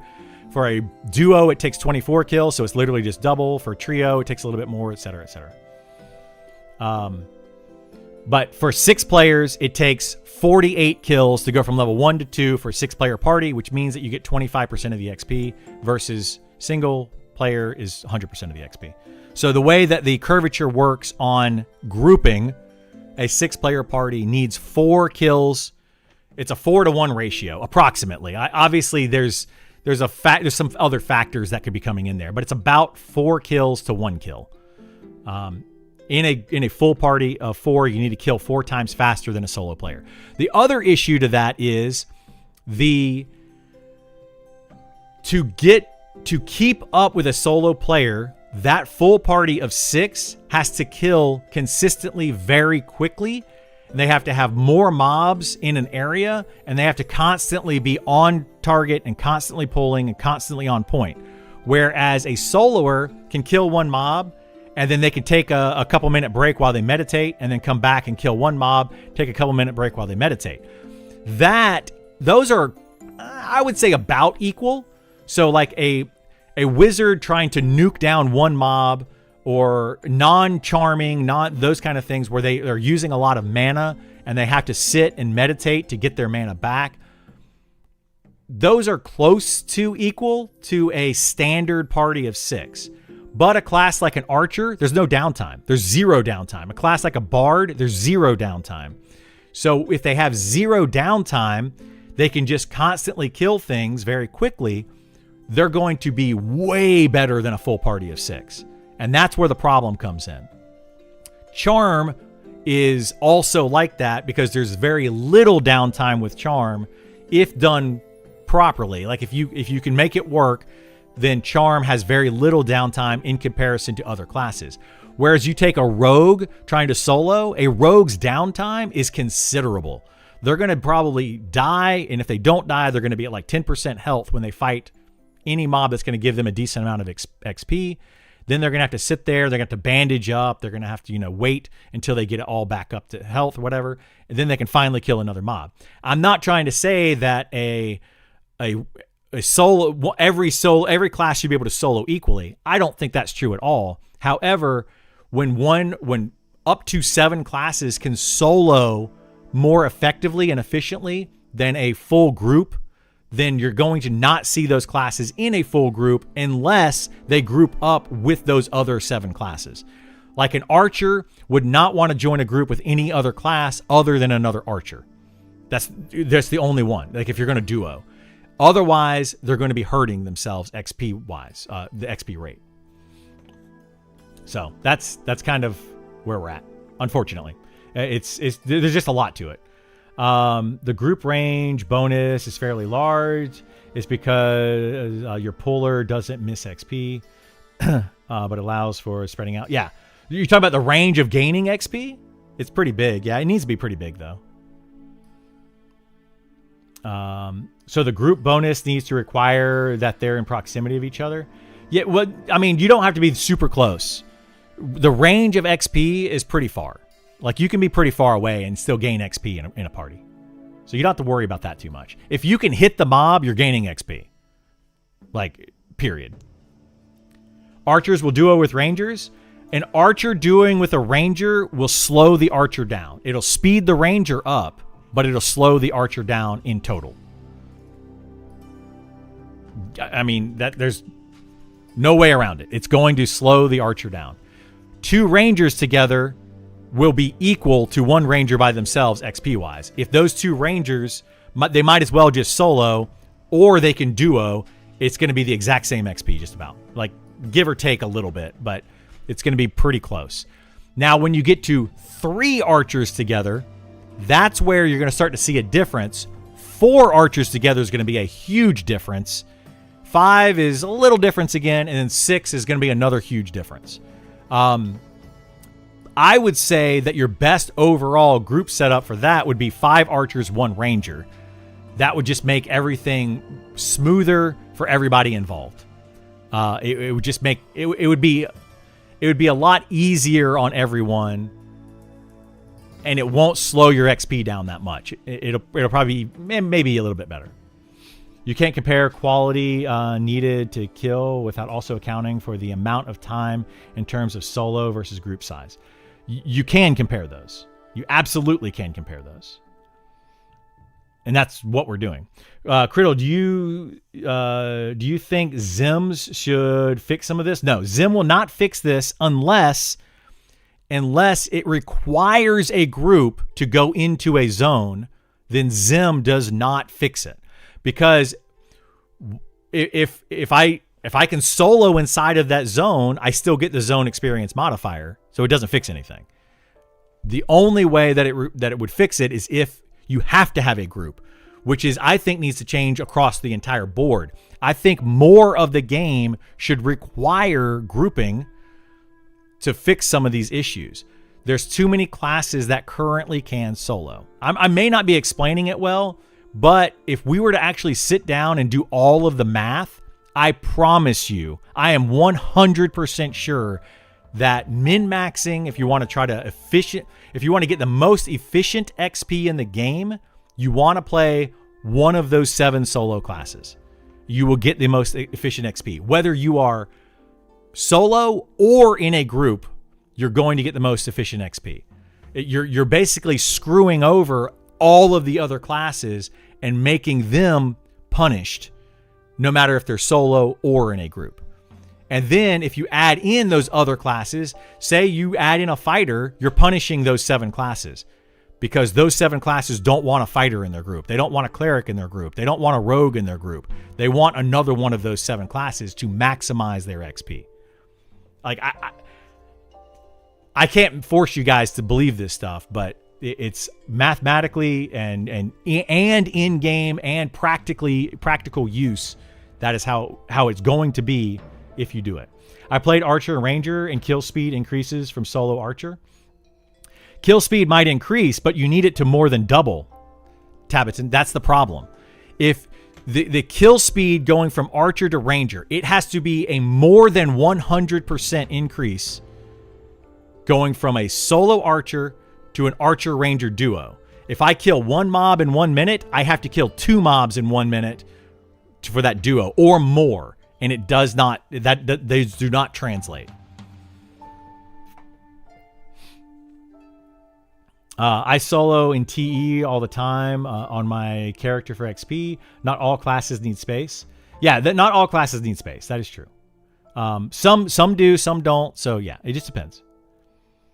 Is the number of classes capable of non-kiting soloing at level 1 to 30 the same as 30 to 60? The number of classes capable of non-kite soloing. Charm goes all the way up to 60. Anybody that tells you that you can't solo Charm all the way to 60 hasn't tried it or is trying to lie to you, because they don't want Charm to get nerfed. You can absolutely Charm all the way to 60. My Necromancer friend was charming at level 59, getting more XP solo charming as a Necromancer at level 59, more XP per hour than when he joined our group of a level 60 fighter, monk, druid, enchanter, elementalist, plus Necromancer 59. He was getting more XP soloing as a Necromancer by using Charm than in that group setup of 6 players. At chain pulling mobs. I mean, it's... I don't know what to tell you.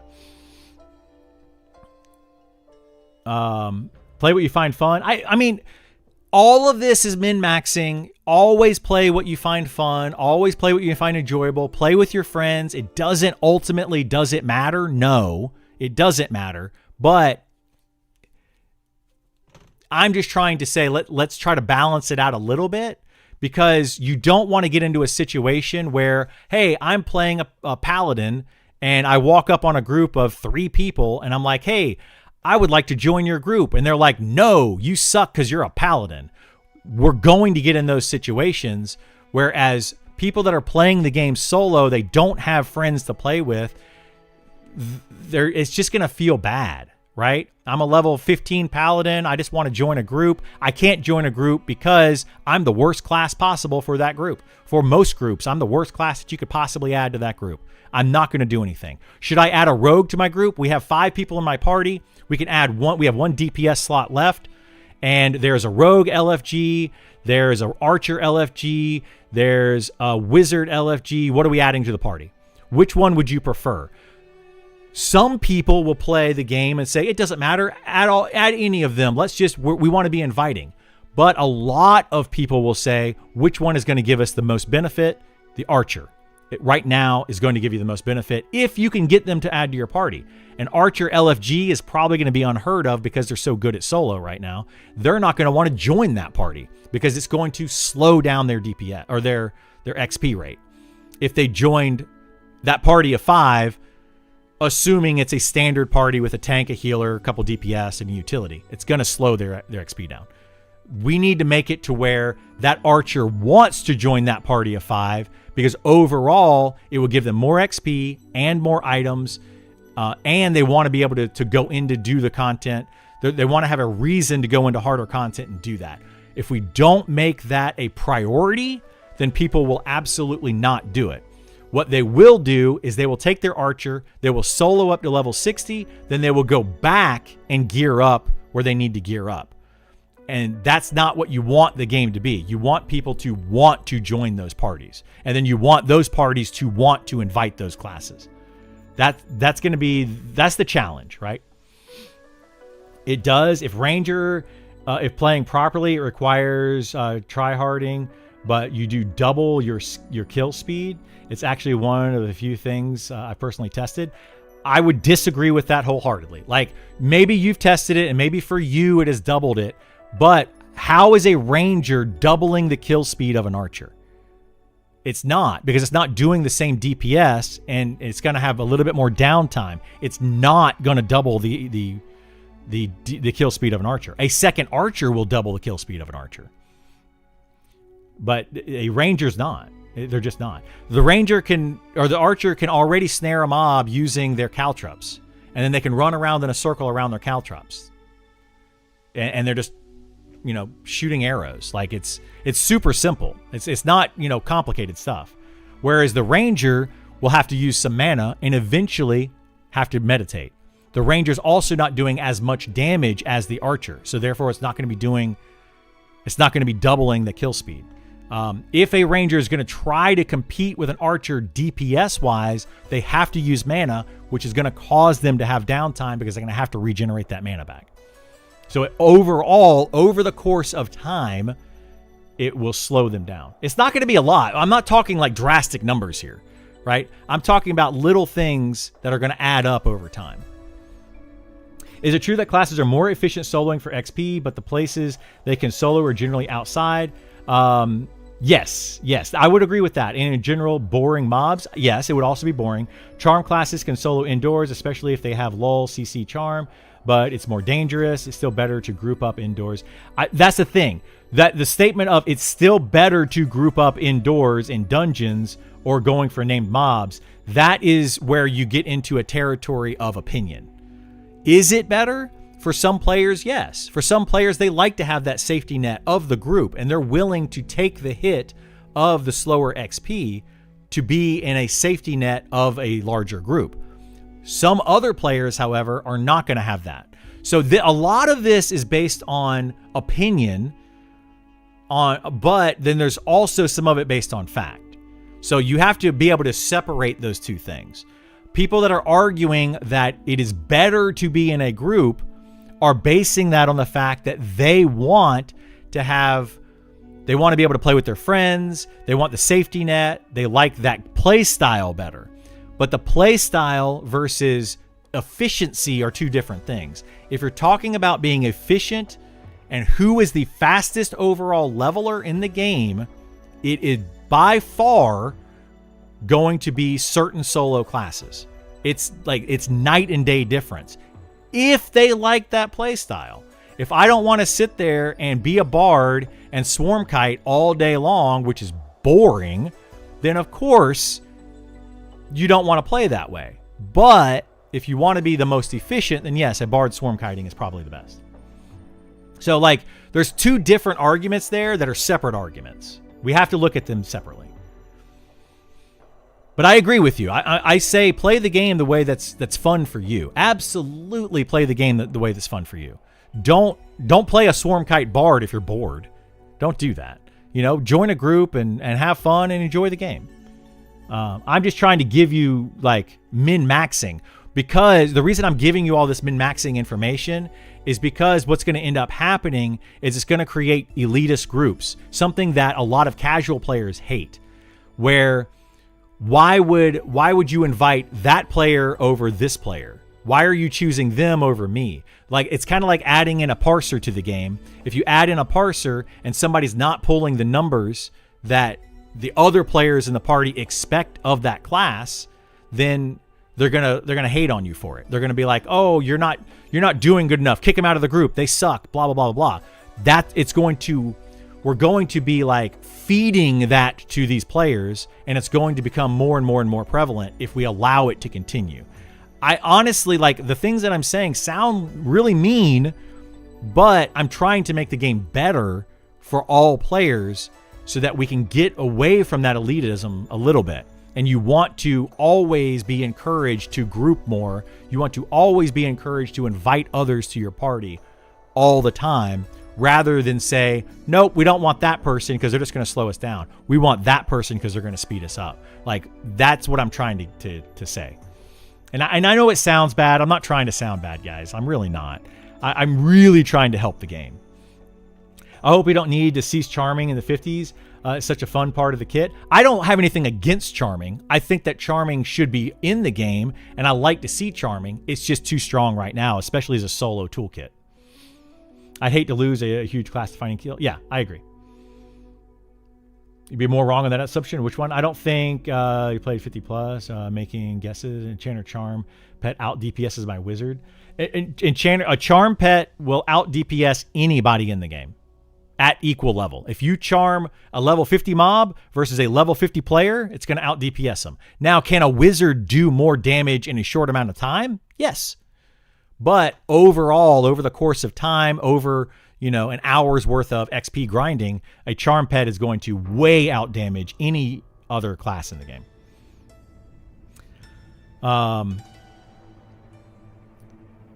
We only had one bad, funny thing, only bad apple I had in my group all weekend was an archer. Yeah? Why were they a bad apple? I'm not going to even make assumptions. Just tell me, what were they doing that made them a bad apple? It's better if you're going for items at level, if you're willing to wait. Well, that's a whole other argument, right? So right now, the itemization, the way the itemization works and the difficulty of the game does not dictate that certain classes need to level up their gear as they level up their character. Like that horizontal progression and the vertical progression, they're not intertwined enough.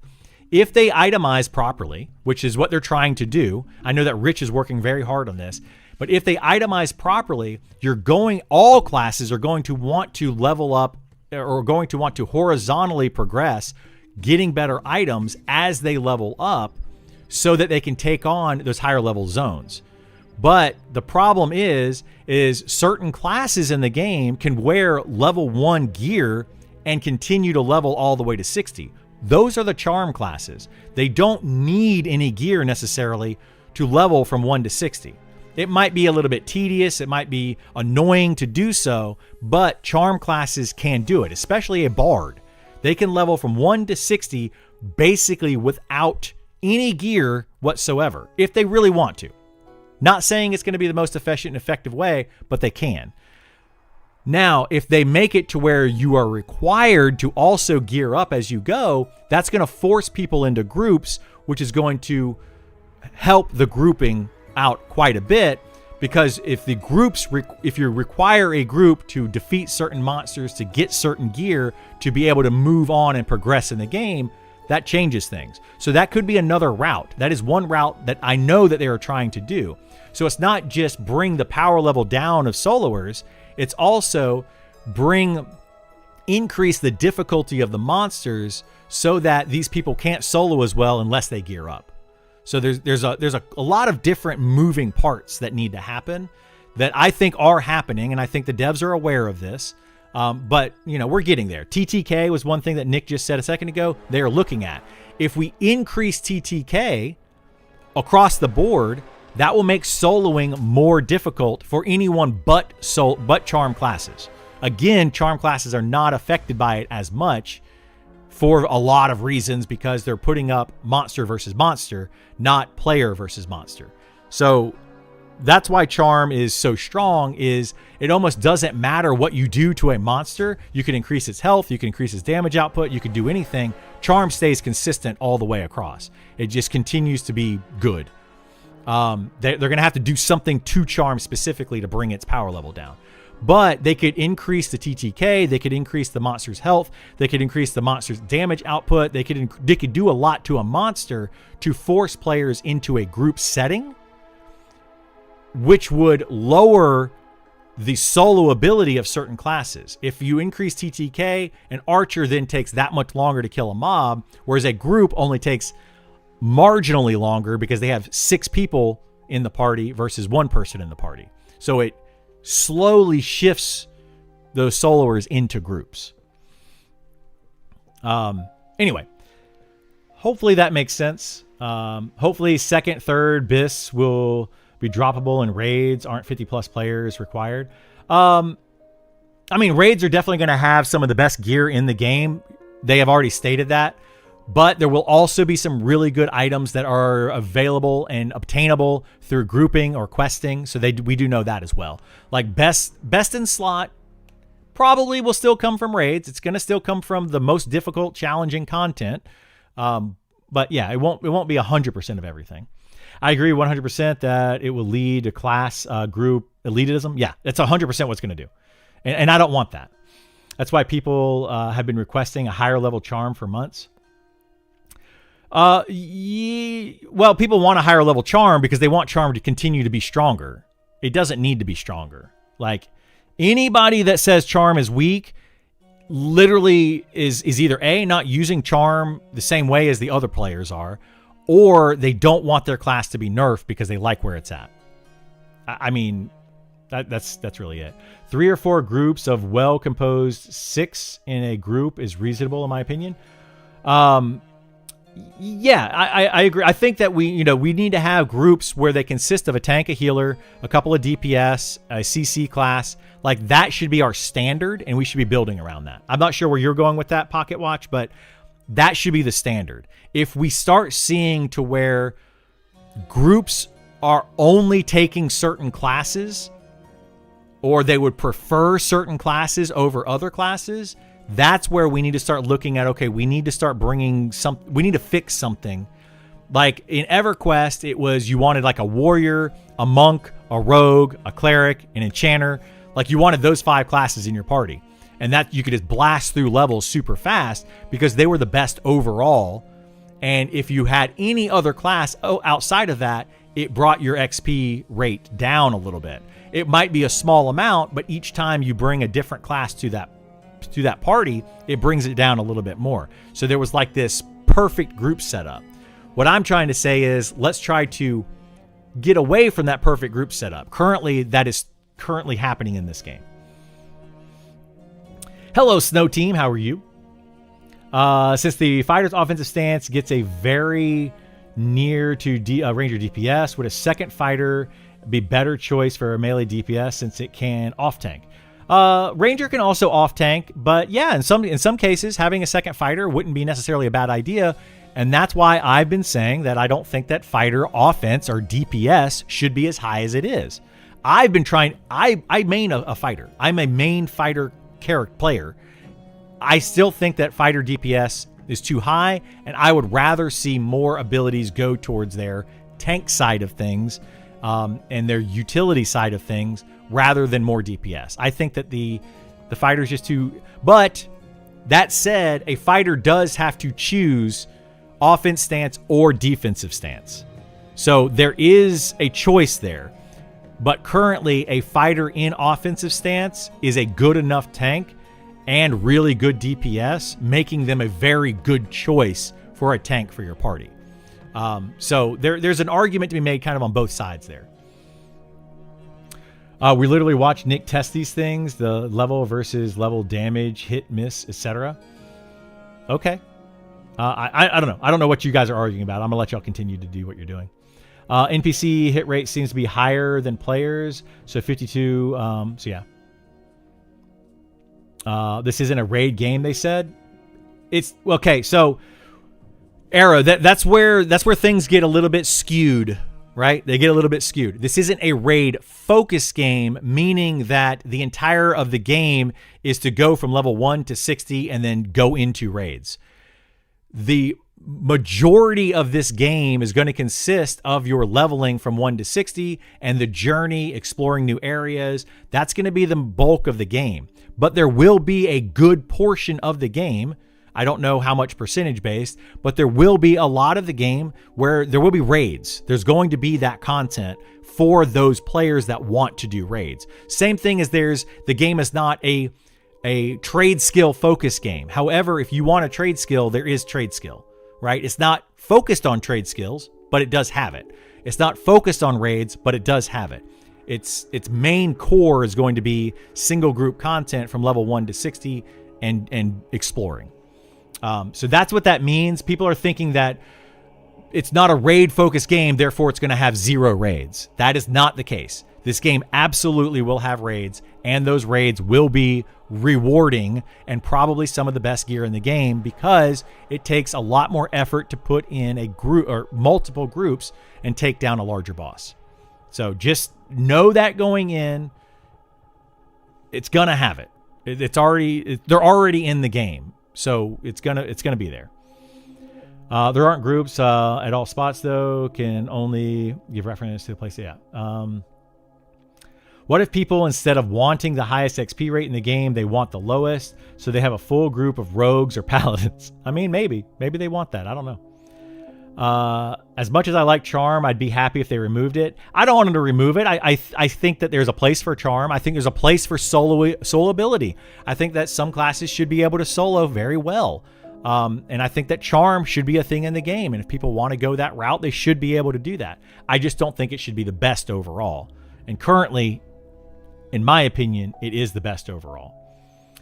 Simply because they know they can solo well, which floods the server with these classes. Yeah. What about the idea of having charisma be kind of a modifier that determines? Yeah, and that's something else that they need to do more of, is they need to focus on that. And that's going to be an itemization issue and a stat issue. If they take charm and they require you to have a certain amount of charisma to charm higher level mobs, that becomes a gearing thing. So a level 1 bard is not going to be, well, a bard with level 1 gear is not going to be charming all the way up to level 60 because they're going to get resisted a lot. It's going to break more often. All of that kind of stuff would happen, which means that bard needs to gear up as they go. That would push that bard into groups. Now, here's the issue with the gearing side of things. People say, oh, you make it so that grouping is the best way to get gear.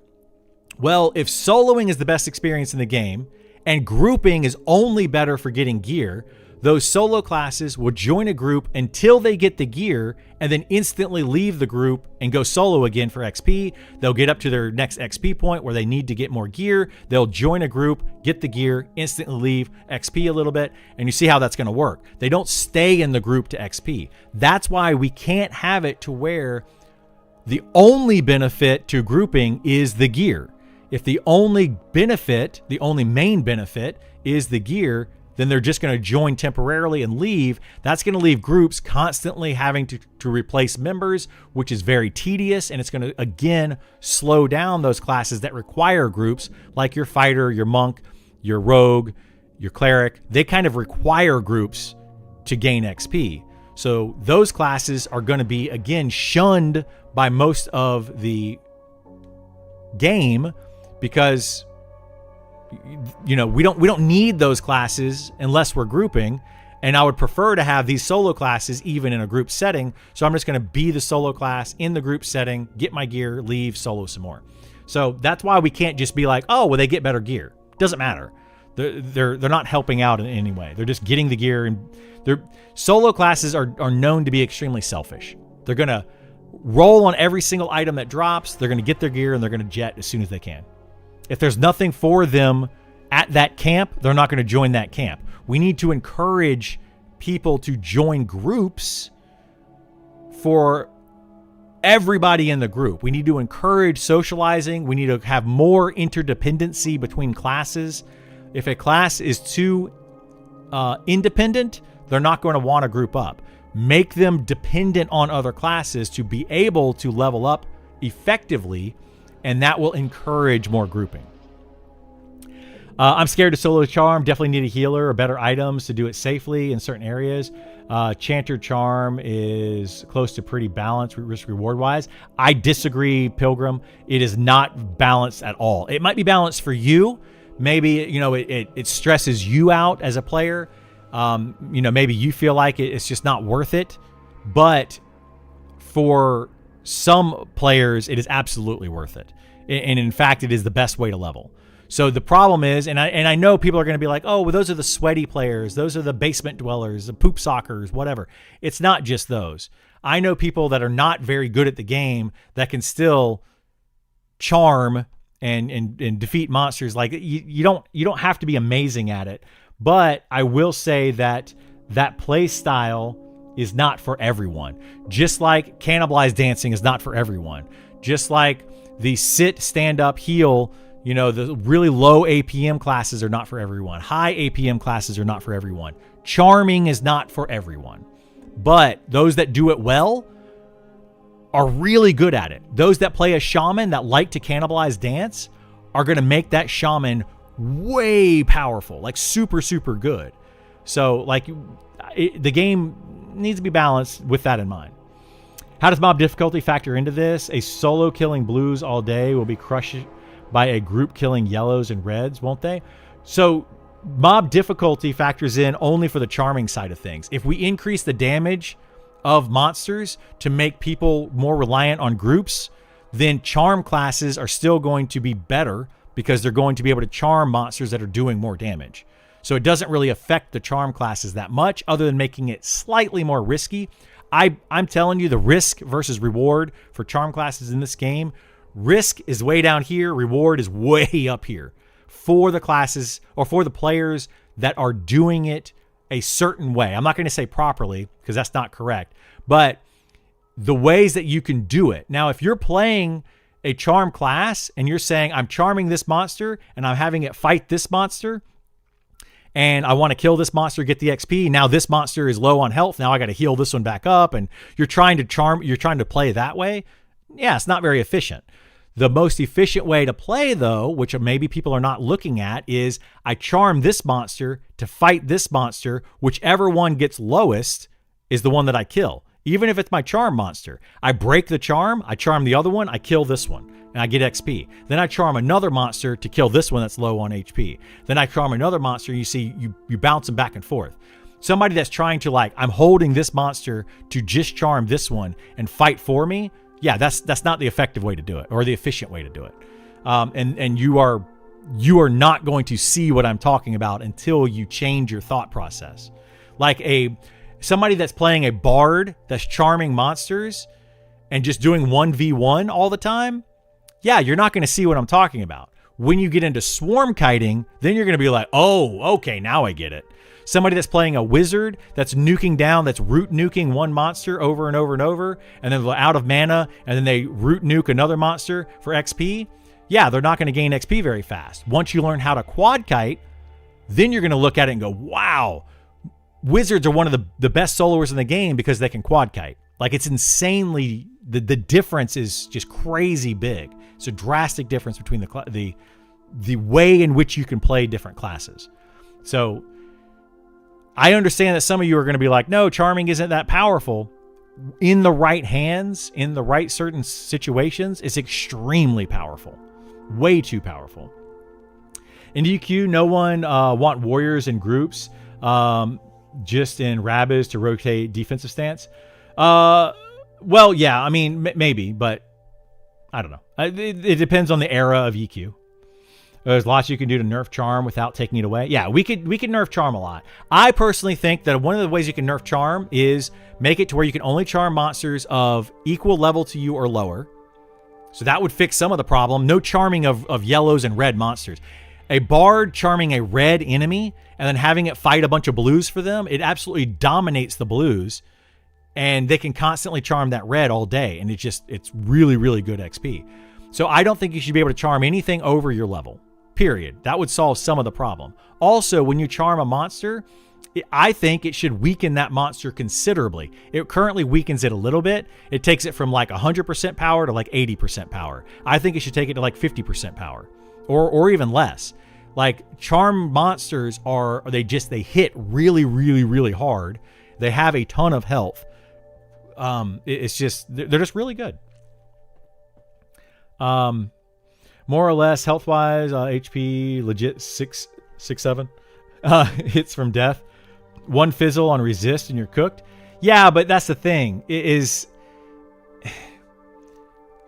that if you don't have the reaction time to do it, then don't play the class, right?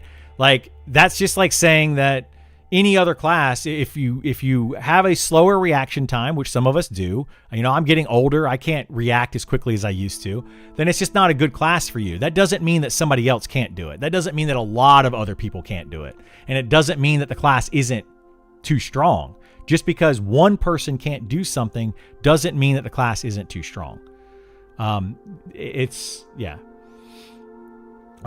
or 4 groups, 3 to 4 groups to raid.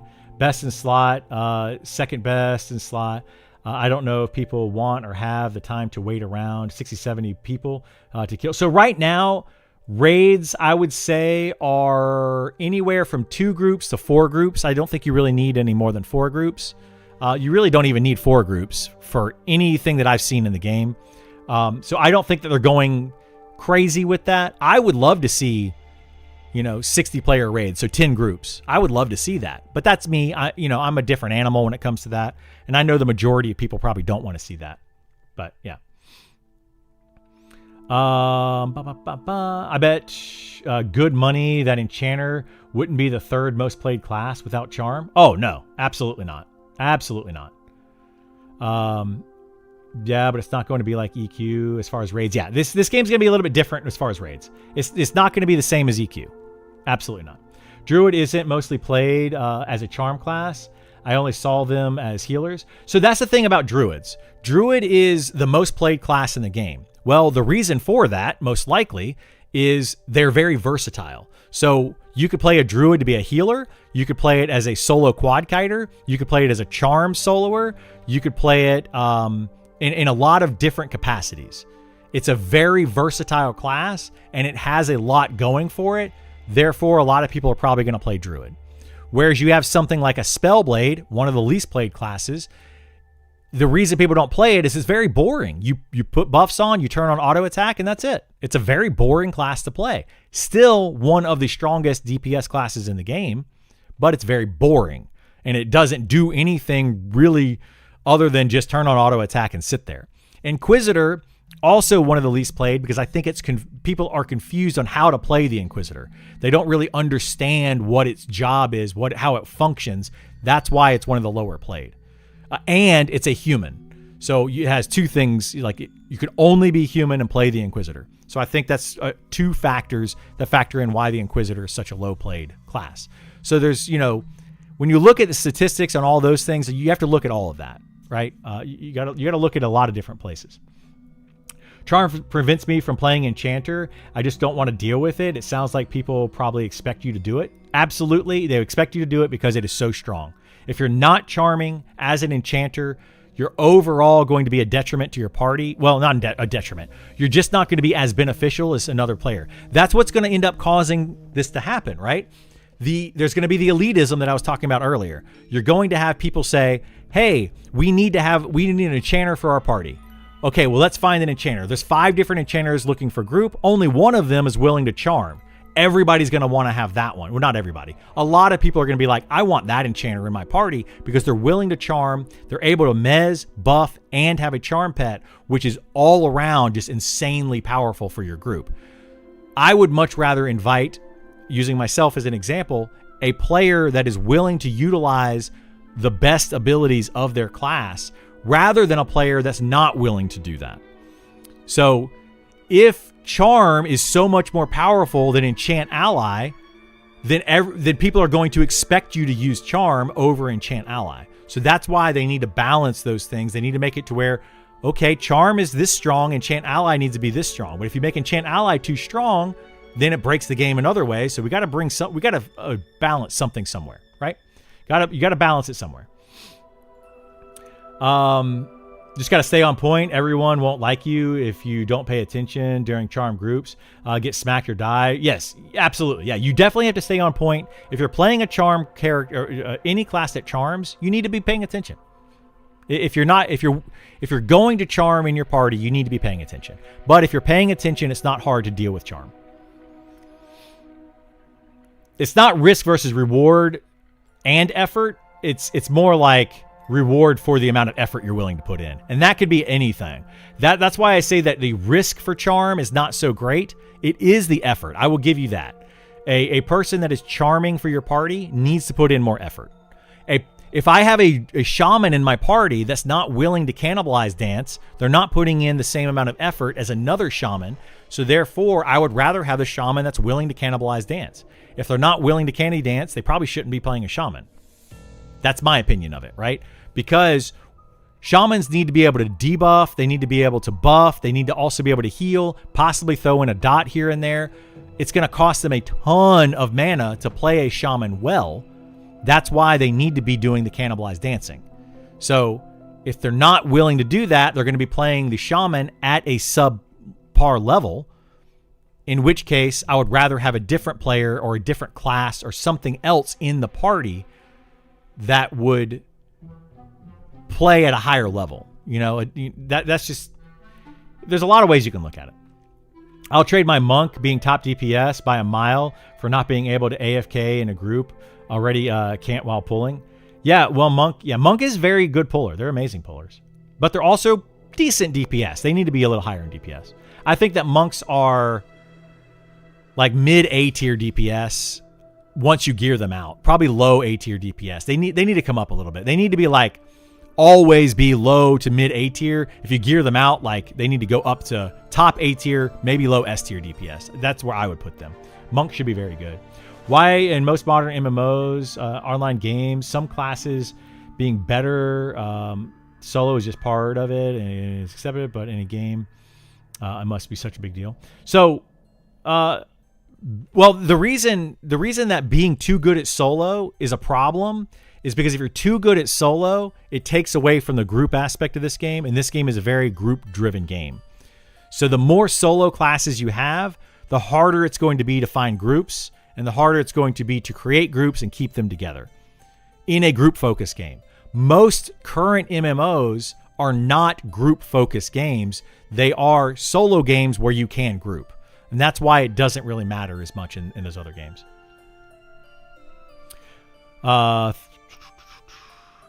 I would guess it's because of how it impacts camping named mobs. Solo classes rush to level cap and then dominate named spawns. Yeah, they do that as well. Yeah, that's part of the reason why I'm saying these things is we're not thinking about, well, I'm not thinking about when we first join in and start playing the game and we're all level 1 together and we're creating groups and we're soloing and you're going to see people doing this for a while, probably for the first month, 2 months, 3 months. But what's going to end up happening is those solo classes are going to slowly start to do this and they're going to get ahead of everyone else in that curve. And then they're going to hit the max level or they're going to get higher level to where they can go back and solo a bunch of content that you are now just getting to.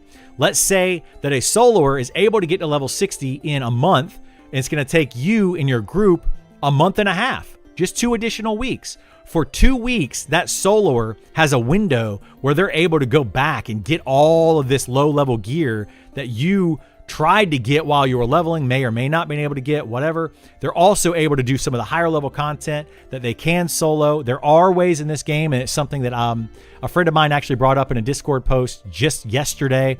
That's a problem, is these solo classes are going to be able to get up to level 60, and they're going to be able to manipulate the system and the mechanics of the system to be able to kill some of these named mobs that are very hard for a group to for a group to kill in a party of 6. They're going to get up to level 60 and they're going to solo those mobs and get some of the best gear in the game very early on while you're just trying to get to level 60. And then you're going to get to level 60 and they're already going to have all these things on lockdown. Then you're going to be like, they're gatekeeping me. Why are they gatekeeping you? Because they got to level 60 first. It's going to be an issue a few months into the game. You may not think it's an issue now. You may think, it doesn't matter how quickly I get to level 60. It will be, and you're going to complain about it in a few months. Like, I would say 2 to 3 months in, everyone that's saying it doesn't matter how quickly you get to 60 is going to be complaining that everything is being gate kept and that they're not able to get their gear. They're not able to do this or that or the other thing because of these people that got to 60 too quickly. That's what's going to end up happening. You're thinking of now, I'm thinking of then, right? In the future, it's going to be worse. So we have to fix it now so that it doesn't happen later. Solo have to be a placeholder until you find a group. Not the best way to play. Yes, absolutely. I agree with that. If we're discussing this, it seems not seems so finished the game. Yeah, the game, it's not balanced. It's just not balanced yet. We're Druid and Shaman, number 1, number 2. No healer, flood the server. Well, Shaman can also solo very, very well as also. That's partly why. Like, Druid can solo well and it can heal. It's easy to get into a group. Shaman is the same way. It can solo well and it can get into a group. They're just very versatile classes. And that's why there's a lot of people that play them. Dang straight, we're going to Canny. To the top. Yep, Canny to the top. I love it. Love it. 2 Redcon mobs. Enchanter can cast 1 spell, remove 90% HP from one of those, 50% from the other, or just 1 spell. Wizard spin. Yeah, exactly. That's exactly the issue. Then you fizzle and a mob breaks charm and you get resisted and die. There goes 45 minutes of XP. Not necessarily. I mean, that you got to prepare for that stuff. That's why, yes, it takes more effort, but you're saying something that could happen, yes. Sure, the mob could break if you're standing right next to it when the mob breaks. Make some distance. Add some distance between you and your charm. Don't stand right next to it. Mob breaks, you have time to stun it. Then you can mez it. Then you can recharm it. There's options here. You have a lot of options. And if you're in a group, the tank can taunt it off. The healer can heal you up, to make you immune to damage. There's a lot of options here. Charming is just really strong. Is there a risk? Yes. It is a minuscule risk compared to reward. For most players, I would say. It just seems exaggerated in this game when compared to others. It is exaggerated in this game. What's up, Easter? How you doing? It's very exaggerated in this game. This game plays differently than most other MMOs, though. Like most other MMOs, you don't sit in a camp for 6 hours grinding out the same mobs over and over and over and over and over. That's not most MMOs. This game is a different combat style, so you have to look at it in a different way than other games. You can't go into this game thinking, okay, this is how it works in World of Warcraft. Solo classes, charm classes, whatever in World of Warcraft work like this. Therefore, they're going to work like this in Monsters Memories. They don't translate. It's not a 1-to-1 translation. It's very different.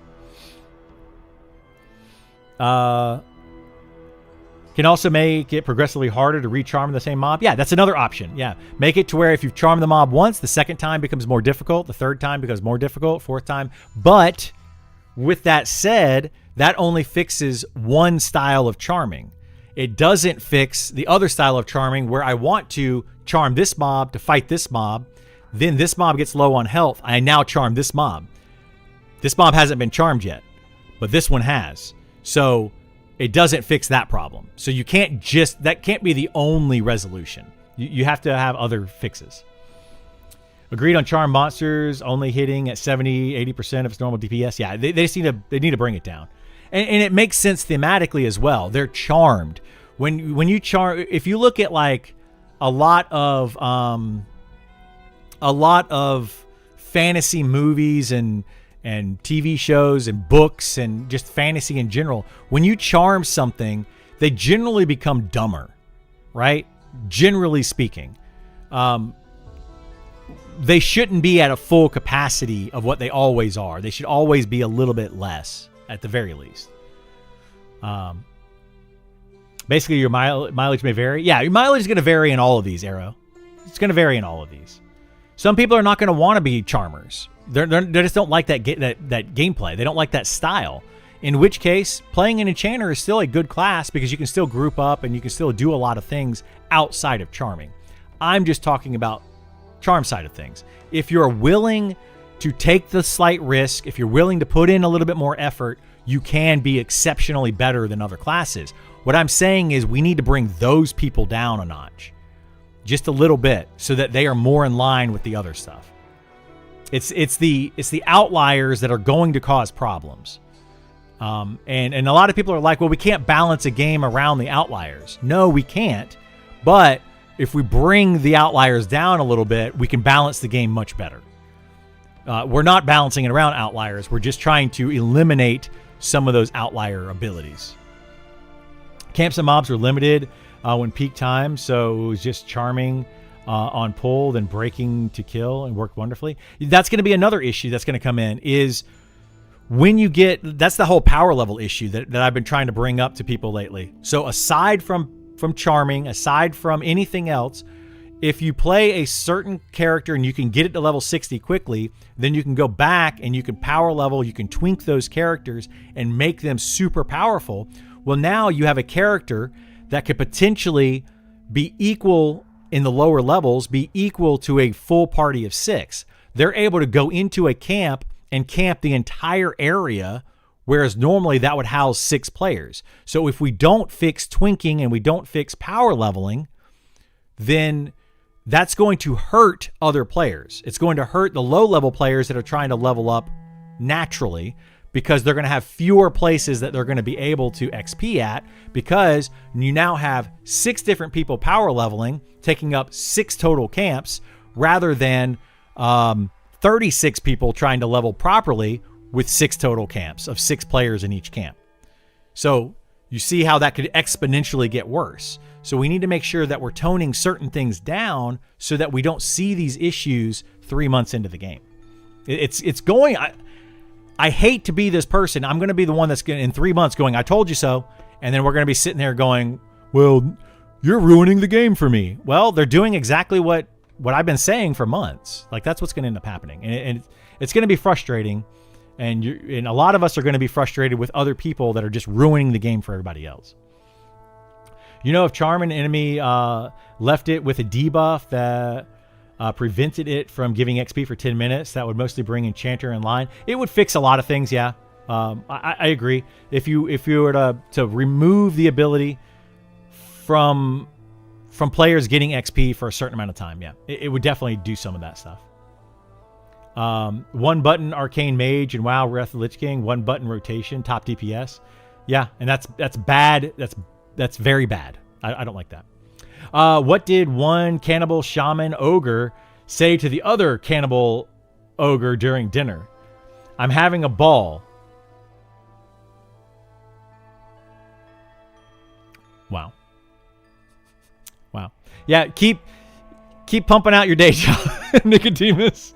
I love you, Nicodemus. You're fun. You're super fun. You bring me down. You calm me a little bit. I get super hyped up about this stuff, by the way. I apologize if you guys are looking at me going, oh my God, he needs to chill out with this. Like, he's going nuts. I do go nuts. I absolutely do. Yeah. I talk about elitism when people say you have to melee as a wizard, and I saw you can choose not to. And I say you can choose not to. Yeah, you can. But as a wizard, yeah, you need to, right now, a wizard needs to be meleeing and sitting down on mana ticks to maximize their efficiency. You're going to see people that are like, why are you not meleeing and sitting down? Just like you're going to see with shaman that are not cannibalizing, just like you're going to see with a cleric that's not using fulfillment properly. Like, you're going to see a lot of players that are going, you have the ability to do this, you need to be doing this, otherwise I want to get somebody else in my party. And that's going to be a big problem in this game with the way certain classes are currently built. Is you're going to see a lot of elitism of people saying you have to play a class a certain way, otherwise I don't want you in my party. And I know that a lot of you are going to be like, well, I don't want to group with those people. And that's fine. You don't have to group with those people, but that will limit the amount of parties you can get. I would rather fix the classes so that we don't have as much of that. You're always going to have a little bit of elitism, but if we can fix the classes so that we don't have as much of that going around, then people are going to be more welcoming to every play style into their party. And then parties are going to be more prevalent, and then it's going to be better overall for the entirety of the game. How's that elitism? What's wrong with having expectations for your team?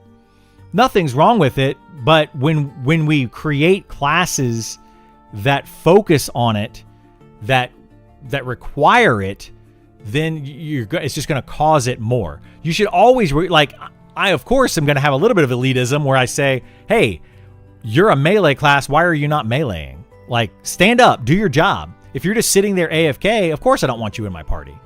But what's the difference between a shaman that's keeping everyone healed versus a shaman that is cannibalizing every 6 seconds, keeping everyone healed, and adding in additional dots or debuffs or whatever? Like that. There's a big difference. There's a big difference in the way that they're played. And if we can eliminate that big difference as much as possible, it helps. This guy was charming and got an Ashira shaman, and it was healing itself and tanking. Yeah, you see, it can be super powerful. The Shadow Pet isn't half bad in Monsters of Memories. Buff that sucker and enchant ally. The Shadow Pet is very good, yeah. The Enchanter Shadow Pet is just as good as the Necromancer or the Elementalist Pet. I personally don't think it should be that good, but it is just as good.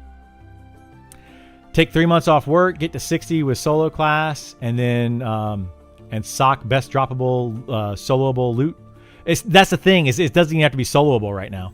That's what my friend brought up yesterday in a post up here, is that there are certain mobs that are technically not soloable, but you can manipulate the game without cheating, without exploits, no exploits involved in this, and work the game to your advantage to solo or duo some of these mobs that have some of the best loot in the game.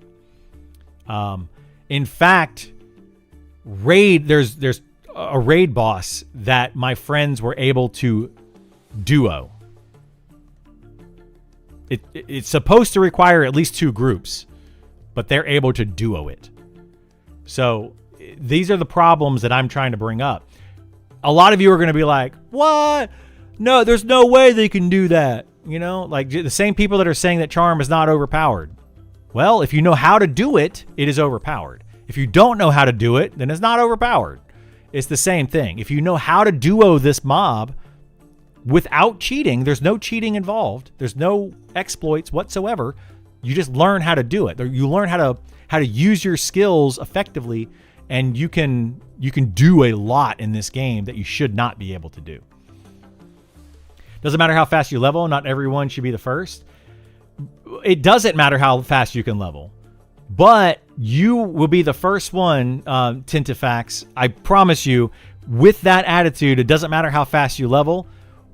You're going to be the first one to say, well, why are the people gatekeeping and constantly locking down mobs, and I'm not able to get in and kill these? Well, it's because they leveled faster than you. They got there before you did, and they locked down the mob. I mean, you don't have to be the first one to level, but if you are, there's a huge advantage to that. What is the process of cannibalized dancing? The process for cannibalized dancing is you sit down on mana ticks, and then between mana ticks, you cast your spells.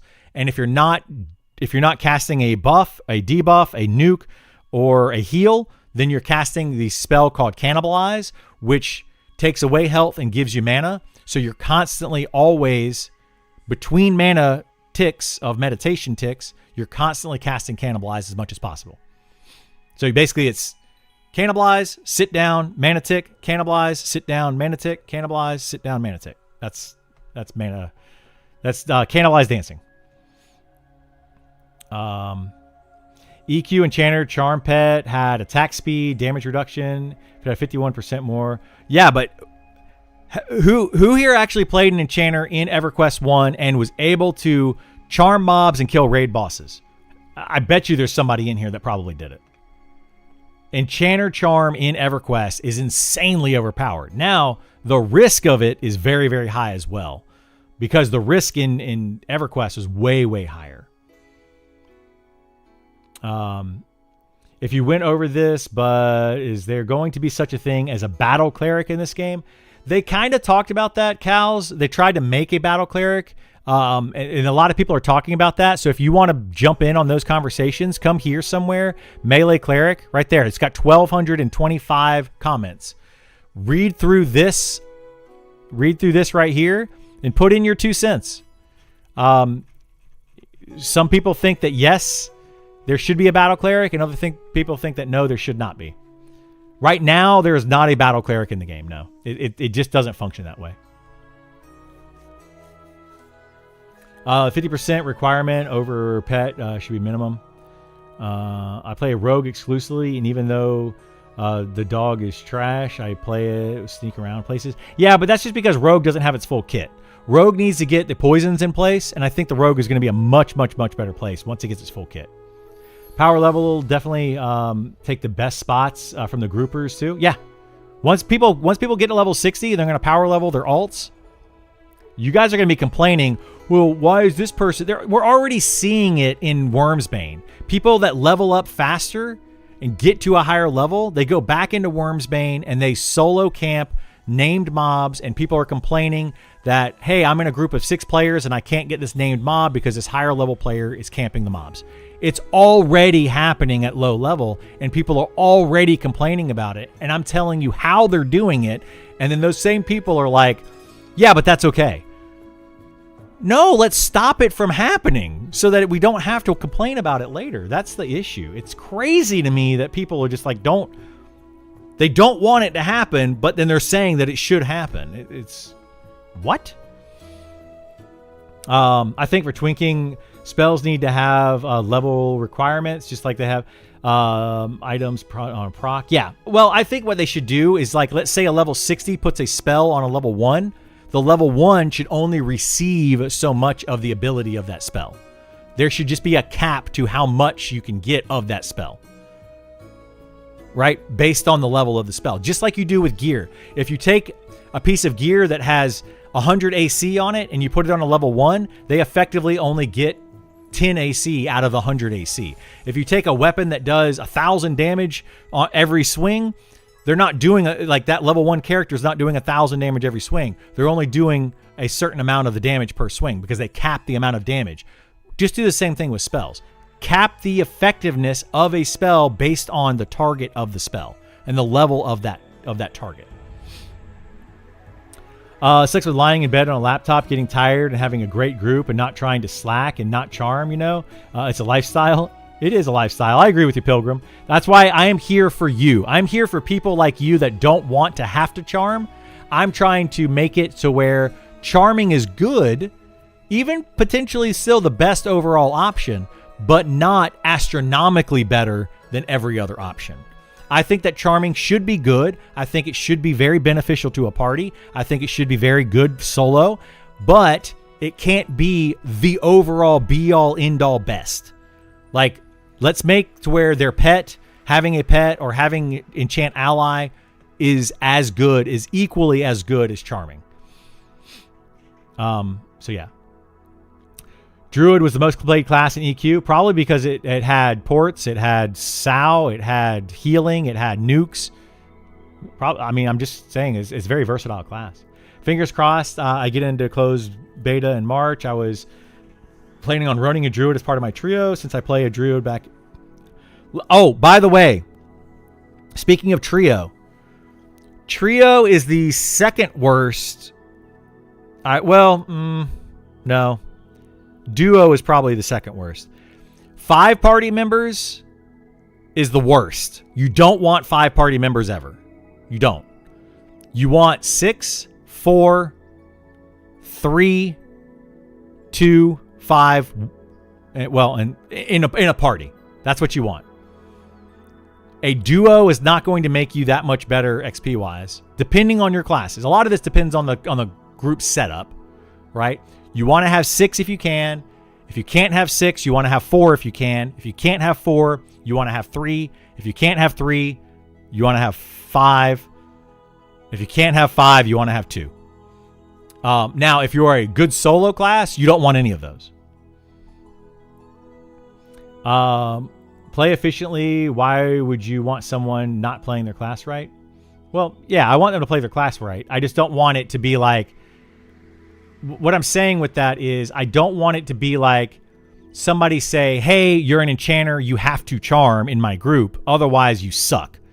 I want them to say, oh, you are a pet enchant ally enchanter, and I want that to be fairly good and equal compared to a charm enchanter. That's where I'm trying to get to with this game.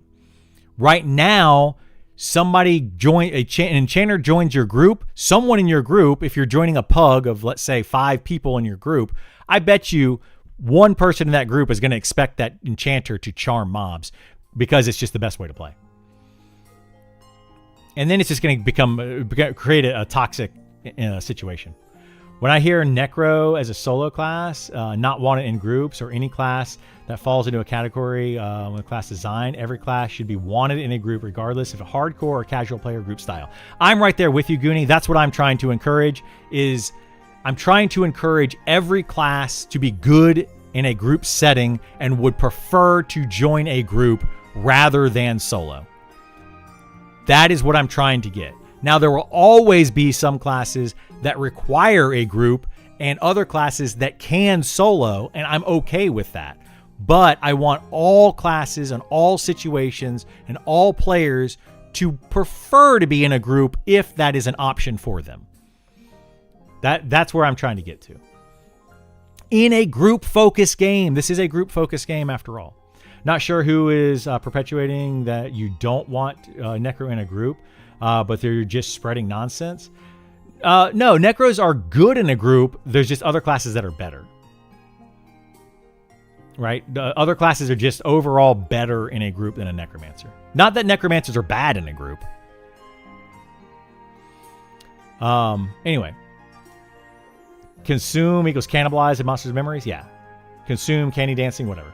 For candy dancing, yeah, each regen tick you see in your health, you consume. Yep. Every time you see a regen tick, you cast consume. Enchanters in EQ live get clapped easily if the charm pet is hasted. Yeah, that's the thing. It's a very high risk, but a very high reward in EQ with enchanting or with charming. Is it battle cleric just a paladin? A lot of people would argue that, yes. Try to get Overlord haste cape at level. Well, you'll be able to do that if you're the first one there, right? If you're the first group to get to that level, to do it at level, then yes, you could get the Overlord cape. But if you are not the first group to get there, you're going to have somebody sitting there solo camping that forever. How do you stop it from happening? How do we stop which one from happening? Do you think Monster Memories is too hardcore that end up killing itself with lack of new players? No, I don't think so. As long as we fix some of these issues, I don't think so. What could you possibly change about the game that would stop people from power leveling? It's nothing. I don't want to stop people from power leveling. That's again where people are like taking what I'm saying and to the extreme. I'm not saying take away charm. I'm not saying take away soloing completely. I'm not saying take away power leveling. What I'm saying is we need to bring that power level down a little bit so that it is not astronomically better than everything else. Power leveling should definitely be a thing. I think that a level 60 druid putting a damage shield on a level 1 should still be like a 5-point damage shield, which would still be really, really strong. I just don't think that a level 60 druid putting a level 30-point damage shield on a level 1 player is necessary, right? That just makes it to where that level 1 player just goes and tags a bunch of mobs and just kills them. I could take a level 1 character, level it to 10 in probably 30 minutes with a druid. Like, it's crazy fast. It's stupid because they can just literally tag mob, tag mob, tag mob, tag mob, tag mob with regen and damage shield, and they don't have to do anything. The player literally doesn't have to do anything other than just run up to a mob and tag it. It's crazy good. If we bring it down from a 30-point damage shield down to a 5-point damage shield, the player's at least going to have to stand there for a second, right? Still going to be good, but they're still going to have to stand there for a second. Soft cap on stats would fix the high-level buffs on low-level problem. To some extent, yes, but not the damage shield, right? That you would need to do a soft cap on that. A cleric giving a level 60 health buff to a level 1 character. Now you have a level 1 character with like 600 health? That's too much. That's crazy. That's bananas. Level-based soft caps on stats, I should clarify. Yeah, so like, yes, it just needs to bring it down. That's all I'm saying. Just bring it down. I think they should combine Archer and Ranger. I think that Ranger, Archer, and Spellblade should be combined into just Ranger. I think that the Archer, I mean, there are differences in them, but I don't feel like there's enough differences in those 3 classes. I feel like the Ranger does what both of those classes do, slightly worse. And then you just have like a better version of the Ranger meleeing and a better version of the Archer from the Archer. Like that's it. That's really the only difference in them. And I don't feel like there's enough difference in them to really create a whole new class.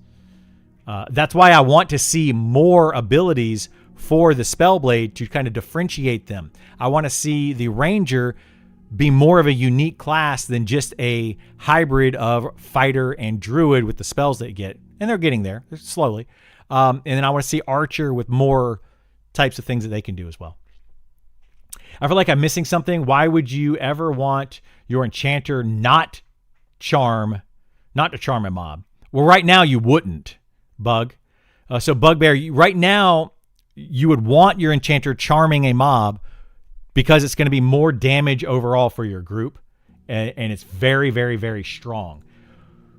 If an enchanter's not charming for your group, though, they can have a pet out, so they can have their enchanter pet, which is still very good, and they can put enchant ally on either your puller or your tank. So you don't want an enchanter charming to have their pet out, which is risk-free for the most part, and enchant ally, which is a very good ability. The problem is the charm pet is so much stronger than those abilities combined that it's just better to have a charmed pet. So if we bring the charmed pets down a little bit, then that means that it would be more in line with those other abilities, and people could then choose, do I want to have a charmed pet or do I want to have this other thing? Which one is overall better? Right now, there's just no choice. It's charm is better than the other two. It's straight up. It's just better. If you can do it. If you know how to do it, it's better.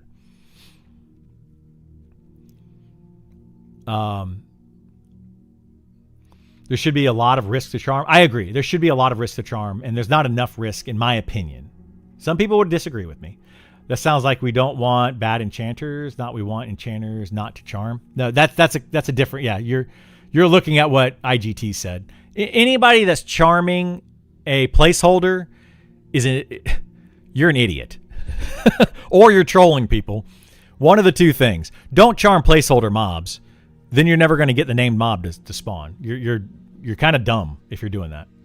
Stop addressing the higher level named. I'm not sure what we're talking about. You don't hold a charm that long. I mean, if you're doing it right anyways. Correct. Yeah, you don't hold a charm very long if you're doing it properly. If you're just holding a charm indefinitely, you're playing the game wrong. You're not wrong, but you're not playing the game to its efficiency that I'm talking about.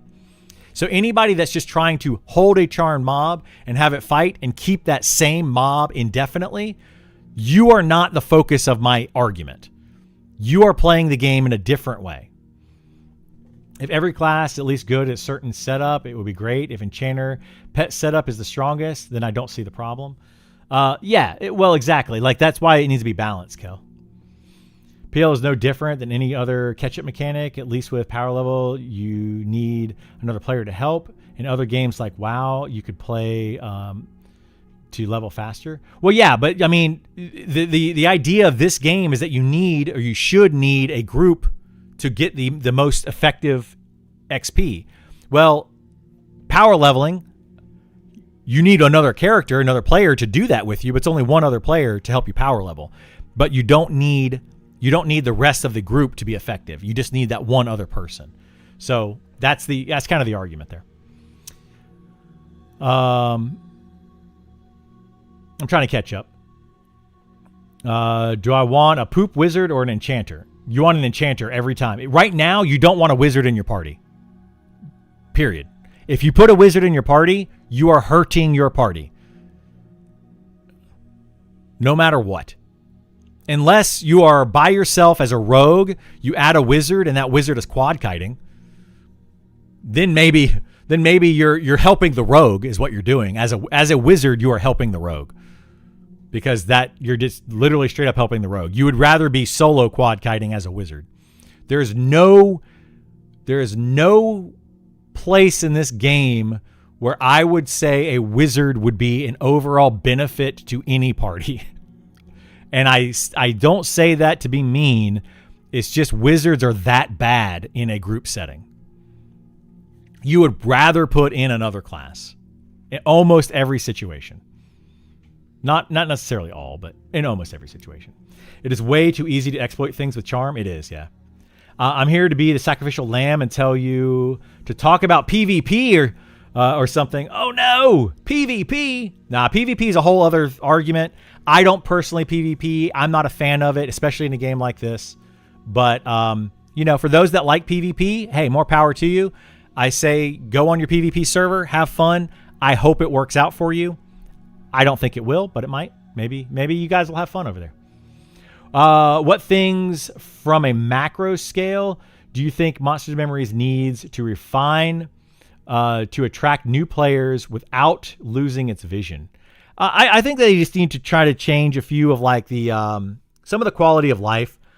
There's a few things quality of life style or quality of life wise that I think are just a nuisance. That are going to push away players that wouldn't necessarily, if they change them, wouldn't push away other players. So like, there's some things in the game, the maps. Okay, I'm going to use that as my first example.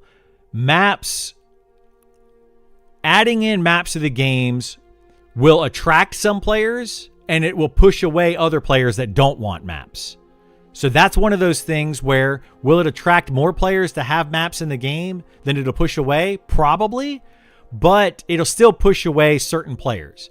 But there are certain things in this game that will only bring in new players that will not push away other players. And I'm trying to think of a couple off the top of my head right now, which I'm having a hard time doing, but there are certain things that I think would do that. I'll try to think of them. Maybe you guys can come up with some, but there are certain things that I think would be an overall just net positive. Not even a net positive, just a positive to the game in general. Just straight up a positive with zero negative to it. That I think that they could probably do. There's a few. Or at least a couple that I could probably think of if I given enough time without trying to read a bunch of other things. I mean, that's what I'm saying. For non-charming chanter is a poopy wizard. A non-charming chanter is a poopy wizard. No, enchanters can bring a lot more to the table without charming. Enchanters add mana regen. They add haste. They add the ability to crowd control. They have a lot of things outside of damage that they bring to a party. And enchanters haste alone. Look at it this way. If I were to have a fighter, a spellblade, a monk, a ranger, and a cleric in my party, right? I have a healer, I have a tank, and I have 3 melee DPS. And the fighter is also, melee DPS. If I add in the enchanter, haste alone will give me 50% haste, 50% haste, 50% haste, 50% haste. That is adding 200% haste across my party. That's like adding in a 50% more fighter, a 50% more ranger, a 50% more this, right? So you're an enchanter alone in that party is like adding in 2 of any of these other classes. It's like adding in 2 more rogues or 2 more rangers or 2 more spell, right? You see what I'm saying? Because of the 200% haste overall that it's adding in. So of course you want to add in an enchanter before you add in another rogue. If you add in another rogue, that's only adding in 100% more to the rogue. Well, what about the 150% more from these 3? You're not adding those in. The enchanter adds more. So that's why the enchanter is still good without charm. But a good enchanter will give you all haste and have charm. So you see how it's astronomically better? You're getting 200% more haste and you have a charmed pet. So it's already doing more damage than every other one of those players. Kind of combined, really. But in addition to, it's also adding in more. So yeah, you gotta think of all the things that it adds in. Dear God, give us a compass, if not maps. There you go. With their business model and the small scale map design with the MMO, I think it's fine to attract people. Yeah, I think they want to slowly attract people to the game, though. I'm so confused. I don't think charm is mutually exclusive with enchant ally. Pretty sure you can do both. You cannot. No, you can charm or you can enchant ally. There is a bug that allows you to enchant ally with charm, but it is not intended. If you are charming, you are not supposed to be using enchant ally. They are mutually exclusive abilities. The only thing I'd ask for a compass or item that gives you a compass, yeah, I think we're going to get that with cartography later on. So as the game continues to develop and we get the cartography skill, I do think we're going to have maps, possibly a compass. I don't know. We'll see. Group compass like Pantheon. Yeah, I kind of like that, where you can see where your group members are and you can kind of go to them. That's very nice, but I don't know if they'll add that to this game. I was 100% using enchant ally and having a charm pet. That's a bug. It's a bug in the game that allows you to do it. It is not intended. Better meditate. Mechanics would increase population without lowering population. Better meditating mechanics would increase population without lowering population. Maybe. Yeah, I would agree with that flourishing. That's probably one of the things, yeah. I don't think that people would be like, oh, I really like the current meditation way that the game works, and if you change that, I'm going to leave. I don't think anybody would leave if they updated the meditate mechanics. Yeah, that would be one. Not having a compass is one. Getting lost. I think adding a compass, just like adding a map, would make certain players not want to play the game but it would be very few. I would agree. You can scale down Druid Thorns depending on character level. If you cast level 30 Thorns on a level 1 character, they only receive the low. Yes, that's exactly what we're talking about, Kel. Yeah, 100% what we're talking about. You nailed it. That's exactly what they need to do, I think. I think anyone would leave the game for simply adding a map. You don't think anyone would leave the game for adding a map? There are people that would prefer to not have a map, and they would rather just go play EverQuest or something. I think, again, it would be very few people, but there would be people that are just so against the map that they would probably leave. It would still be an overall positive for the game, I think, but yeah. Look at the sky, where the sun, see, yeah. You can use the sun and the moon and all that to figure out direction. You don't need a chanter in your group to get the buffs. Correct, you don't. But the reason they're keeping buffs lower at like the 1 hour range rather than having EverQuest style buffs of 3 or 4 hour long duration of buffs is because they want you to have those classes in your party. So think about it when you're level 50 and you're down deep into a dungeon. You might have gotten a bunch of buffs to get down deep into the dungeon. Now your haste wears off and all of your buffs start to wear off that you don't have in your party. Well, now you're not going to be able to keep up with this respawn rate of the mobs that you're fighting, and it's going to end up causing a wipe. The whole reason that buff duration is an hour or less is to try to say, hey, you want to keep these people in your party. They might increase those durations later on. It's another reason is because maybe a year from now or 2 years from now, they can say, oh, we're going to increase those durations, and it gives them a little bit of wiggle room to make buffs a little bit better. So there you go. Why do rogues prefer leather armor? Because it's made of hide. Wow, Burl. You need to go to your room. You're in timeout, sir. I'm super confused about this argument. I was going all the time when I was changed for playtest. Maybe it was changed for the playtest. I don't know. It was my first playtest. No, it was not. Guys, it's not changed. There is a bug where if you cast Enchant Ally first, you can then charm a mob. But if you charm a mob, you cannot cast Enchant Ally, or vice versa. One of the two. If you charm a mob and then you cast Enchant Ally, it works. But as soon as that mob breaks, you can't recharm it or something along those lines. Those two abilities are not meant to work together. As per the description of the abilities. I could log in an enchanter and read it verbatim if you really want me to. But those two abilities, Charm and Enchant Ally, are not meant to work together. They are meant to be separate abilities. There is currently a bug. So you guys keep going back and forth about this. Oh, it's possible. It's not. It is possible. It is not meant to happen. That is what we're trying to say. Okay. Hopefully that explains it. It is not an intended way that the game, it is not intended to function that way. Classic MMO community is a bit controversial. Love slow level up, but also love bonus XP events. Yeah.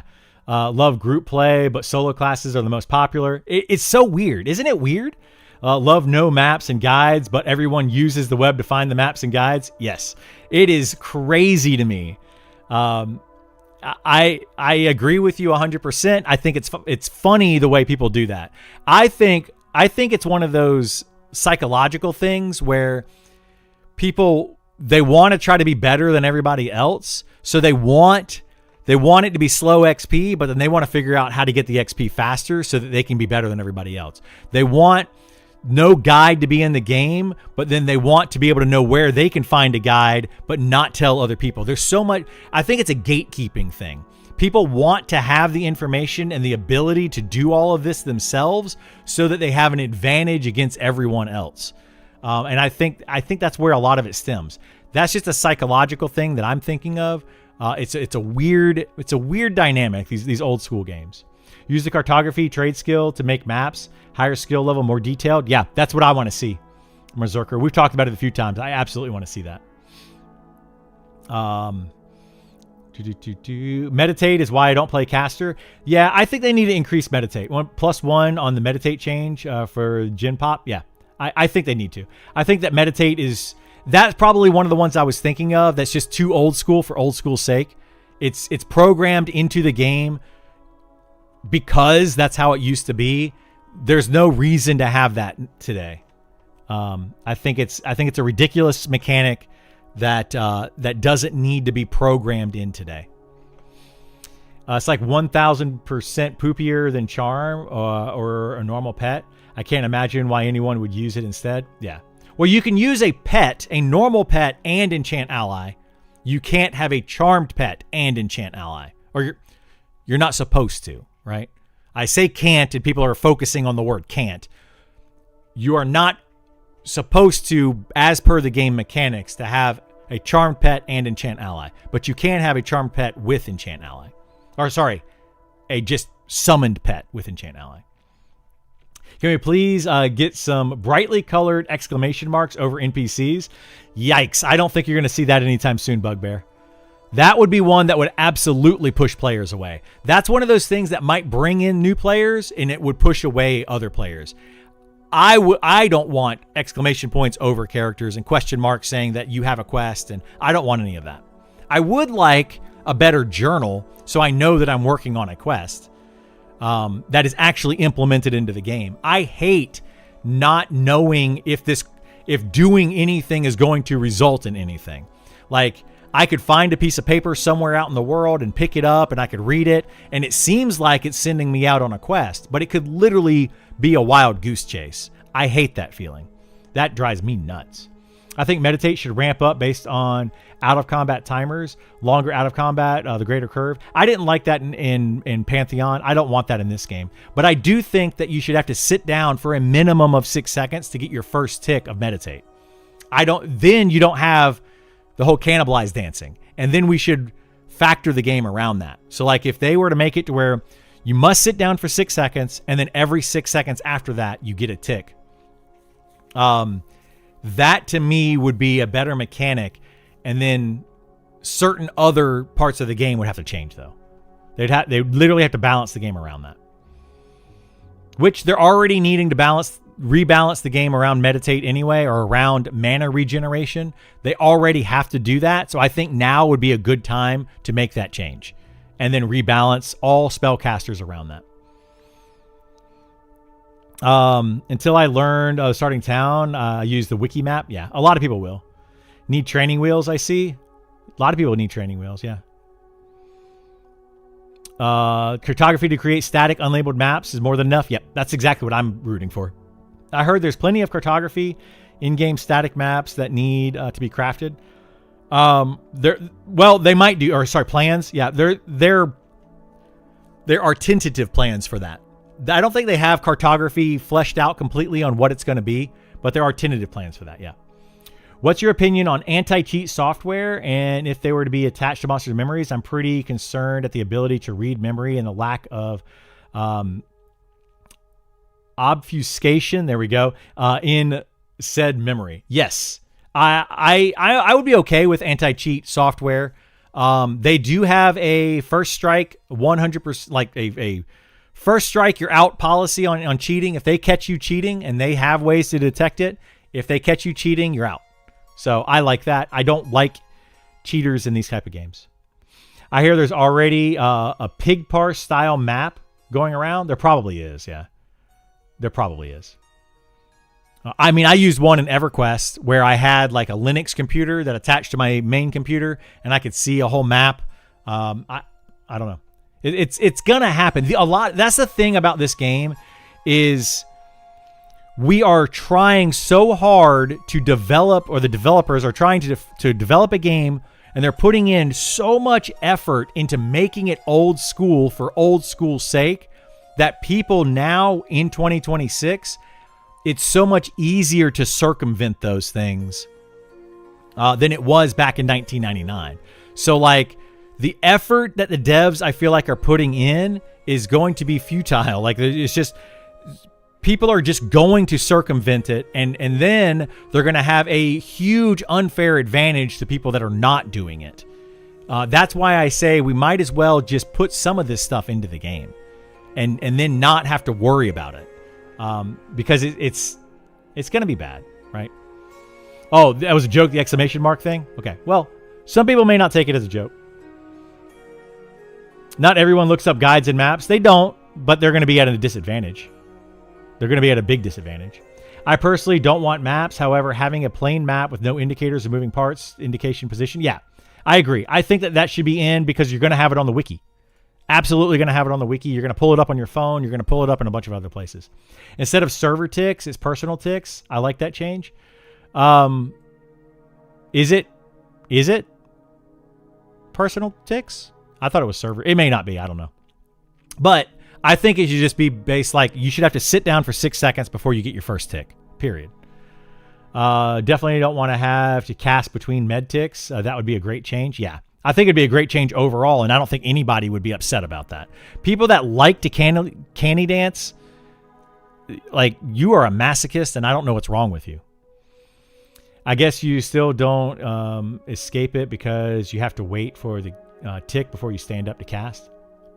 Yeah, you still got to wait for the tick and then stand up, cast, and all that. Yep, absolutely. Show EQ, baby. Yeah, I think show EQ is what it was that I was using way back when. Some people don't care if they're at a disadvantage. Well, they don't, but They don't care that they're at a disadvantage until they come out and they're like, why is everybody gatekeeping me? They care. They just pretend not to care. Too many people pretend to not care about these things, but deep down they care too much. It's crazy. They already have hardcore, make hardcore, take away in-game maps and other quality of life features the game should have. Up Ranger melee DPS. I don't think it needs to be upped anymore. I think Ranger melee DPS and their range DPS is in an okay place because they have a lot of extra utility. If they bring it up too much, then the DPS classes are going to have to go up again. I don't think they need to bring Ranger up. I think Ranger's in a good spot, personally. I think that Spellblade needs to come down a little bit, but add in more utility. I think Rogue needs to go up significantly. I think that Wizard needs to go up significantly. And I think Archer is about where it should be as well. But, you know, I'm a different breed. Should check out the thread I made in gameplay suggestions since we were on the topic of meditate. Which one in gameplay suggestions?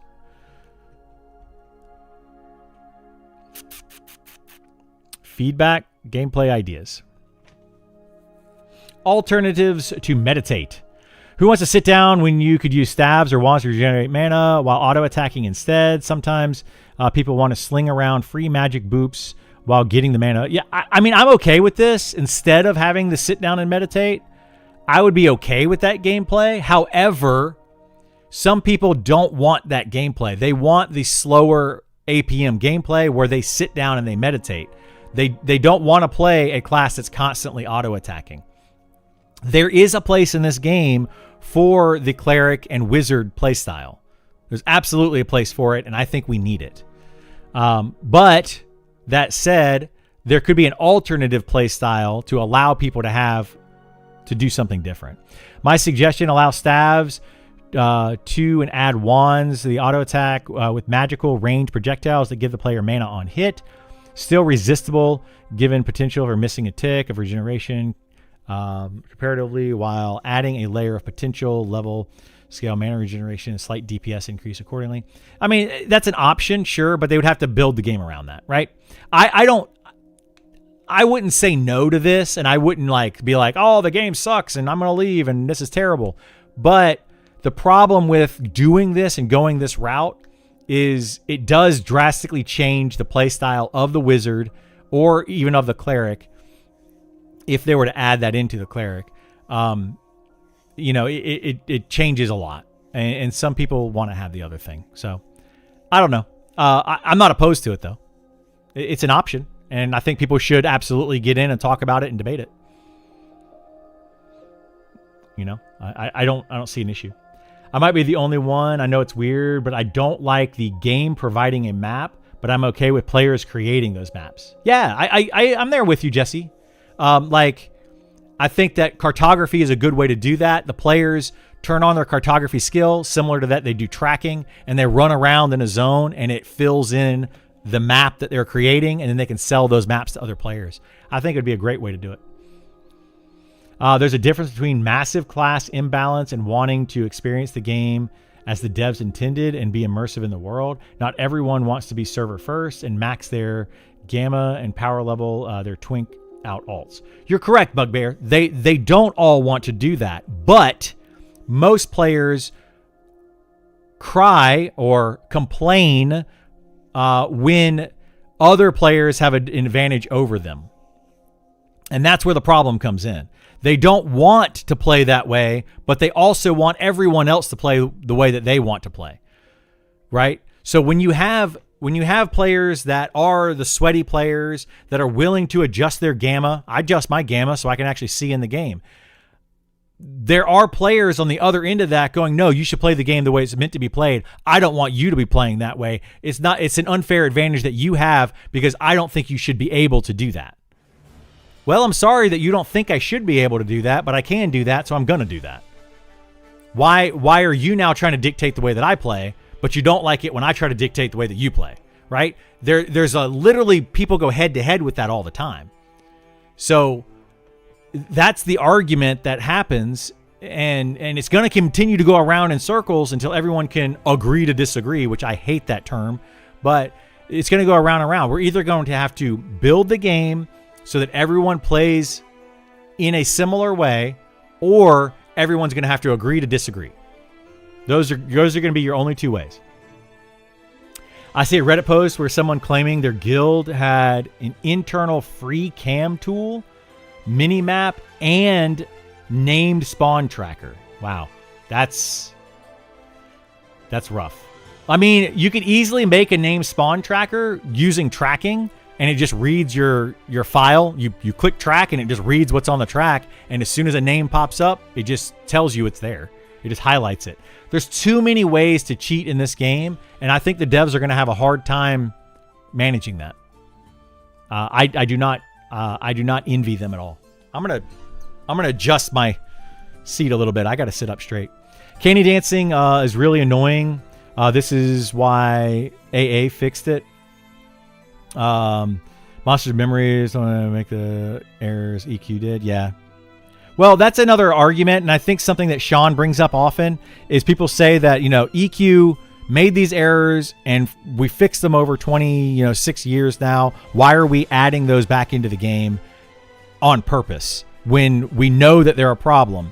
And Sean's response to this, and I think it's a pretty good response, is, hey, we are building the game the way we want to, and we're going to try to fix things in a different way or change things in a different way. We're trying to build the game that we loved and change it rather than going into the AA or going into instancing or whatever. They're going to try to do different things. Ultimately, if it doesn't work, they're probably going to just do the same thing that EverQuest did. We might end up seeing instancing in this game.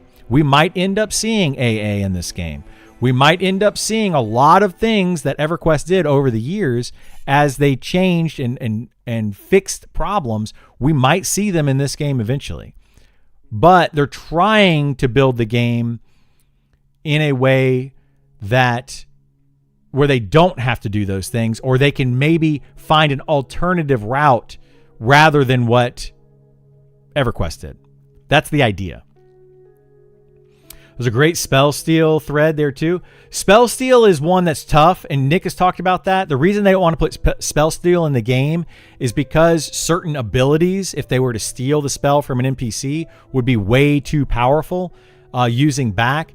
Now, of course, your standard spells, like if I see a caster like a caster NPC casting Speed of the Wild, and I just target that NPC and steal the spell and then cast it on myself, of course, that's not overpowered, but I think it's the way they have things programmed. You could steal too many abilities that are way too powerful, and they would have to flag certain abilities to be unstealable. And I think that would require them to do some additional programming that would just take a long time to do. I don't know for a fact that's the reason why, but I think that right now, to do the spell steal thing, it would be a lot of work for them to do, and it's just not going to be in the game yet. But you never know in the future. Keep reading. I don't need to keep reading. Like what you're saying here is putting, so two-handed staff, relatively higher damage per projectile, good mana on hit, long delay. One-handed staff, middle tier damage per projectile, mana hit, medium delay. I mean, what about this do I need to keep reading that has anything to do with what I just said? Orb, no attack damage, increased spell damage moderately, boost mana. The thing is, some people still want to sit down and meditate. Right? Spellbook, no auto attack damage, increased spell damage, large boost of mana regeneration while meditating. Like, none of this changes anything that I said. Some people just want to have that sit down, meditate, stand up, nuke gameplay, like it currently is. Large boost of mana regeneration while meditating from using a spellbook. I mean, so that's. I don't know. Anyway, point is that some people want to have that gameplay. They want to have the low APM gameplay. So yes, this is an option. And it could work for some play styles, but it will also take away other play styles, which some people want. 6-second delay to start med while sitting, then let it tick once a second, easy peasy. I mean, maybe they could do something like that. Ranger's a lot of fun and their damage is okay. The problem with them is there's no reason to pick a ranger to fill a spot in a group because their utility can be better filled in their parent class. Not necessarily. It goes back to elitism thing. Ranger doesn't bring anything that another class doesn't bring better other than campfires. Well, that's why I want these hybrid classes to be more unique. Ranger does bring things that other classes don't bring, by the way. The Ranger brings an aura that is good for certain other classes in your party. That aura is exclusive to the Ranger and it is exclusive to the group. So you might want to bring that in and it can make the group better in certain ways. The Ranger also has a proc that allows them to slow the mobs. It's a secondary slow that stacks with the Shaman slow or the Enchanter slow. That is a secondary attack speed slow and their ice abilities. So you would want to add a Ranger or a spellblade to your party to get that secondary slow. So there are things that a Ranger can do that other classes can't do or not many classes can do. I would also put a Ranger in my party if I have a Cleric as my healer and say a Fighter or anybody except for a Shadow Knight because I want to have Snare. Snare is only on Ranger, Shadow Knight, Necromancer, Druid, and then a lesser extent Wizard and Elementalist. But it's kind of limited on those two classes.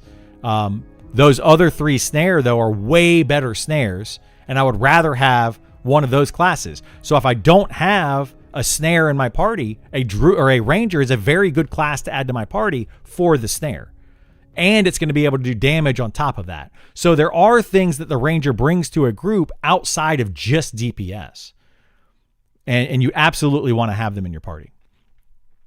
What I worry about is them getting backlash because of them doing the correct thing. And honestly, just make the mobs overly difficult now and tune things around and down later. Yeah, I mean, that's going to be a thing, Westmort. Yeah, like they're going to try to build the game around how they want to build the game.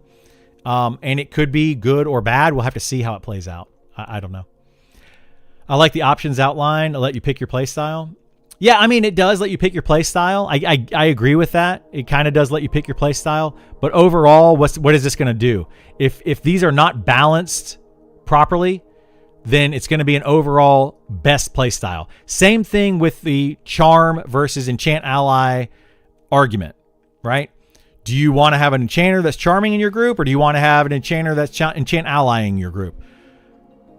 If charm is astronomically better, everybody's going to want you to charm. If a two-handed staff ends up being a lot better, then everybody's going to want to have that. This has to be balanced very well for it to work.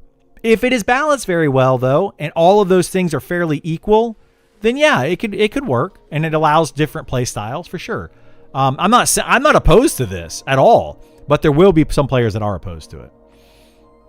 I like the fact that Archer has lighting effects. There's no reason why wizards shouldn't be able to illuminate themselves or others. I agree. I think that there should be an illuminating spell that like a holy light that paladins and clerics can have.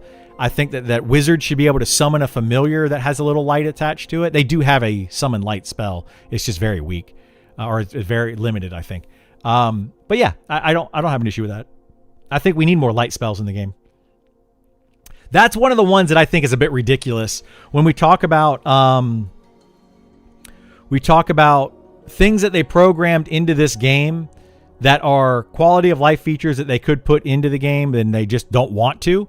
Is why are we playing a game that has all of these magical spells and these mystical things that are happening, yet darkness is like the biggest foe? At level 60, I can cast fireballs, I can teleport across the world, I can run super fast, I can take down dragons, but I can't see in the dark. Like, what? We need to have more lighting spells. Like, come on. Just give us more spells that allow us to be able to see better at night. Like, I shouldn't have to have a lantern to be able to see at night. It's kind of crazy to me.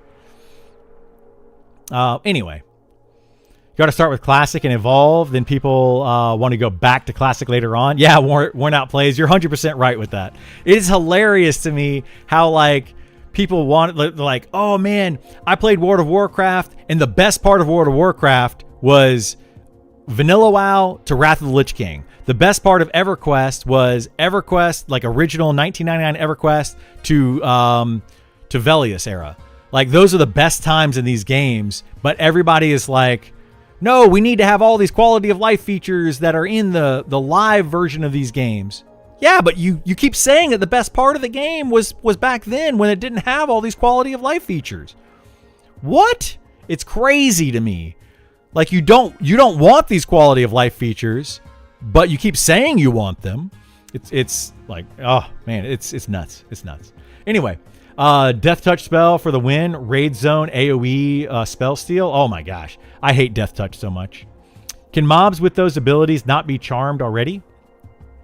Yeah, you can charm mobs with, like, Speed of the Wild. Yeah, so certain mobs can be charmed that have those abilities. But the problem with spell steal, Bugbear, where we're talking about, is named mobs cannot be charmed. They cannot be stunned, snared, all these things.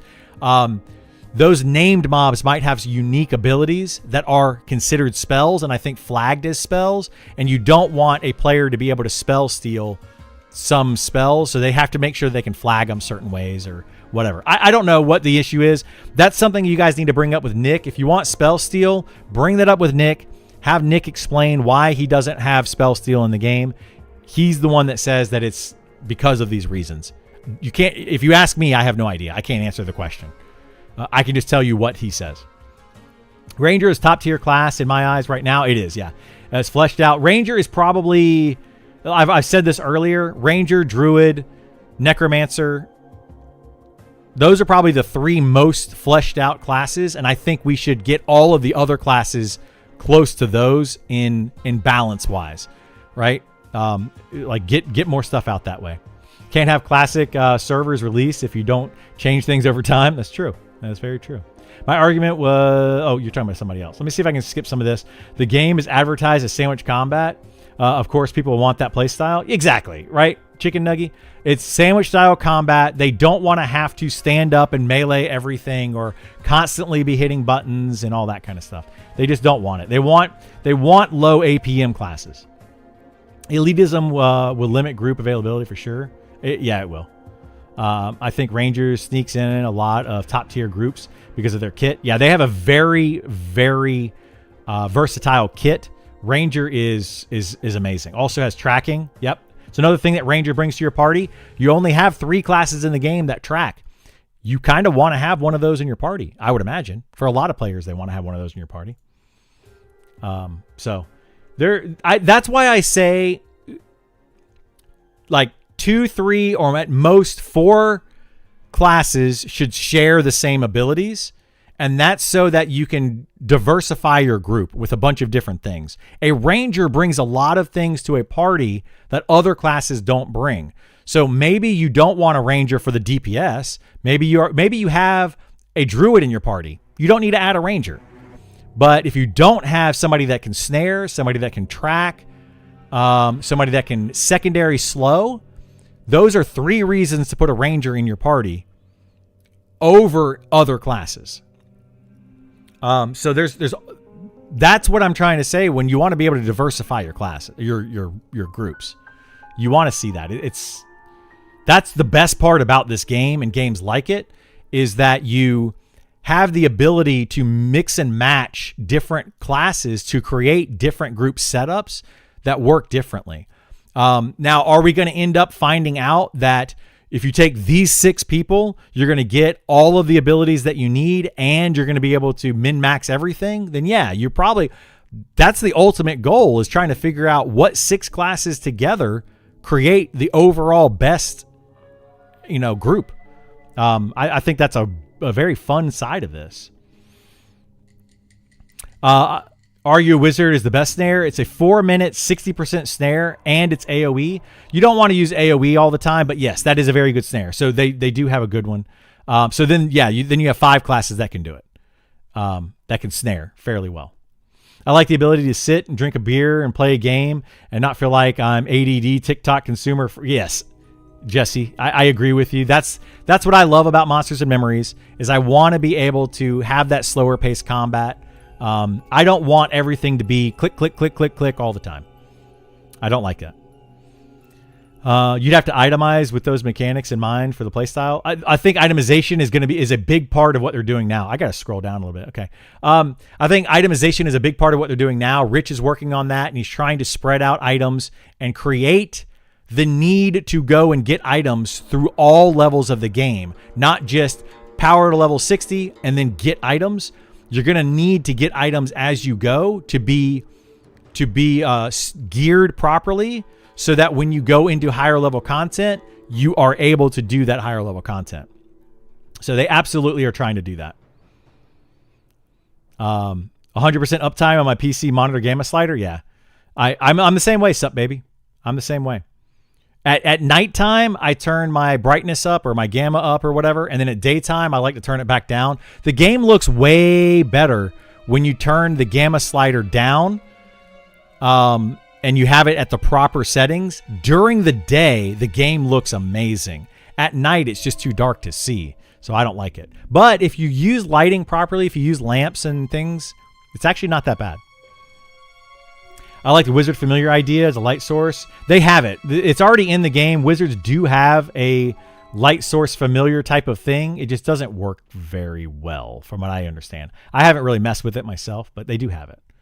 Cleric should have a self-illumination buff. Yeah, that's something like just a straight up light spell is something that I think, didn't D&D have that? And like you could cast it like a cleric. It was a cantrip, right? Just light. It's a cantrip, and they could just cast it on another player, and boom, they lit up. I don't know why we don't have that as a spell in this game. I think any of the 7 spellcasters should be able to cast that spell. Like, why not? And it should be an hour-long buff. I don't mind the idea of it not being something a wizard has to summon elementalists to dark areas because their pets are too bright, and it hurts my eyes. They're too bright now, you think? Like the fire elemental and stuff? Maybe. Lack of quality of life is what makes the game fun. I agree. To some extent, I would agree with that. I think the lack of quality of life and the thinking outside the box to try to make things work absolutely makes the game more fun in a lot of ways. To be fair, Velius was a terrible expansion, in your opinion. A lot of people would disagree with you, Alstax. Anybody that liked to raid thought that Velius was the greatest expansion ever made. Seems like an easy solution to use some flags as preventing. Yeah, it is an easy solution to us, Bugbear, but unfortunately, I don't think it's an easy solution to the devs. And I think that's the problem. But yeah, I would ask Nick about it. He can give you a better explanation of why we don't have spell steal. But people have suggested it a lot. Nick has heard it, and I think it's on their minds as possibly being something to add in later on. That's why they gave Bloodlust to mages in WoW for a long time. Only shamans had it, and it forced every single raid to have a shaman no matter what. Once they gave it to mages, it allowed flexibility. Yeah, I think that's why like 1 class having something is bad. 2 to 4 classes having it is good. 5 or more classes having it is bad again, of the same ability. That's why the Paladin right now is the only class that can just get rid of a damage shield. Just boom, 1 spell, damage shield gone. We need to have another class that can do that. I think that would be a good one for Rogue. I think Rogue should be able to do an ability that sucks away a damage shield or removes the damage shield. It would be a very good ability to have on a Rogue. And that would give at least 2 classes that have that ability, and we can kind of go from there. Just started paying attention to this game. I'm having a hard time understanding the difference between the playtest, the beta, the early access, when everything... I'll give you a quick rundown of it. There's open betas. Those are going to be periodic things that happen throughout between now and early access, which is going to be June 1st.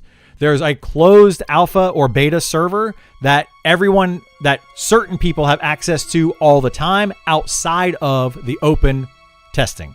So when open testing is happening, closed testing is not happening. When closed testing is happening, open testing is not happening. We're going into open beta on March 1st, and that is going to allow a lot of additional people. Sorry, not open beta. We're going into closed beta on March 1st, and it's going to invite a lot of people to the game to play it and test it, etc. And then they're going to do the live game is going to be happening on June 1st, which is early access where everyone can play. Did I explain that well enough? I hope.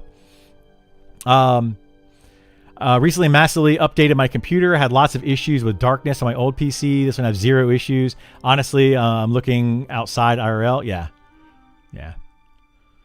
That's another thing. Like, I think that the stars in the sky should be lighting up the outdoor areas a lot more. Like, I can understand a dungeon being super dark. I don't understand when you have 3 full moons up in the sky and all of these stars, why it's so dang dark outside in the game. It makes no sense. I don't like it, but you know, no idea what you mean about night. I play a goblin. Why? What does a goblin do? Just because you have like night vision? I'm trying to catch up on stuff. Let's see. Just put down my cat of 17 years. Oh no! I've had him all those years since I was 19 years old. I'm devastated. I'm struggling. Thank you for streaming. I'm glad to be here streaming. I know that I cannot replace your 17, your cat of 17 years. I'm sorry to hear that. You know, losing a pet, to me, losing a pet is like losing a family member. It is rough. I love animals. I'm a huge animal person. Spell steal for the spellblade 100%. I think that Inquisitor first should get spell steal. But yeah, I think that spellblade could be a good ability for spellblades. Yeah. And I think maybe wizard could be a third spell that have spell steal because they're just so in tune with magic that they're able to steal spells from other people and cast them back. Velius was Raider's Delight. It was, yeah. Hydrate lunch. I need to. I had my drink. I'm completely out of my drink that I had this morning. So I probably should hydrate and get some lunch at some point soon. It is almost 3 o'clock. I don't know. Does anybody know if Sean's streaming today? Anybody know? I don't know if he's come out and said. The devs have said that Rogue is already top tier DPS in their internal parses. The problem is it still doesn't feel good to me because backstab ambush don't hit hard enough. What do you think is the problem with Rogues currently damage-wise? I think that the issue with Rogue currently damage-wise is that they have to be behind the mob. So they're already limited by being behind the mob. So if they're in front of the mob, side of the mob, whatever, they just don't do that full damage. So they're very limited to being behind it. But if they are behind it, they're doing their normal attacks with good weapons. And that's the thing, is the dev said that rogues already are top tier DPS internal parses. The problem with that is they're giving rogues weapons based on what they think rogues should have at certain levels. But the itemization isn't there yet. That part, a good bit of the issue of a lot of the things that we are all talking about and kind of discussing, debating, and we can go around and around and around in circles, is itemization is not where it should be in this game.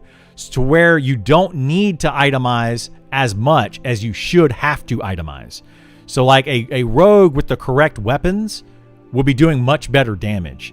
Because their backstab and ambush, I believe, if I'm correct, somebody could correct me if I'm wrong, that those abilities are based on the damage delay ratio of your weapon. So as you get higher level, you're going to get a better damage delay ratio and you're going to be doing more overall damage. If your damage delay ratio completely sucks, the rogue completely sucks. And that's just how it is. So I think that rogues are very reliant on the weapons that they have to be able to do decent damage. And there's not enough itemization in place to make that work properly. You can purge. You can purge Chicken Nuggy. So you're going back to what I was talking about, where the only class that can cast a spell and get rid of a damage shield is the Paladin. The Paladin has Mark of the Crusader, which specifically states removes damage shield. Purge removes the first buff from left to right on the NPC. So usually speaking, the most right buff on an NPC is the damage shield, they could have 5 or 6 other buffs in front of the damage shield, meaning you have to cast Purge 5 or 6 times before you get rid of damage shield. That's on a 12-second cooldown, which means if you have to cast it 5 times, it takes 60 seconds to get rid of damage shield with a TTK currently of about 30 seconds, meaning you can't even get the damage shield off of the mob before you kill the mob. So that's where that whole thing comes into play. There's a lot more to it. When I say that Paladin is the only one that can remove the damage shield, it's because of what I just said, right?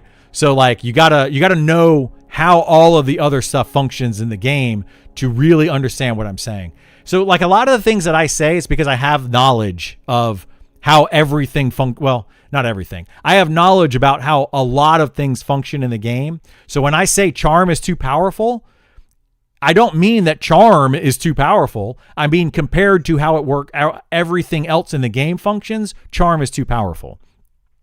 Like, I could say that about just about anything. Is fighter melee DPS in their offensive stance with triple attack at level 55 higher, whatever, is fighter too strong offensively? Yeah, maybe. It's possible, but in other level ranges, it's probably not too powerful. And you have to also factor in that you have to not be in defensive stance. So you have to choose defensive stance versus offense. There's a lot more to it than is it too powerful, right? Is a fighter doing too much DPS in offensive stance? I would say overall no, because they have to choose between offensive stance or defensive stance. But other people would say yes, because you can theoretically tank an offensive stance. So there's almost always more to it. Almost always more to it. You see Joppa streaming? Boo. No, I like Joppa. I think he's a great guy, but I just don't agree with the direction that they're going with that game.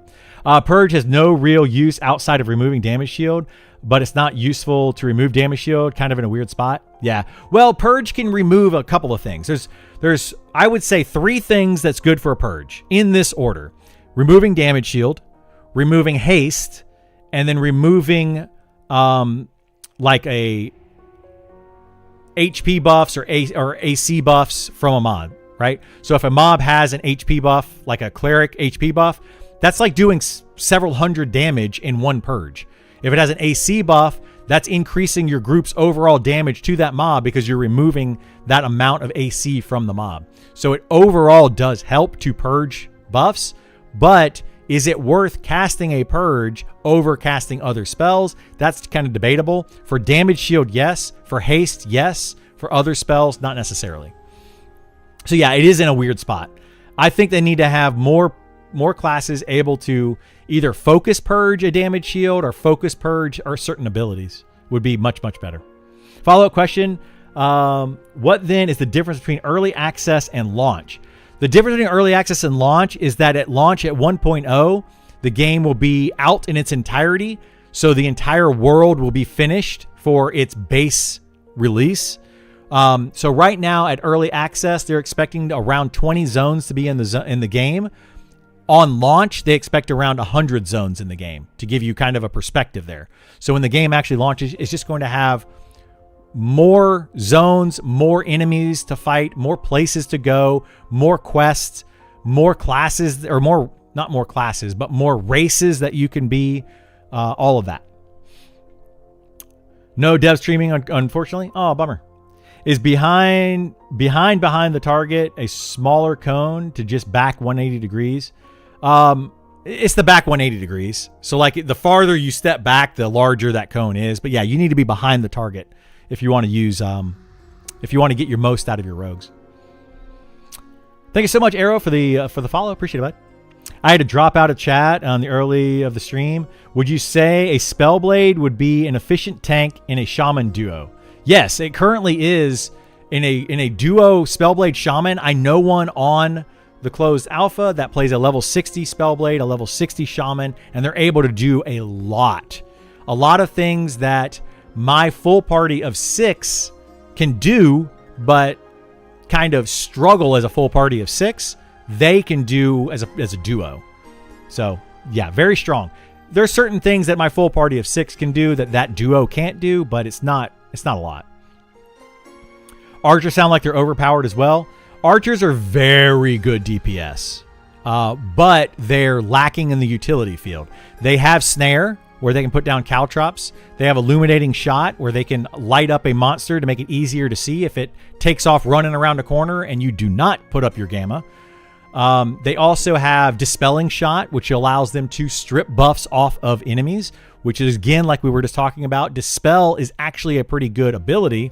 And since archers can just kind of just do it every 12 seconds, they don't have to worry about mana costs and stuff like that. They just click dispelling shot. Very good. Archers are good. They're very good to have in a party. I understand it doesn't change what we don't need another DS removal.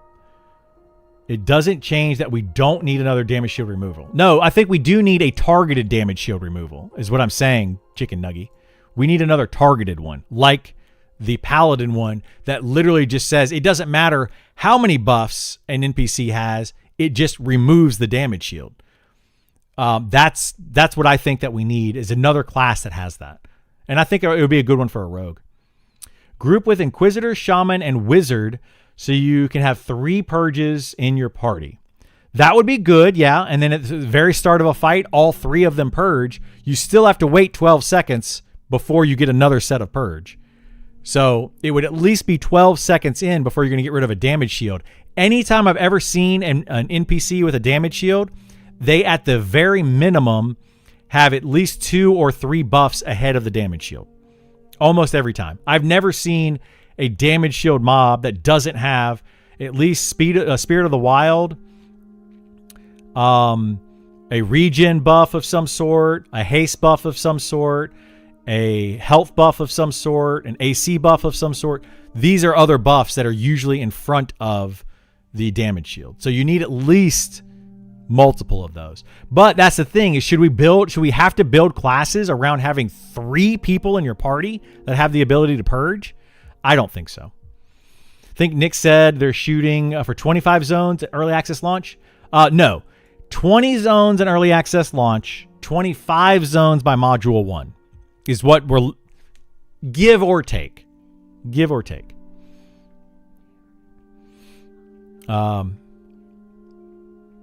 So yeah, could you spec a fighter primarily for DPS output and offensive stance, and could that be a good choice to fill a DPS role in a group?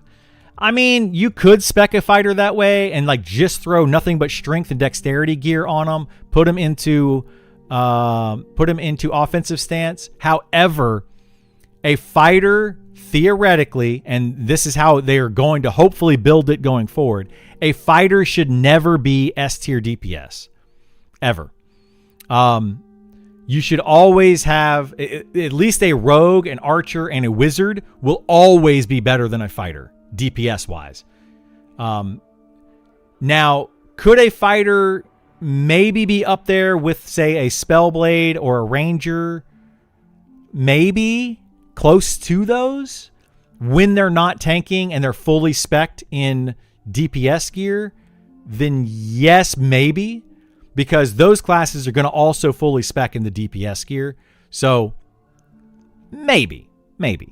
I would still say that the ranger and the spellblade should be more damage than a fighter. I think that. But the fighter should be able to tank better than both of those classes. So that's the trade-off. Archer. Let's see. Archers, monks, fighters only have 12 to 14 skills, right? That could feel bad. They do. They have very limited skills, yeah. Give that to the spellblade, the damage shield removal. That could be another class that has it, sure. I would be okay with a spellblade getting a damage shield removal. I would say that, you know, a paladin and a rogue and a spellblade and a wizard, you know, something maybe. I don't know. I wouldn't want more than 4 classes having that. But, you know. ZBrush just went live if you're looking for a raid. Ooh, did he? We could raid ZBrush. Can you play fighter as a DPS? Yes. Will groups expect you to tank also? Yes. Yeah. You can play a fighter. It won't be as good as a DPS, but groups will also expect you to be a tank if you are, if you're a fighter, Shadow Knight, Paladin, or Inquisitor, you're going to be expected to tank in your party. Almost all the time. I'm rolling a Paladin main and an Archer and an Enchanter when the Deep Gnome is released. Nice. Yeah. Those are all going to be hopefully good classes. Paladin, I think, is a very good class. It is the lowest DPS of the tanks, but the highest effective health pool, and it does have that damage shield removal right now, which is bee's knees. But hopefully we get that fixed in the future. Or not fixed, but changed in the future. Anyway, I think I am going to wrap up there for today. We've had a lot of fun discussion. This has been a great discussion day. We had a 6-hour stream. My goodness gracious, I'm beat. But what I think I'm going to do is, let's go raid ZBrushed. Let me make sure I do the right...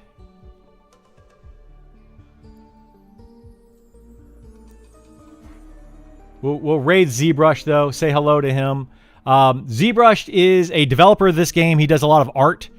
So, yeah. What did I say earlier that you guys should ask him about? What was it? I forget. I forget now. But it was something to do with art. Something to do with art. But, yeah. Anyway...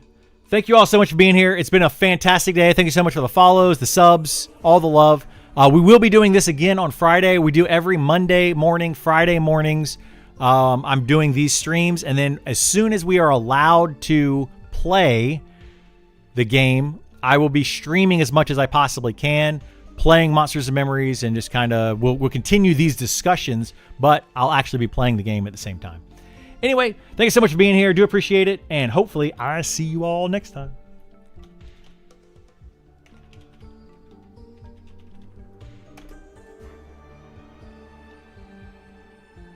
Show ZBrush all the love, guys. Take care. Have a good one.